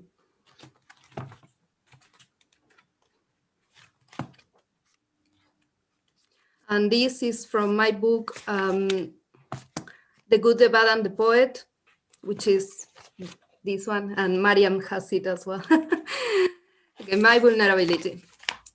I'm typing in this office, looking at my boss with confidence, saving all these files, saying once and again, I'm good, thank you. Walking in an aisle with a yellowish, low consumption light bulb over my head. Tomorrow I will be fired or bullied or harassed. My inspirational mug says that today was good, but tomorrow will be even better. My boss doesn't want me to be strong like him, but after having to reveal myself once and again, being so many times in contact with my pain, I know that nothing is stronger than vulnerability. Sometimes I just want to kiss my own forehead before falling asleep. Thank you. And I'm going to read another one, which is really short. This is for my friend Ahmed, because it's her favorite one. And he is a great friend, a great, awesome friend. So it's dedicated to him. So my courage. Imagine a room full of people rejecting your verses. Imagine a room full of people criticizing your career. Imagine a room full of people laughing because of the way you look. Imagine all that over again, but instead of being in the same room, you are now dead. Yes, it doesn't matter anymore. Thank you. Many, many, many, many thanks, JV, for your input, for your contribution with words and poetry. Our next speaker, we will start, we haven't forgotten our audiences. If you keep inputting in the comment box, we will try to read some of those very soon. But our next speaker is Shaheen Mitul. So Shaheen Mitul is perhaps one of those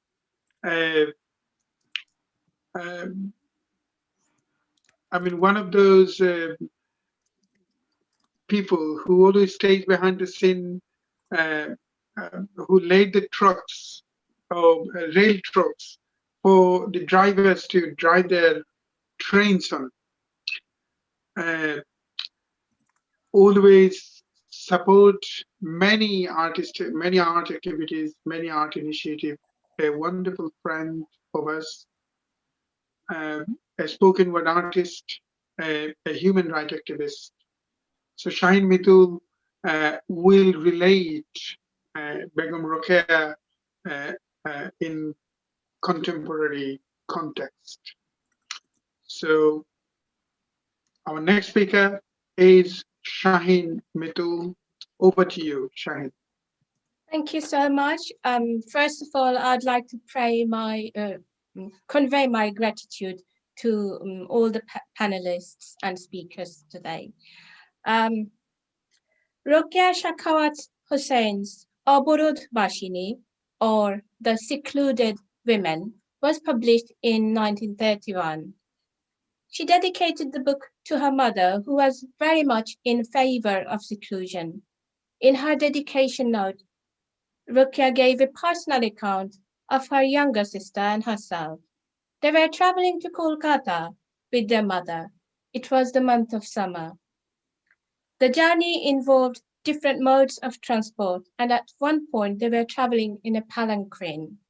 Some of you probably are familiar with a palanquin, or palki, as we call it in Bengali. It is basically a wooden box with a small entrance in the middle and handles on both sides. Moreover, it is covered with thick material of cloth to protect women from being heard or seen. Being suffocated inside the palanquin, the little girl, Rokeya's sister, started crying at the top of her voice. She was screaming. She was very distressed, but no one around bothered to take her out and let her breathe in the fresh air. Now I'm going to tell you the story of a young woman who, as opposed to Begum Rokeya's childhood memory, had a very different kind of childhood experience. The story goes back to late 80s, early 90s. As a young child, she grew up in a very secular environment. Her paternal grandmother used to wear hijab and niqab. One of her best childhood memories is watching her grandmother praying at dawn and reciting the Quran, and in the next room, her aunt, who is a prominent Tagore singer, singing and doing her riwaz or practice.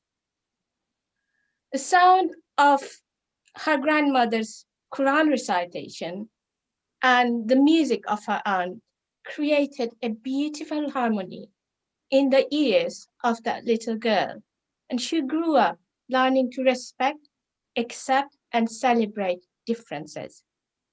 She gets married. This is 21st century. Her life takes a different course, and she is now exposed to the world of seclusion in the 21st century England. As a newly married bride, she expressed the desire to her husband to go to the seaside and walk along the shore, holding his hand. She was refused. She was told that in Islam, women do not walk beside men, they walk behind.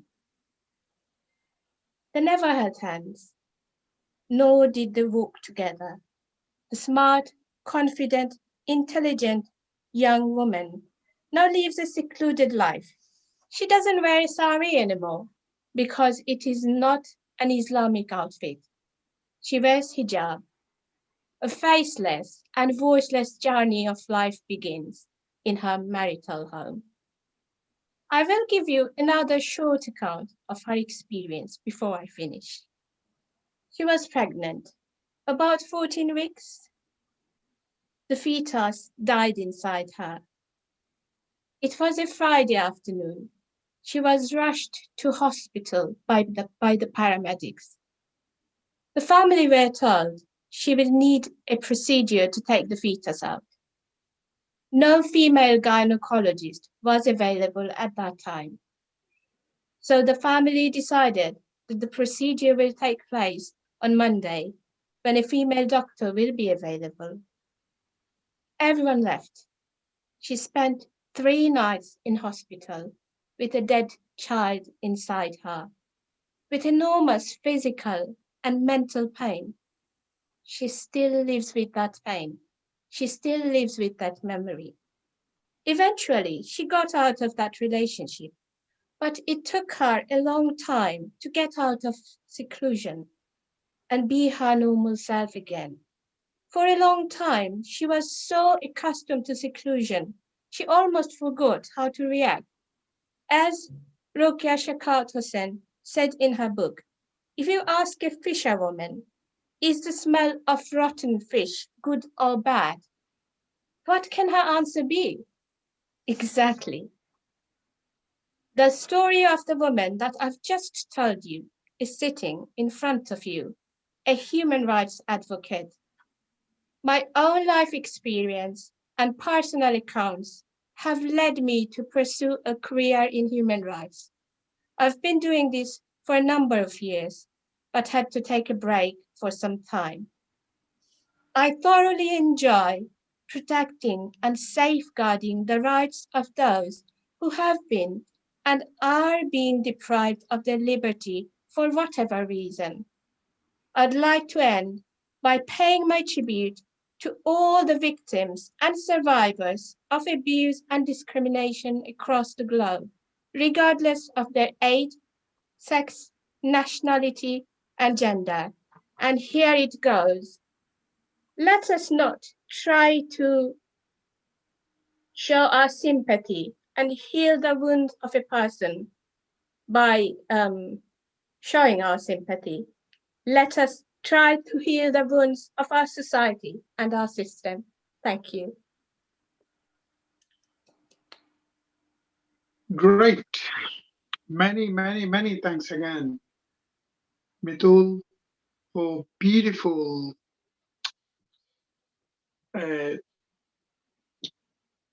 contextualization of Begum Ruqayyah in your own personal experience, in your own personal life. I can remember your speech last year as part of International Women's Day hosted by Nari Chaitanya and Popular Union. That was absolutely insightful, educational for many of us. So thank you very much once again for this. Thank you. Our next speaker is Shri Ganguly. So those who follow Granti's work or Shodha's work, they are perhaps are familiar with Shri Ganguly's wonderful contribution, wonderful writing, and wonderful input in feminism, in poetry, different spectrum of art initiative, art activities. So Shri Ganguly is a UK-based Indian fiction writer, a model, an actor, a poet as well. So many thanks, Shri, for joining. Over to you. I'm personally looking forward to listen to your own interpretation of Begum Ruqayyah. Hello, everyone. Sorry. Please go on. Yeah. Hello, everyone. Can you hear me? We can. Yeah. We can. But let's see whether you can make it a bit more louder. Louder. Yeah. I feel so privileged to be a part of this today. All the speakers have been just beautiful. I mean, I was listening to Shaheen, Gabby, just incredible. I'm so moved inside. You know, I feel like I'm trembling hearing these stories. I was going to read a short story or a poem of mine, but this morning I wrote something. I tore it up. I wrote again because I wanted to write about feminism and what it means to me. And it's very complex. So it's 10 minutes long. I'll read it out to you guys.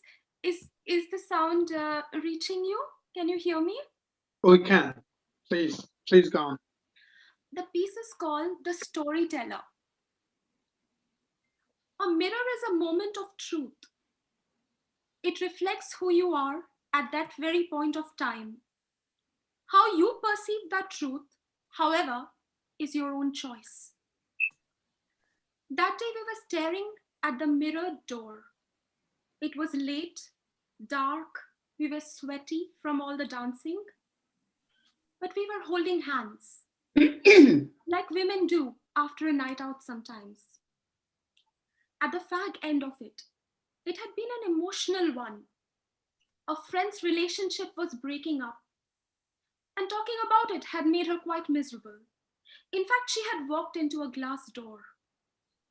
It wasn't too bad, but her nose was bleeding, as if tears had turned into a slow trickle of blood. It's a modern day reality, I wanted to tell her. Loneliness. Stifling loneliness. But it was much before the quarantine, so I did not want to say it out loud. We walked out into the dark, narrow alley, holding hands, instinctively, like women do, because they are trained to do that in darkness, when they have stayed past their time.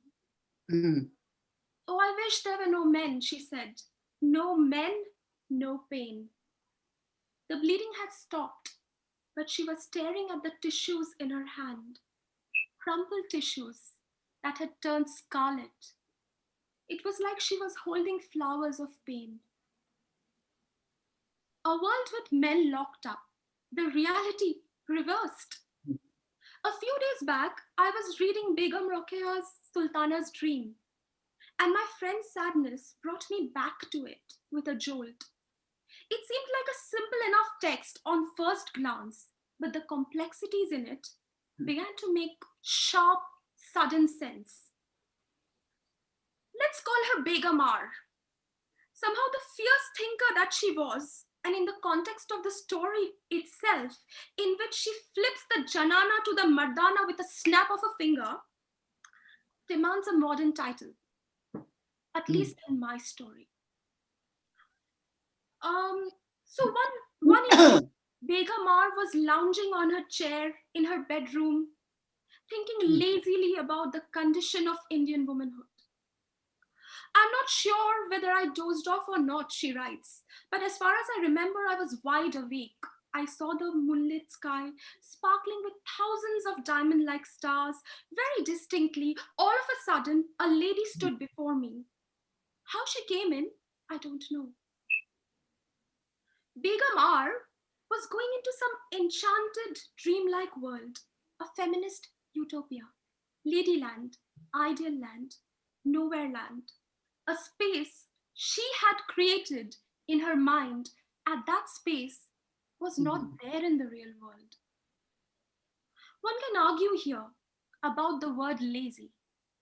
Many people believe that feminism arose out of the privileged woman's prerogative, who had time to indulge in such laziness.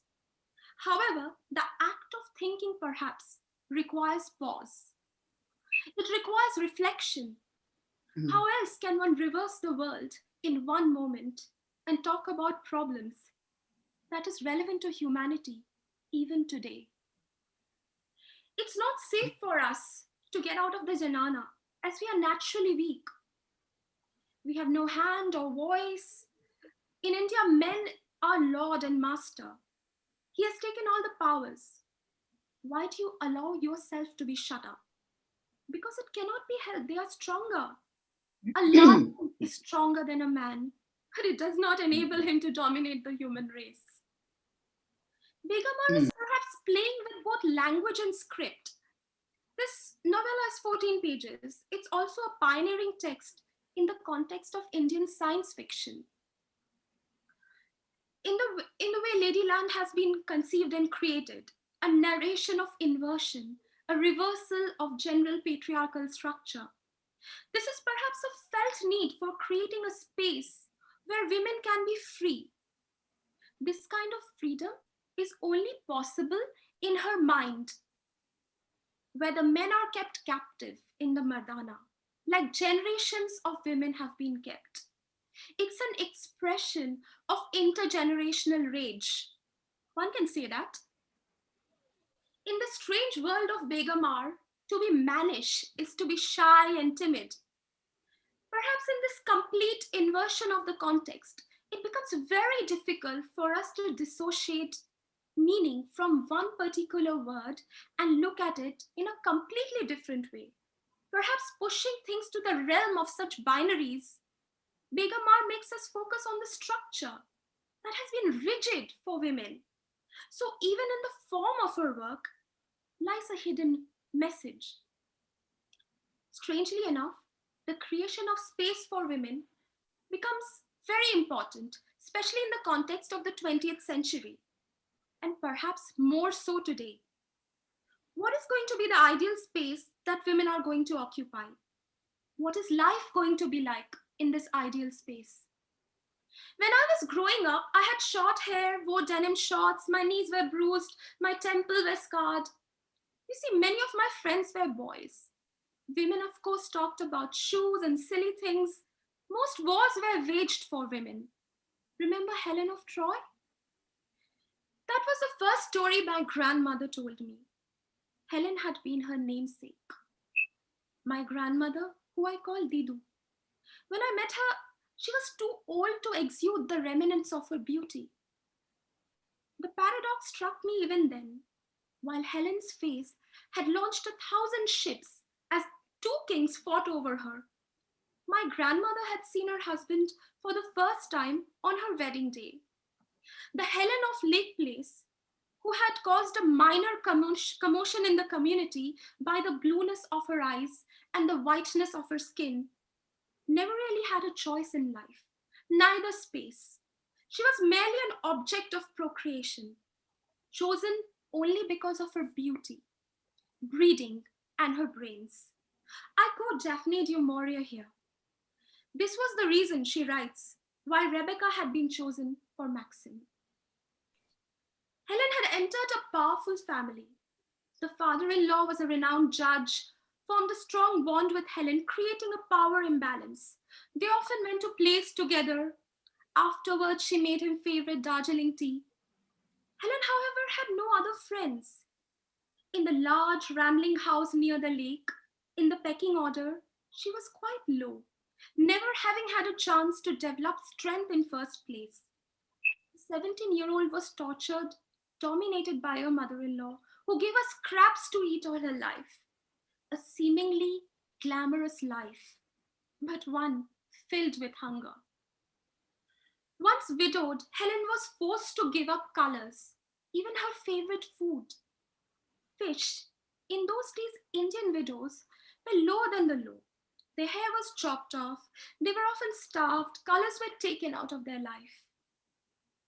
Sometimes, when my mom fried fish, Lidu stood there watching her, taking in the pungent smells. She had always been left hungry in spite of all her wealth.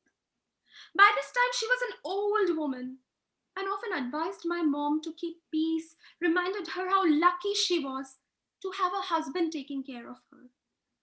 This is how Didu protected the cultural narrative. A foot soldier, a peacekeeper, she had never allowed herself to be free. But there had been a dream, somewhere hidden. She could never let go of those hand-woven, colorful bags she made for herself and for her friends. She carried them clashing with the bone whiteness of her saris. This was the only color she had been allowed to wear. A paradox, really. How a bag hides a world inside it. How it's the link between freedom and entrapment, perhaps. Begum R wants to explore a woman's sense of self, not her body, that has been all important in the historical context. She talks about marriage. Why display your husband's wealth on your body, she says? It's a symbol of slavery. Prisoners wear handcuffs made of iron. We wear bracelets made of gold and silver. It's the same thing. If a woman can have a sense of self outside the defined familial roles laid out for her, mother, sister, daughter, so on and so forth, can a woman then be seen from the point of view of just selfhood? Perhaps in the construction of Ladyland, there is a desire for this construction of self. In my adolescent mind, the image of women were changing. By now, I had discovered a new world, a world of heels and perfumes, books and stories. If we clicked, I could open up to a woman in minutes. We could talk about clothes, politics, book. We could talk about boyfriends, sex, low-waisted jeans, cigarettes, uni. We could talk dreams. That intimate connection was both delicate and riveting. It was so full of light. They knew exactly how I felt when someone catcalled on the road at the shortness of my skirt or the deepness of my lipstick, or others who thought my intelligence was really damn cute. By the time I was 16, I had read Second Sex by Simone de Beauvoir, on the sly, of course, and then The Fear of Flying by Erica Jong, Ayn Rand's Fountainhead, The Fall by Camus, Flaubert, Madame Bovary, many more, you know. I could quote from them, give definitions, but definitions I find limiting. They reminded me, for some reason, of Didu trapped in her mansion, captive in her tower. They reminded me of my mother in Salt Lake. My mother never got to be the poetess she wanted to be. The stories of her past haunted her. She had abided by the rules, by narratives that had been passed to her in many different ways. Although she had a semblance of choice, a smidgen more than Didu did, she did not have enough. It was my mother who read out Arabian Nights to me when I was a child. Like Sultana Scheherazade, she read out the stories expressively, as if her life depended on it. It was the only time she would come alive. This is what she enjoyed the most. And through her, I began to connect to Scheherazade, the Sultana who stayed alive by telling stories. I wonder what happened to Helen, the beauty who went against the tide.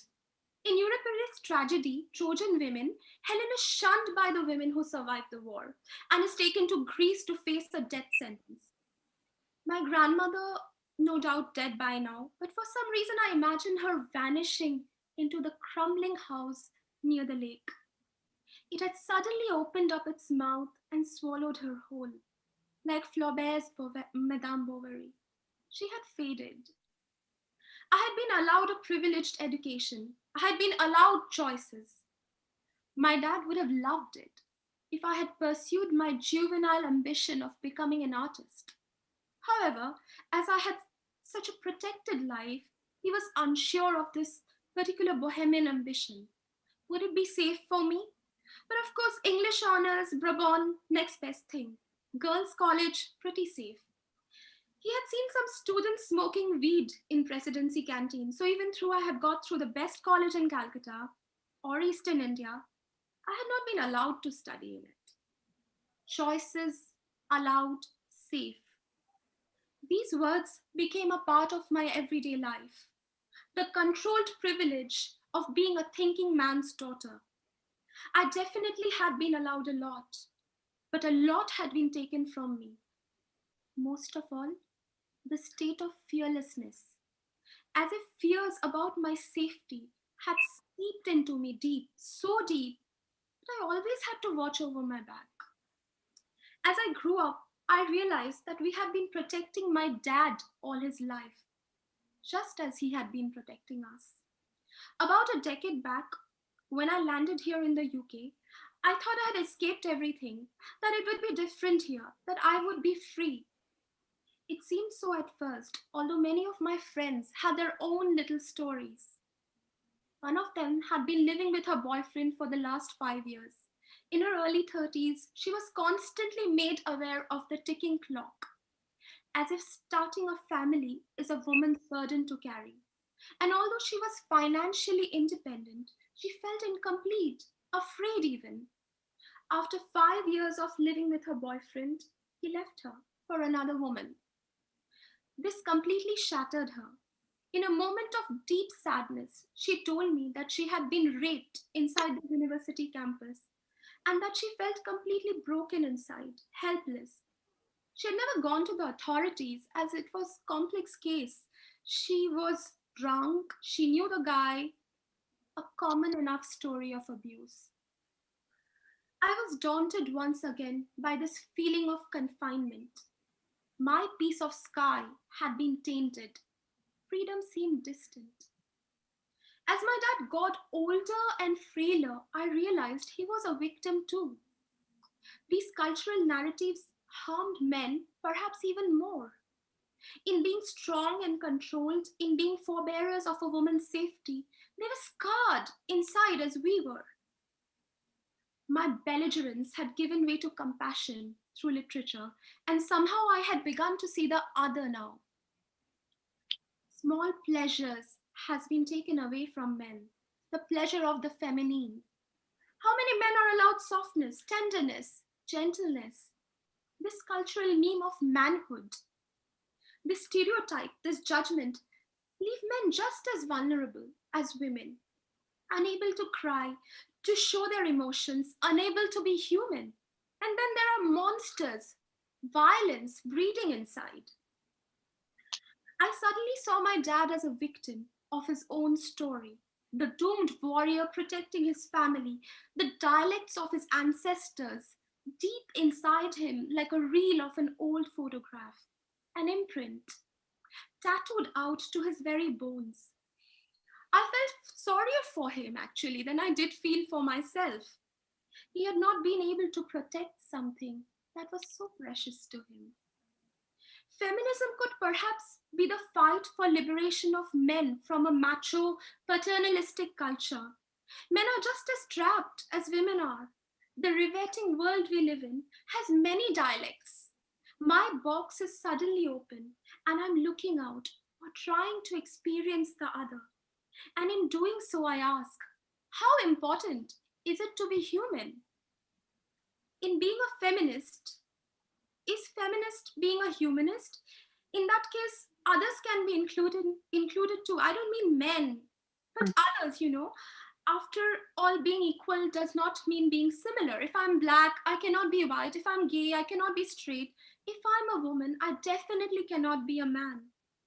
But I can be equal to one. I should be equal to one. I should have equal rights, equal opportunities, etc., etc.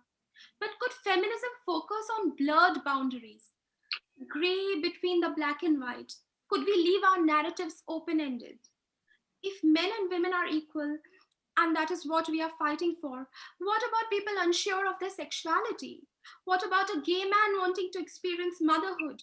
Or a man wanting to be a woman? Or a woman wanting to be a man?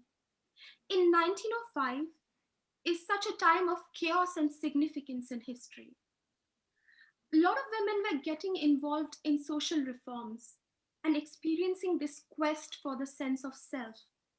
In this context, Sultana's dream was explosive, not only in terms of feminism, but also in terms of humanism. In this world, the only faith that has been explored is the faith human beings should have towards each other.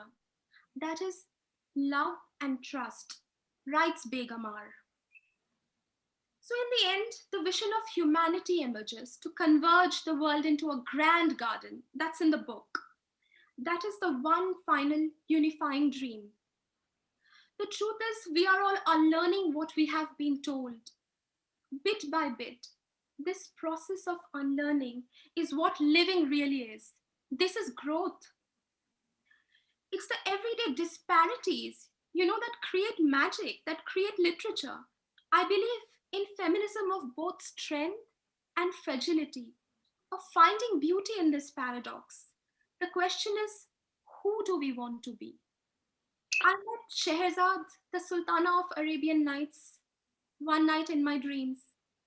I conjured her out of my childhood memories. I felt a sense of self. Her stories are tantamount to her survival, not her beauty or her procreation. Scheherazade is a manifestation of the importance that stories carry. She shows that stories can change lives, change communities, and change kingdoms. Sometimes that is just as true today. In a way, Sultana's dream is a story that gave us the perspective of the other, of how women actually feel inside. Perhaps for the first time in the Indian context, we got a glimpse of that. Perhaps that night at the club, when my friend's beautiful face was stained with blood and tears, as we looked at the mirror, holding hands, all of us, women with our stories, Scheherazade, Helen, Rebecca, Sister Sarah, the Sultana, the Queen, Begamar, we became aware of each other, the little world each of us carry inside. I think that's all. Thank you very much, Shri. Many thanks for this insightful, profound contribution. An apology to our speakers. We're running a bit late, actually, so please excuse us. I would like also to read some comments, but I wanted to read some comments, but I think we can perhaps see whether I can do it later on. Just to add something that Sri Ganguly wrote, Shaheen, those stories are incredible. They made my soul heart. Beautifully told, more power to you. Pankaj, really poignant Mitul. It gave me goosebumps. Please carry on your wonderful work. Carry on the light. Thank you very much for the comments. I will try to read some more afterwards. Our next speaker is Tanisha Chaudhary. Tanisha is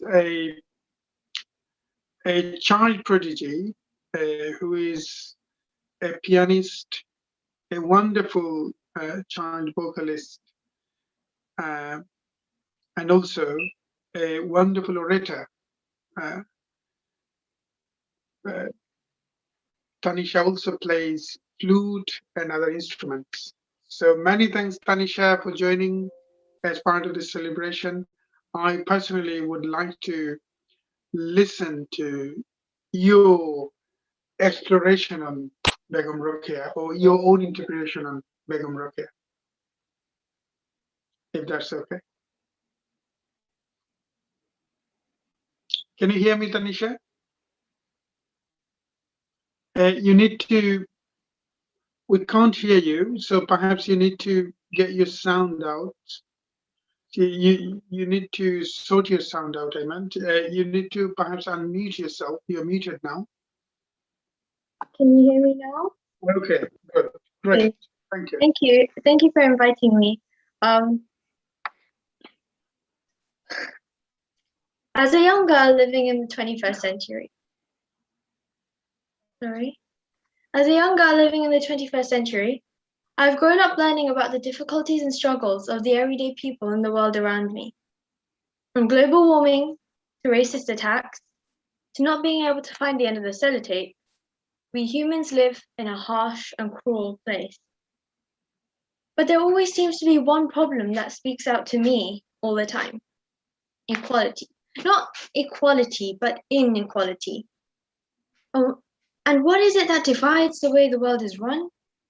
Gender inequality. Luckily for my generation, society has moved past the stage where women and girls were treated as objects.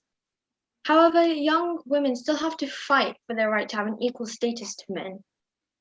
We all know some famous feminists off the top of our heads: Malala, the suffragettes, Michelle Obama. There are plenty of male feminists too, such as singer John Legend and President Joe Biden. But sometimes I sat and wondered, what connection do I have to the movement of feminism? Sure, I'm female, but I didn't feel like my Bangladeshi heritage had any sort of link. I was wrong. Very, very wrong. So I sat at my computer and stared at the screen, and I didn't know where to start. That was until my mom told me to get up and stop moping and do something productive. So I asked her, Mom, do you know any feminists who have any sort of connection to Bangladesh? And she goes, yes. And I'll admit I wasn't expecting the answer. So after a moment, I asked her again, who? And she said, Begum Rokeya. And I was stumped. Who was this person? How come I've never heard of her before? So I searched up the two words Begum Rokeya on Google and went to images. I sat for 2 hours and drew a portrait of her. I wasn't the best artist, so when the picture actually looked ecstatic. What was coincidental was that International Women's Day happened to be the next day. So I labeled my picture and submitted it to an online competition. This all happened back in 2017. What happened to my drawing of Begum Rokeya, I don't really know. but my memory of her remained fresh in my mind. So when I received a call from Kaiser Uncle a couple of days ago, and he asked me if I knew who Begum Rokeya was, I was like, yeah, I do. To which he replied, that's great. Could you give a presentation about her for International Women's Day? I happily agreed. I was so glad that I was able to share who she was to those who didn't know she existed. Rokeya Sakhawat Hussain was born on the 9th of December 1880 in the Rangpur district of Bangladesh. Back then, Muslim girls typically only learned Urdu and Bengali, Urdu and Arabic. However, Rokeya's brother secretly taught her English and Bengali. I believe that this was what triggered Rokeya's drive to make sure that every girl had the right to what they deserved, equality among men. Why was it that girls had to learn in secret and not with boys of her age? At 16 years old, she married Sakhawat Hussain, a bureaucrat in his late 30s. He encouraged her to write novels and helped her open a school for girls. Rokeya held education to be the central precondition of women's liberation and established the first primary school aimed at Muslim girls in Kolkata, a Bengali-speaking part of India. According to Wikipedia, Begum Rokeya was a Bengali feminist thinker, writer, educator, and political activist from British India. What struck me was that she was labeled as a feminist thinker, not a feminist. She is widely regarded as a pioneer of women's liberation in South Asia. She debated and spoke out at conferences, tirelessly arguing for women's empowerment. In 1905, she created a stir with one of her first stories, Sultana's Dream, which envisioned a female utopia. She is said to have gone from house to house, persuading parents to send their daughters to her school in Nisha. I think we're seeing something much more than a feminist thinker. We are looking at a feminist activist, a woman who campaigned in Bangladesh for the same thing Malala Yousafzai campaigns for across the world today. Except for the fact Rokeya was doing this over 100 years ago is absolutely stunning. Begum Rokeya died of heart problems on her 52nd birthday. She ran her school until her death, despite facing hostile criticism and social obstacles. What Rokeya stood up for back in the early 1900s was unimaginable to the people of that era. And still in 2021, girls and women have to fight for what they unconditionally deserve. The honorific Begum is not part of Rokeya's name. It is added as a feminine title of respect, primarily in the Indian subcontinent. Considering the situation and circumstances of Rokeya and modern feminists today, Begum Rokeya was under a much more pressurized and stereotypical society. Nowadays, we are used to people stepping up to address the world to bring them to awareness about the everyday problems that females face. We are much more conscious about our daily lives and the harsh traditions that some cultures hold. In British India, if you were a girl, you were kept at home and taught to do all the housework, while all the boys went to school and became educated. Then you went off and married whoever your dad told you to marry. No questions asked. Thankfully, most communities have now looked past that tradition, and most young girls have many more opportunities and control over their lives. What we really should be appreciating is Begum Rokeya's determination and strive to make sure that South Asian girls receive the right facilities that we still fight for today, especially during a time where feminism didn't really exist anywhere. She certainly deserved the title of Begum, in my opinion, and I'm sure many of you agree. In 1904, Begum Rokeya said, "Whenever any woman tries to raise her head, weapons in the form of religions or holy scriptures strikes her head. Men propagate those scriptures as God's commandments to subdue us in darkness. Those scriptures are nothing but systems constructed by men. The words we listen from male saints would be different if they were spoken by female saints." What I find mightily ironic is that her last essay, The Right of Woman, started in 1932 remained unfinished, almost as a symbol, as the fight for equality will never cease. Now, if you're ever asked to name any famous feminists in the future, I'm sure the names of the feminists you will recall will surely be unchanged by my presentation. But perhaps you could intrigue others and encourage them to learn more by mentioning Begum Rokeya, the forgotten feminist of the 19th century. Thank you. Thank you. Thank you very, very much, Tanisha, for your exploration of Begum Rokeya.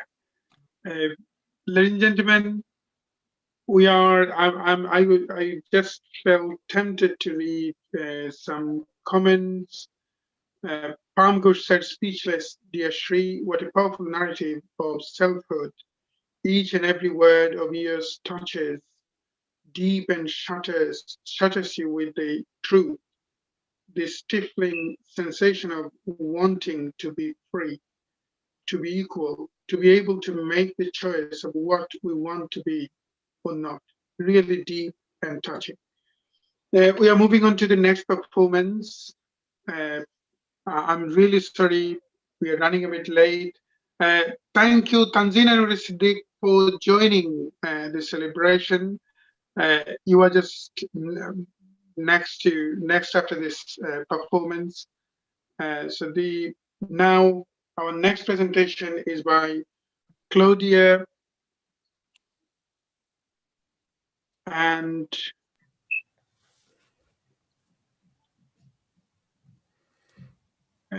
Carmen. So Carmen Berenga is a writer and visual artist and one of the most prominent contemporary writers from Latin America. Congratulations, Carmen, for joining as part of this celebration. Our respect for your glorious journey in the promotion of art and literature. She holds an anti-patriarchy and anti-colonialist view, and she aims to change the predominant oppressive systems of diverse human groups by establishing a new inclusive way of thinking, highlighting minorities and in special women's perspective. In 2008, she won the Pablo Neruda Prize, and in 1997, the John Simon Guggenheim Grant. She was an organizer at the International Latin American Women's Congress. In 2007, she was invited as an author to Harvard University and later on to a literary event in Cambridge University hosted by Bard App, professor of Spanish, chair of the Department of Spanish and Portuguese at the University of Cambridge, and professorial fellow at King's College in Cambridge University.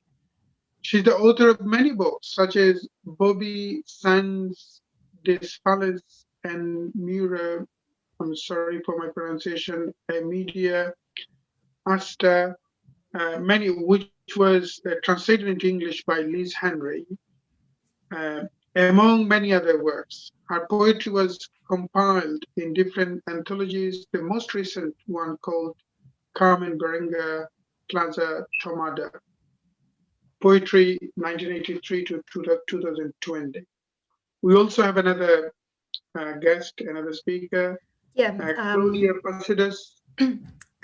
Claudia is a poet, essayist, and journalist. She was a member of Ponca Conculta in Mexico, National System of Art Creators in 2011 and 2016. She was a scholar at the International Program of Artistic Residencies in Chile, Young Creators and Poets, and Cultural Projects Development Program with her research about liberal Latin American contemporary literature. She was the author of La Memoria Blanca de los Moras, which won the International Joan Sabines Poetry Prize, and later in 2016, it was presented at the National Autonomous University of Mexico. Her poems were included in different anthologies and many prestigious anthologies, actually. As a journalist, she has interviewed prominent authors and she published essays in Mexico, Latin America, including the following works: Jorge Eduardo Ellison, which won an award in Romance language, Rafael Cardenas. She is the editor of Carmen Berenguer, and she compiled her latest anthology called Carmen Berenguer, which includes a presentation by Julio Ortega. Thank you. Okay, Thank you so much. Thank you so much, Amek. Thank you so much, all of you. Good afternoon. I'm Claudia Posadas, poet and researcher, Mexican researcher, specialist in the work of the Chilean poet Carmen Berenguer. It's an honor to me to be here with you, celebrating the women and the memory of the great activist Begum Rohia. I would like to thank the organizers, Ahmed, Shamim, Gabriela Sambucetti, and all of you. And it is also an honor for me to present the Argentine poet and one of the organizers of this beautiful event, Gabriela Sambucetti, who will read my presentation, Text of Carmen. Thank you so much. And another thing, also, the video, who will you see, was created by Álvaro González. Thank you so much. Okay, hello. Thank you. I would like to say a big thank you to Claudia and Carmen Berenguer, Claudia Posadas and Carmen Berenguer, who are very, who are like writers and editors with a huge career. And I'm going to read a text that that Claudia Posadas wrote, and I translated. Because Claudia is Carmen's editor. So this text is called Carmen Berenguer. Is for she wrote it especially for this occasion. So Carmen Berenguer from Santiago de Chile is a writer and visual artist and one of the most prominent contemporary writers from Latin America. She's consciously committed to her story, to her history and reality. She holds an anti-patriarchy and anti-colonialist view, and she aims to change the predominant oppressive systems of the diverse human groups by establishing a new inclusive way of thinking, highlighting minorities and special women's perspective. Berenguer is part of a generation of artists who went through a dictatorship in Chile established by Augusto Pinochet. Well-known artists from that scene were also Diamela Eltit, Raúl Zurita, Pedro Lemebel, and Loti Rosenfeld, who created an outsider circuit of poetry production and publication, also slam and experimental poetry, audiovisual and artistic creation. These groups of artists built a particular aesthetic in which they had to express themselves in a context of political censorship, repression, assassination, and persecution. In that order, they created works which had transformed the Latin American aesthetic, not only because it meant to seek for an original expression, but also because of its questions of the human and social circumstances implicated in their creative works. In the case of Carmen Berenguer, during the 70s, and since her self-exile in America, and later on her later return to his country when dictatorship was still on course, she then started her feminist activism and her disruptive artistic practices, being that way opposed to the military and her heteropatriarchal government which was in charge. Her attitude is more aligned with activism rather than militancy because she belongs to the Latin American feminism of her time, which is a different feminism than the English-speaking feminism because it implies a vision of the women as oppressed and not only as social individual. So Berenger's idea becomes an activism that bears in mind women's circumstances from not only her gender identification, but her race, skin color, socioeconomic class, ethnic. The reason is that Chile is a country with a wide indigenous presence, and thus her role in a Latin American society oppressed by a colonizing global market. This way, together with other women, all of them academics, writers, and intellectuals, they made workshops, conferences, radio shows, and diverse activities with the objective of make people conscious of social oppression and female issues, and all that in a clandestine mode. Every 8th of March, they used to march. So Berenger's activism has been intellectual, but also it has its roots on the streets, the town. She claimed for women's rights in all the stands, and she's committed with all the social struggles in her beloved Chile. In 1987, this action had its peak moment when she produced the International Latin American Women's Congress, Writing at the Borders, which took place in Chile and was organized by Carmen Berenger. That Congress had created the basis of a reflection on social feminism, and it was created during a key moment because it was operating while dictatorship was still on. As a writer, her activism was a key part in her thoughts about how to write about women oppression from a social, political, and cultural perspective, and that was a big contribution to her generation. She was a woman writing and reporting issues in a patriarchal world. For that reason, her way of thinking and writing was different to the dominant perspective, and it was developed from diverse strategies that were not easily assimilated at the beginning nor understood, but currently there are a model to follow and a historic aesthetic testimony, which is on its roots of Latin American writing. Her poetry was compiled in well-known written register, and the most updated one is Carmen Berenger, Plaza Tomada Poesía 1993-2020 that Claudia is showing now. Her first and major anthology in Mexico, and it was published in an extraordinary effort by the University of Nueva León, and her edition and prologue were published under Claudia's and authorship.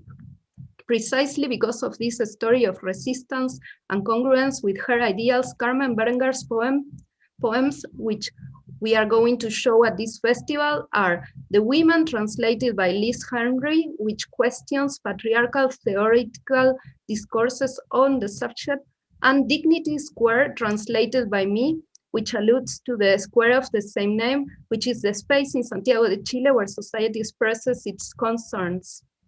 In particularly, the last one talks about the large mobilization that took place in his country in 2019, which represent a milestone in the struggle of his people for their rights, where, as you will see in this video that we will project alongside the reading of the aforementioned poem, the woman has a crucial role as an activist and feminist, as a performance artist, and as a mother, grandmother, daughter, who has also a photo of her beloved one who was detained, disappeared during the dictatorship.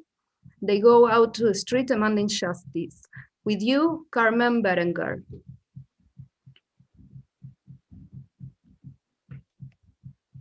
So the mute.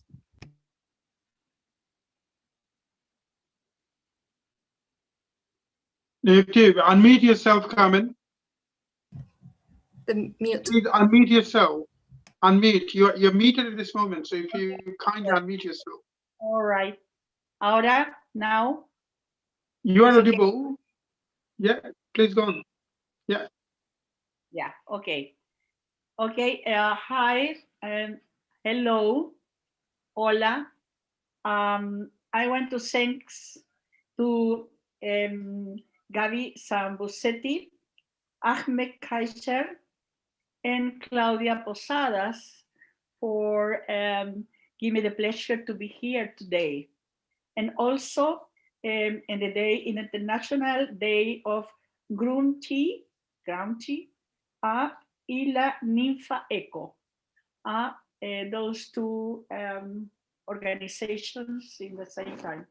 I want to say that usually for me is no difference. A discourse, sometimes more academic, seriously, with a poetry. So I made both of them. I'm going to give a lecture of one of my poems,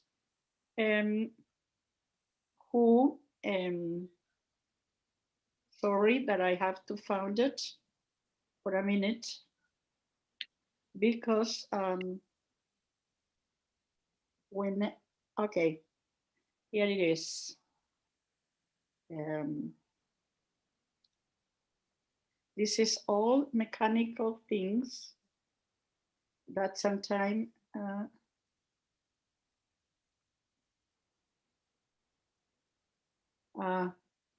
okay, I don't find the poem.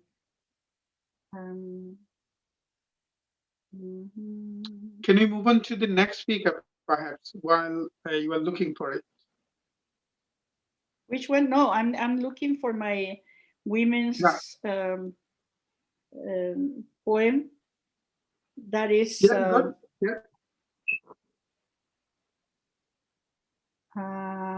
Well, always happen these things. I just have it here, and now I don't find it. Wait a minute. Always happen these things. So maybe I could start with that. Maybe I could start with the other one. The video. Huh? No, I'm just telling Ahmed, like this, the video, you mean? The video, yes, because this one. Búscamelo aquí, por favor. Women, está aquí en mi. Yeah, okay. Okay, so let's do the video then, Ahmed, please. No, please, if you found this thingy, then let's go for your reading, perhaps. Have you found the point? En mi correo, ahí está un poema que se llama Women. Un texto I have it here. I can forward it to you, Carmen. Maybe, am I starting the video? Okay. Then let's pass to the video. Okay, so someone perhaps needs to read it because the sound. Remember the yeah. Carmen will read a poem. Okay, great. The poem called Dignity Square. Dignity Square. By Gaby Sambucetti. Thank you. I translated it. Thank you. Yeah.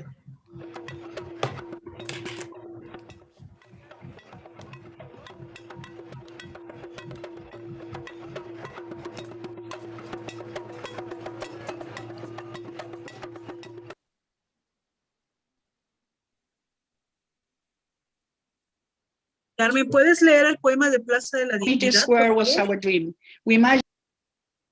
Es el que estoy leyendo ahora, pues. Sí, perdón. No me interesa.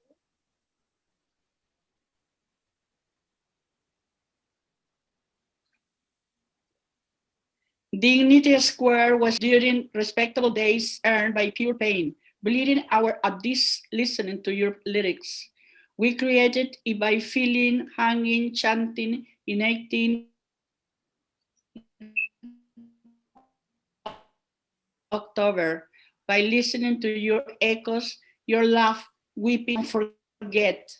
And this is still booming at the square, the musical box of the coming in my ears, your subtle vibration running, arrive to this street where we were born, smelling, sweating, going in childhood years, the smell of the church, shelter in her skirt, saving the struggle of yesterday, retaking revived sense which was in our street, that unmistakable smell that we never lost of any corner, turn, and every square with flag looking over white pride, triple clothes, the child cool colors, emblematic agora in different stripes. During the year 1949, with the whirlwinds in the corner of the crowd at city centers, healing in the balconies of my street, and who fucking him, and who will take revenge for that?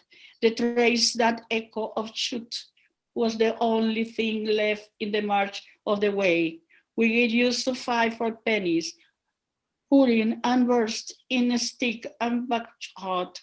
People's sharp voice when we get out in 1957, because the rise, the bus during Santiago battle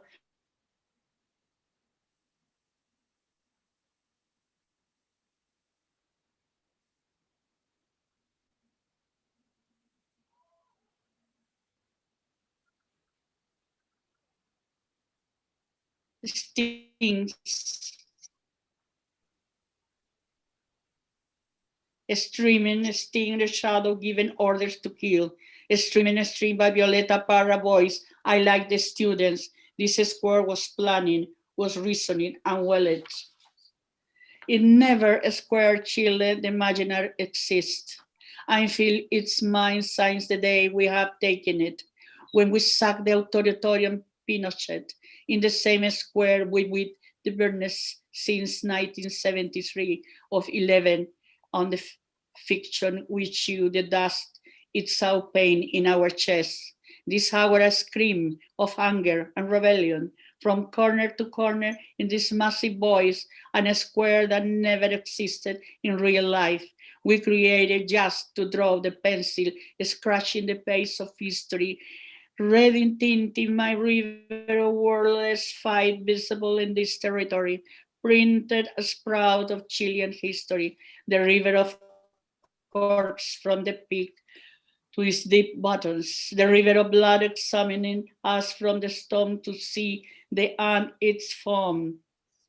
And they advance its new step will have heard from so rendered, so red, and now song chanting its love. It was an outbreak, and my heart was filling with fire. Burning torch came from the horizon to light the voice of the south. Many barricades. Never the sky was wreathed and by the air. Another time was registered in the surrounding chanting as a hurricane of voice. The square was full with horror review of what was done, and its whereabouts in the square in Flat Street. We stepped the corpse under a rubble. The walls of the city were written in bright colors. Every day in the century, Islet 29, where you were, feeling a new street reeled like echoes of the past. There is no the shadow of that mother Shangira's style, because I've been on the course with a photo under her neck. And Elsa, I found her garden of the old Congress during a march for waste from the last century. Young at that time, no one knows from what group of all this I was coming from when I would wash my butt in ditches. My dear Aunt Elsa, orphan and proletarian, always joyful. We had around surrendered by workers from my earliest stage. She was educated at the National Children's House where I was born. I learned the trade of making leather sandals. I will never forget this, imagine. And the light is the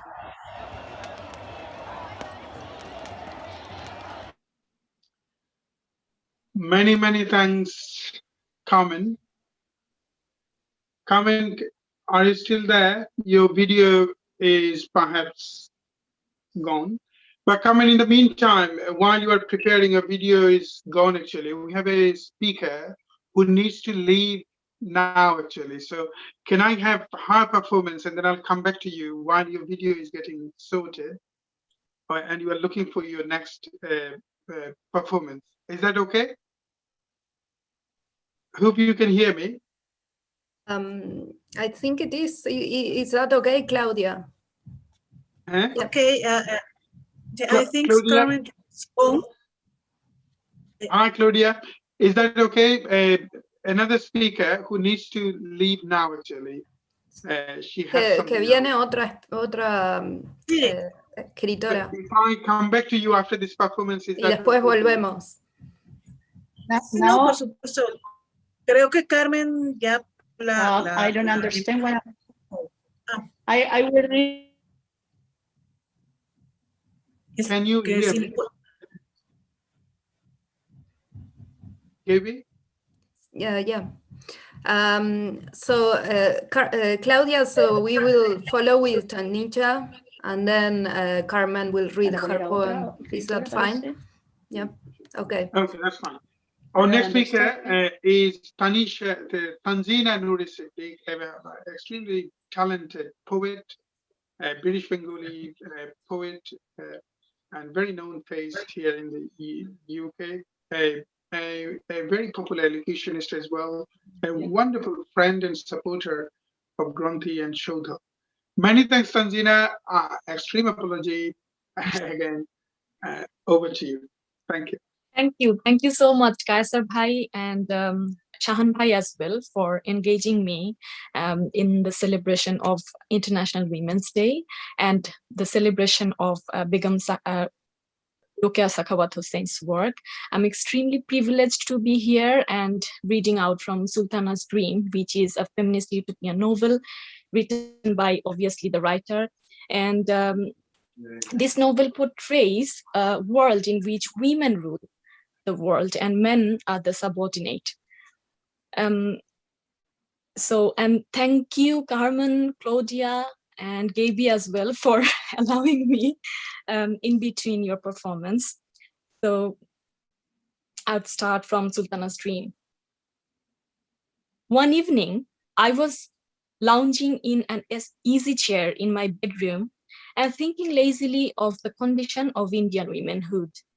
I'm not sure whether I dozed off or not, but as far as I remember, I was wide awake.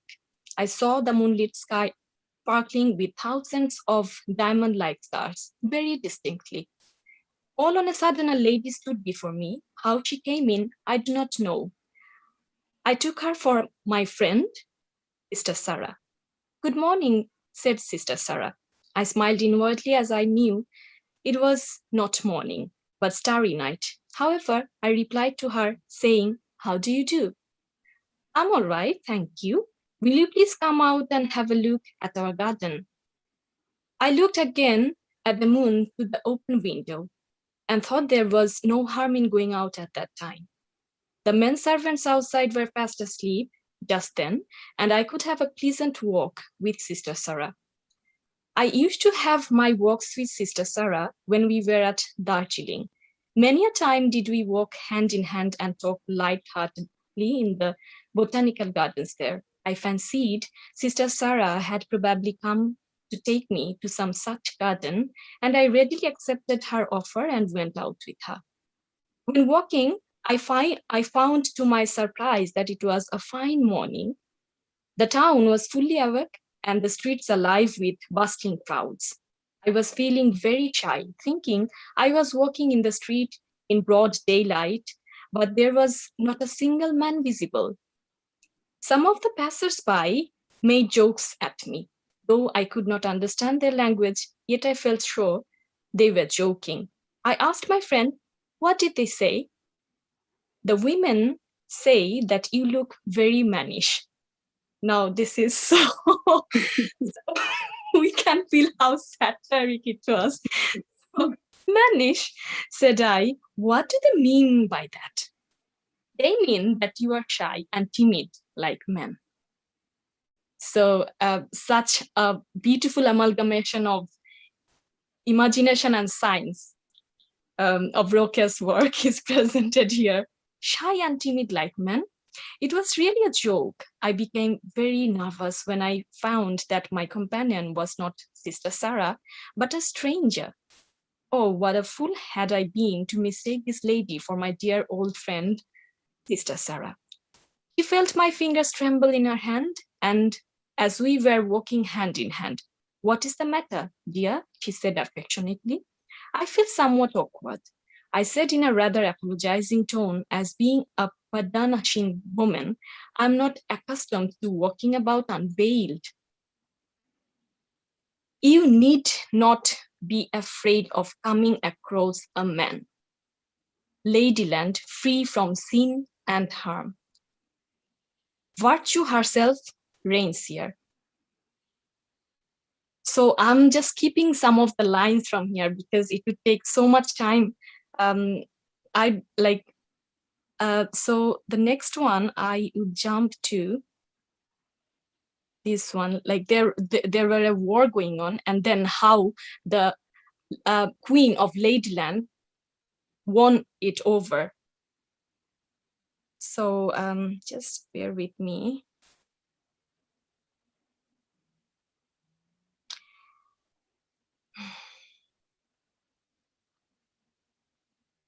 So this is from a phenomenal book written by Begum Rokeya, Sultana's Dream. So, okay, then Sultana is like coming here again, comparing men with lion and what happens next. Why do you allow yourselves to be shut up? Because it cannot be helped, as they are stronger than women. A lion is stronger than a man, but it does not enable him to dominate the human race. You have neglected the duty you owe to yourselves, and you have lost your natural rights by shutting your eyes to your own interests. But, my dear sister Sarah, if we do everything by ourselves, what will the men do then?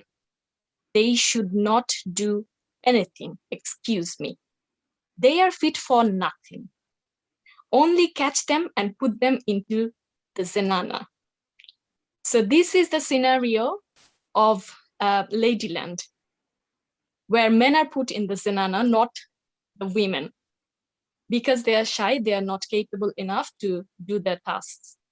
So then, but would it be very easy to catch and put them inside the four walls?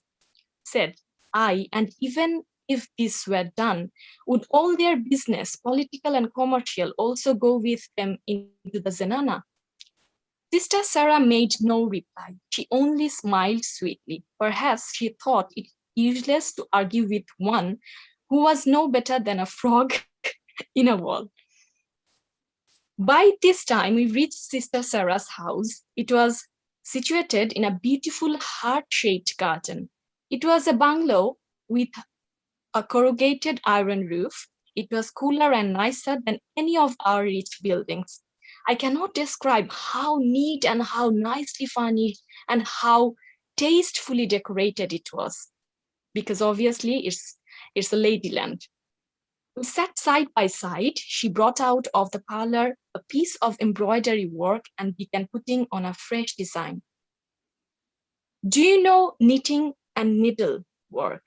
Yes, we have nothing else to do in our zenana, replying Begum Rokeya Shekhawat Hossain, or the lady. But we do not trust our zenana members with embroidery. She said, laughing, as a man has not patience enough to pass trade through a needle hole even. Have you done all this work yourself? I asked her, pointing to the various pieces of embroidered teepoi clothes. Yes. How can you find time to do all these?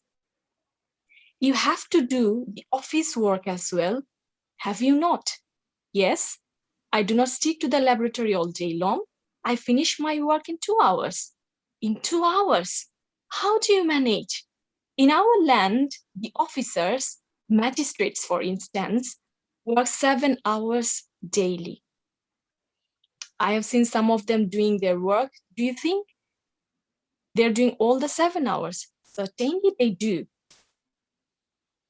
Let me tell you a little of our past history then. 30 years ago, when our present queen was 13 years old, she inherited the throne. She was queen in name only, the prime minister really ruling the country. Our good queen liked science very much. She circulated an order that all the women in her country should be educated. So Begum Rukia is here as well. She is like pointing in education, the importance of education and the mixing up of education, science, and imagination. Accordingly, a number of girls' schools were founded and supported by the government.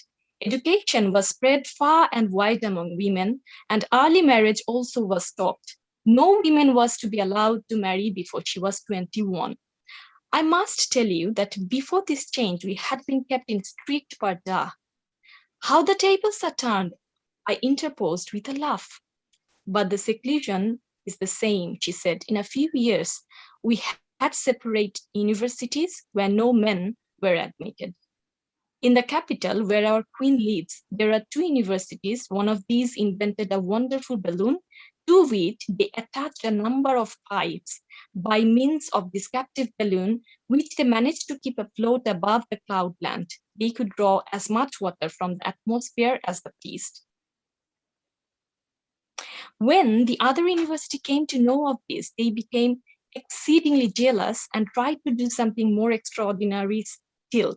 They invented an instrument by which they could collect as much sun heat as they wanted, and they kept the heat stored up to be distributed among others as required. So then the war begins, and then, okay. Women's brains are somewhat weaker than men's. 10 years ago, when mark this sentence, please, women's brains are somewhat quicker than men. So even if men are it is said that they're physically more stronger than women, but with the power of brain, women could rule basically. 10 years ago, when the military officers called our scientific discoveries a sentimental nightmare, some of the young ladies wanted to say something in reply to those remarks. But both the lady principals restrained them and said they should reply not by word, but by deed. If ever they got the opportunity, and they had not long to wait for that opportunity. The enemy, however, was too strong for them. Our soldiers fought bravely, no doubt, but in spite of all their bravery, the foreigners advanced step by step to invade our country. Nearly all men had gone out to fight, even a boy of 16 not left home. Then the lady principal with her 2,000 students marched to the battlefield, and arriving there directed all the rays of the concentrated sunlight and heat towards the enemy. The heat and light were too much for them to bear. They all ran away panic-stricken, not knowing in their bewilderment how to counteract that scorching heat. When they fled away, leaving their guns and other ammunitions of war, they were burnt down by means of the same sun heat. Since then, no one has tried to invade our country anymore. Now here is a very witty thing happening. And since then, your countrymen never tend to come out of the zenana. Yes, they wanted to be free. Here comes some hypocrites, like some of the police commissioners and district magistrates sent word to the queen. They're the opportunists, like some of the men are, to the queen to the effect that the military officers certainly deserve to be imprisoned for their failure, but they never neglected their duty and therefore they should not be punished, and they prayed to be restored to their respective offices. Her Royal Highness sent them a circular letter intimating to them that if their services should ever be needed, they would be sent for, and that in the meanwhile, they should remain where they were. So yeah, I have to finish now. I'm skipping 2 or 3 more pages.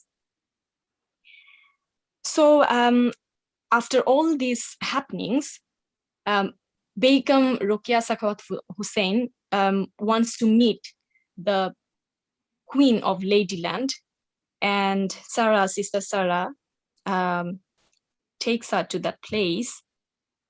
I would skip to that. Okay.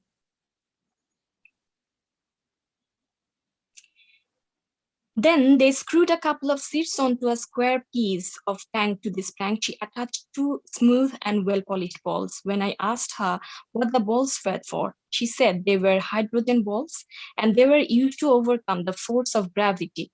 The balls were of different capacities to be used according to the different weights desired to be overcome. She then fastened to the air car two wing-like blades, which she said were worked by electricity. After we were comfortably seated, she touched a knob and the blades began to whirl, moving faster and faster every moment. And before I could realize that we had commenced moving, we reached the Garden of the Queen. My friend lowered the air car by reversing the action of the machine. And when the car touched the ground, the machine was stopped and we got out. I had seen from the air car the Queen walking on a garden path with her little daughter, who was 4 years old, and her maids of honor. "Hello, Eve here," cried the Queen, addressing Sister Sarah. I was introduced to Her Royal Highness and was received by her cordially without any ceremony. I was very much delighted to make her acquaintance. In course of the conversation I had with her, the Queen told me that she had no objection to permitting her subjects to trade with other countries, but she continued, no trade was possible with countries where the women were kept in the zenanas, and so unable to come and trade with us. Men, we find, are rather of lower morals, and so we do not like dealing with them. We do not cover other people's land.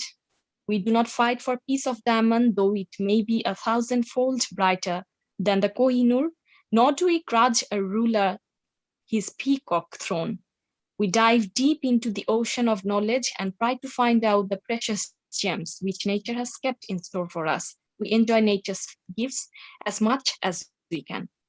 After taking leave of the Queen, I visited the famous universities and was shown over some of their manufactories, laboratories, and observatories. After visiting the above places of interest, we got again into the air car, but as soon as it began moving, I somehow slipped down and the fall startled me out of my dream. And on opening my eyes, I found myself in my own bedroom, still lounging in the easy chair.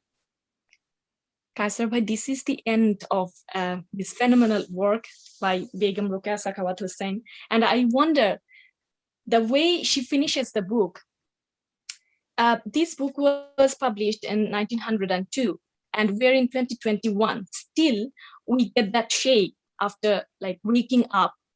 So this powerful imagery, this like mixing up of science and imagination, Exactly. like the period she was living in, still present in our society. So I don't know what to say. This is the reflection of time-winning literature, time-winning ideas. And, yeah. And sometimes when I read Rokeya at this time, actually, I became this amazed. is still relevant. This is still relevant. Exactly. So whether we are progressing or we are standstill, so I don't know what to say. This is the question. This is the most burning question. We are celebrating womanhood. We are celebrating Women's Day. We are talking about gender equality, but it's questionable still. So yeah, Kaysar Bhai, thank you so very much. Thanks to Claudia and Carmen for allowing me in between their performance. I really need to leave, otherwise I was loving all of the performances, and yeah, I'm so privileged to be here today with all of you. That's understandable. Many thanks, Tanzina. Many thanks for your contribution to this celebration, and many thanks for supporting. Thank you. These activities. Thank you. Our next speaker is Claudia. No, unfortunately, Carmen had to go, so they are not reading their poem this time, but hopefully next time maybe. Okay, great. Claudia? Well, thank you so much for this beautiful invitation. Thank you so much for all, Shamim, Ahmed, Gabi Sambucetti, and the other ones. It was an honor for us to be invited. And thank you so much. And let's celebrate the Women's Day. thank you so much, and thank you Many thanks, Claudia. Many thanks to No, give but voice to first the of all- Latin American poetry. First of all, I shared with my friend Gaby the passion that you showed and the conviction for womanhood that I witnessed in your activities. Is just phenomenal, just amazing. So many thanks for your beautiful contribution, and many thanks also, and congratulations also for the phenomenal works you've been doing through the activism. I noticed some of the activism are so amazing. So Yes. our support will be Thank always you. with you, Claudia. And I'm not sure whether Carmen is listening. Carmen is not in here. So Carmen, it was really wonderful. It was really wonderful to have you as part of this celebration. And I know that you are one of the most celebrated poet and activist in Latin America at this moment, and your work reflected. Yeah, your work reflected this this power. And thank you, Carmen, if you are listening from the Gronti, from Shoto, for joining. Many thanks again, Claudia, for joining. We are actually approaching to the end. Shri is there, isn't she? We need to have the final input from our guest, whoever have joined. Mitul is there. Shri, if you kindly get your turn your video on. Mitul, if you turn your video on as well. Gaby, if you kindly turn your video on as well. Let us have the final input from each one of us. Mitul, if you kindly turn your video on. Shri, can you hear me? If you do, then please do. I'm just trying to have the last performance now, but I'm not sure whether I'll be able to do this. Oh, Geeta ji is still there, so if you kindly turn your video on, I need your last words from each of you. But in the meantime, can I just have a look whether I can share the last performance is a dance performance from Niknaz Mir Kalami, an Iranian artist, Iranian poet, Iranian musician, a wonderful, talented musician, artist and dancer, as well as a poet. Because we are having trouble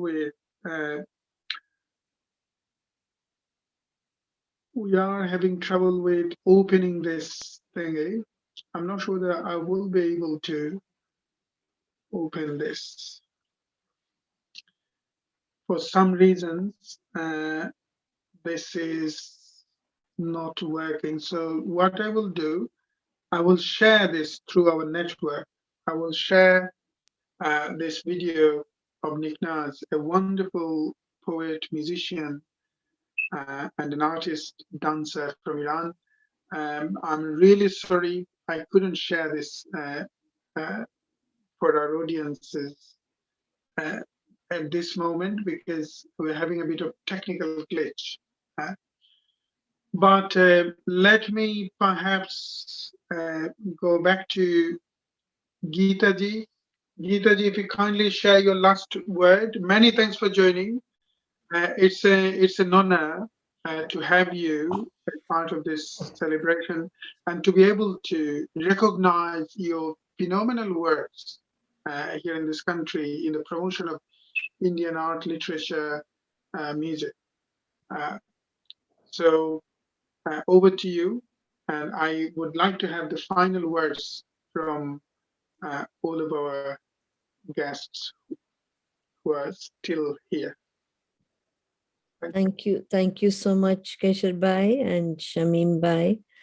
This is a very important day, and I firstly have to say that you both have put in tremendous effort to celebrate women, two men, bringing together so many artists, coordinating this whole event so smoothly, talking to the ministers in Bangladesh, the MPs here, and there was such a lot of work behind the scenes. So first thing, I think all of us women should give a big hand of applause to Keshar Bhai and Shamim Bhai. And it's such an important thing that you both have celebrated this by honoring so many women. And the role of the woman starts from Mother Earth onwards. And, you know, we worship the earth as a mother. So the woman is embedded in the place we come from and the place we return. You had put something in the Facebook, dust thou art and dust we return is to.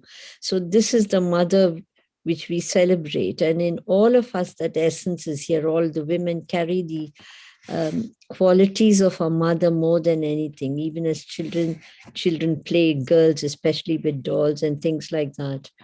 So the woman's role is so important, and you really brought it out so well, but by so many wonderful speakers, artists, variety of singers, poets, everybody today. So I really thank you for that.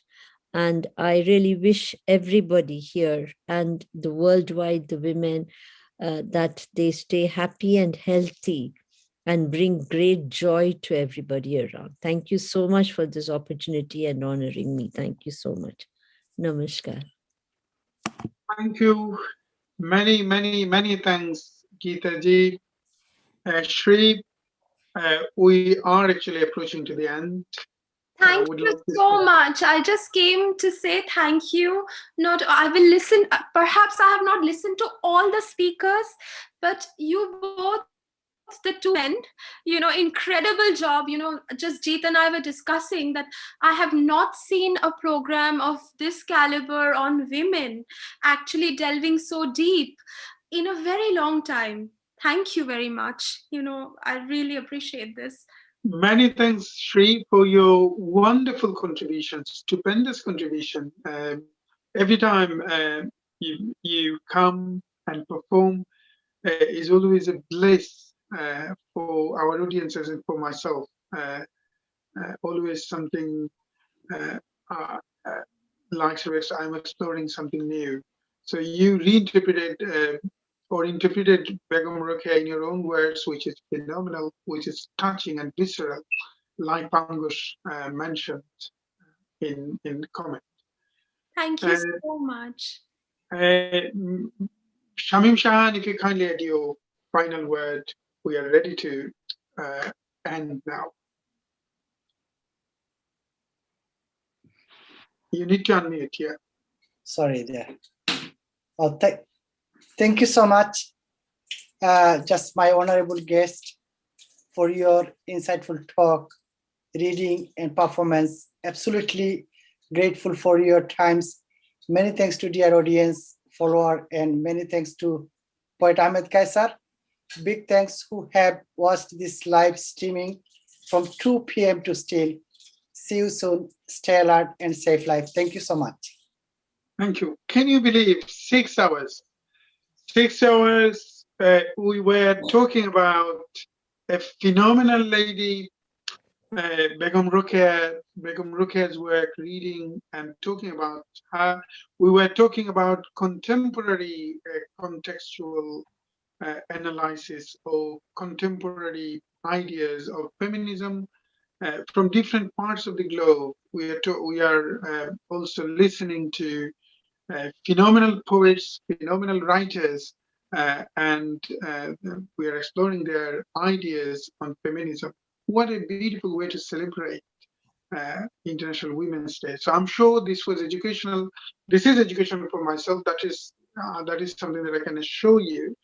But I'm sure this was educational for our audiences who have been watching for last 6 hours.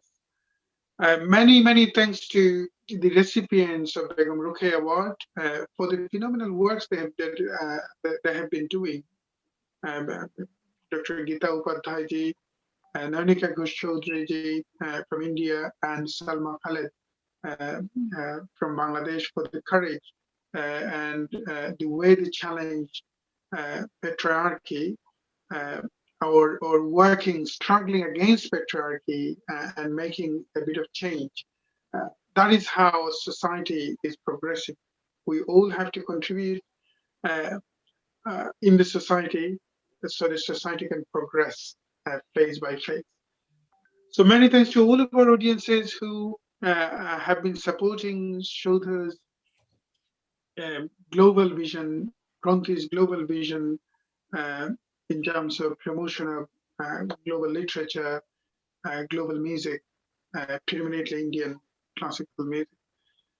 Many thanks to all of our supporters, volunteers, and those who already made comments, inspiring comments, and also shared this live streaming for your friends. See you soon again. I again congratulate all fighting women who contributed in this civilization. That's why civilization is in the wheel of progression. So many thanks. We'd like to see women are leading. I mean, especially the works that you have promoted, that was interpreted, that was read, is amazing in any aspect. Yeah. So I'm sure this will be inspirational for many women as well, so that they can lead the society. They can bring the hope, they bring the light for us as a whole, not just for men or women, for the whole society. So thanks again, and see you soon again. Have a wonderful rest of the evening. Thank you. Thank you. Thank you. Thank you, everyone. Thank you very much, Shamim Bhai and Kaishar Bhai. Thank you so much. Thank you.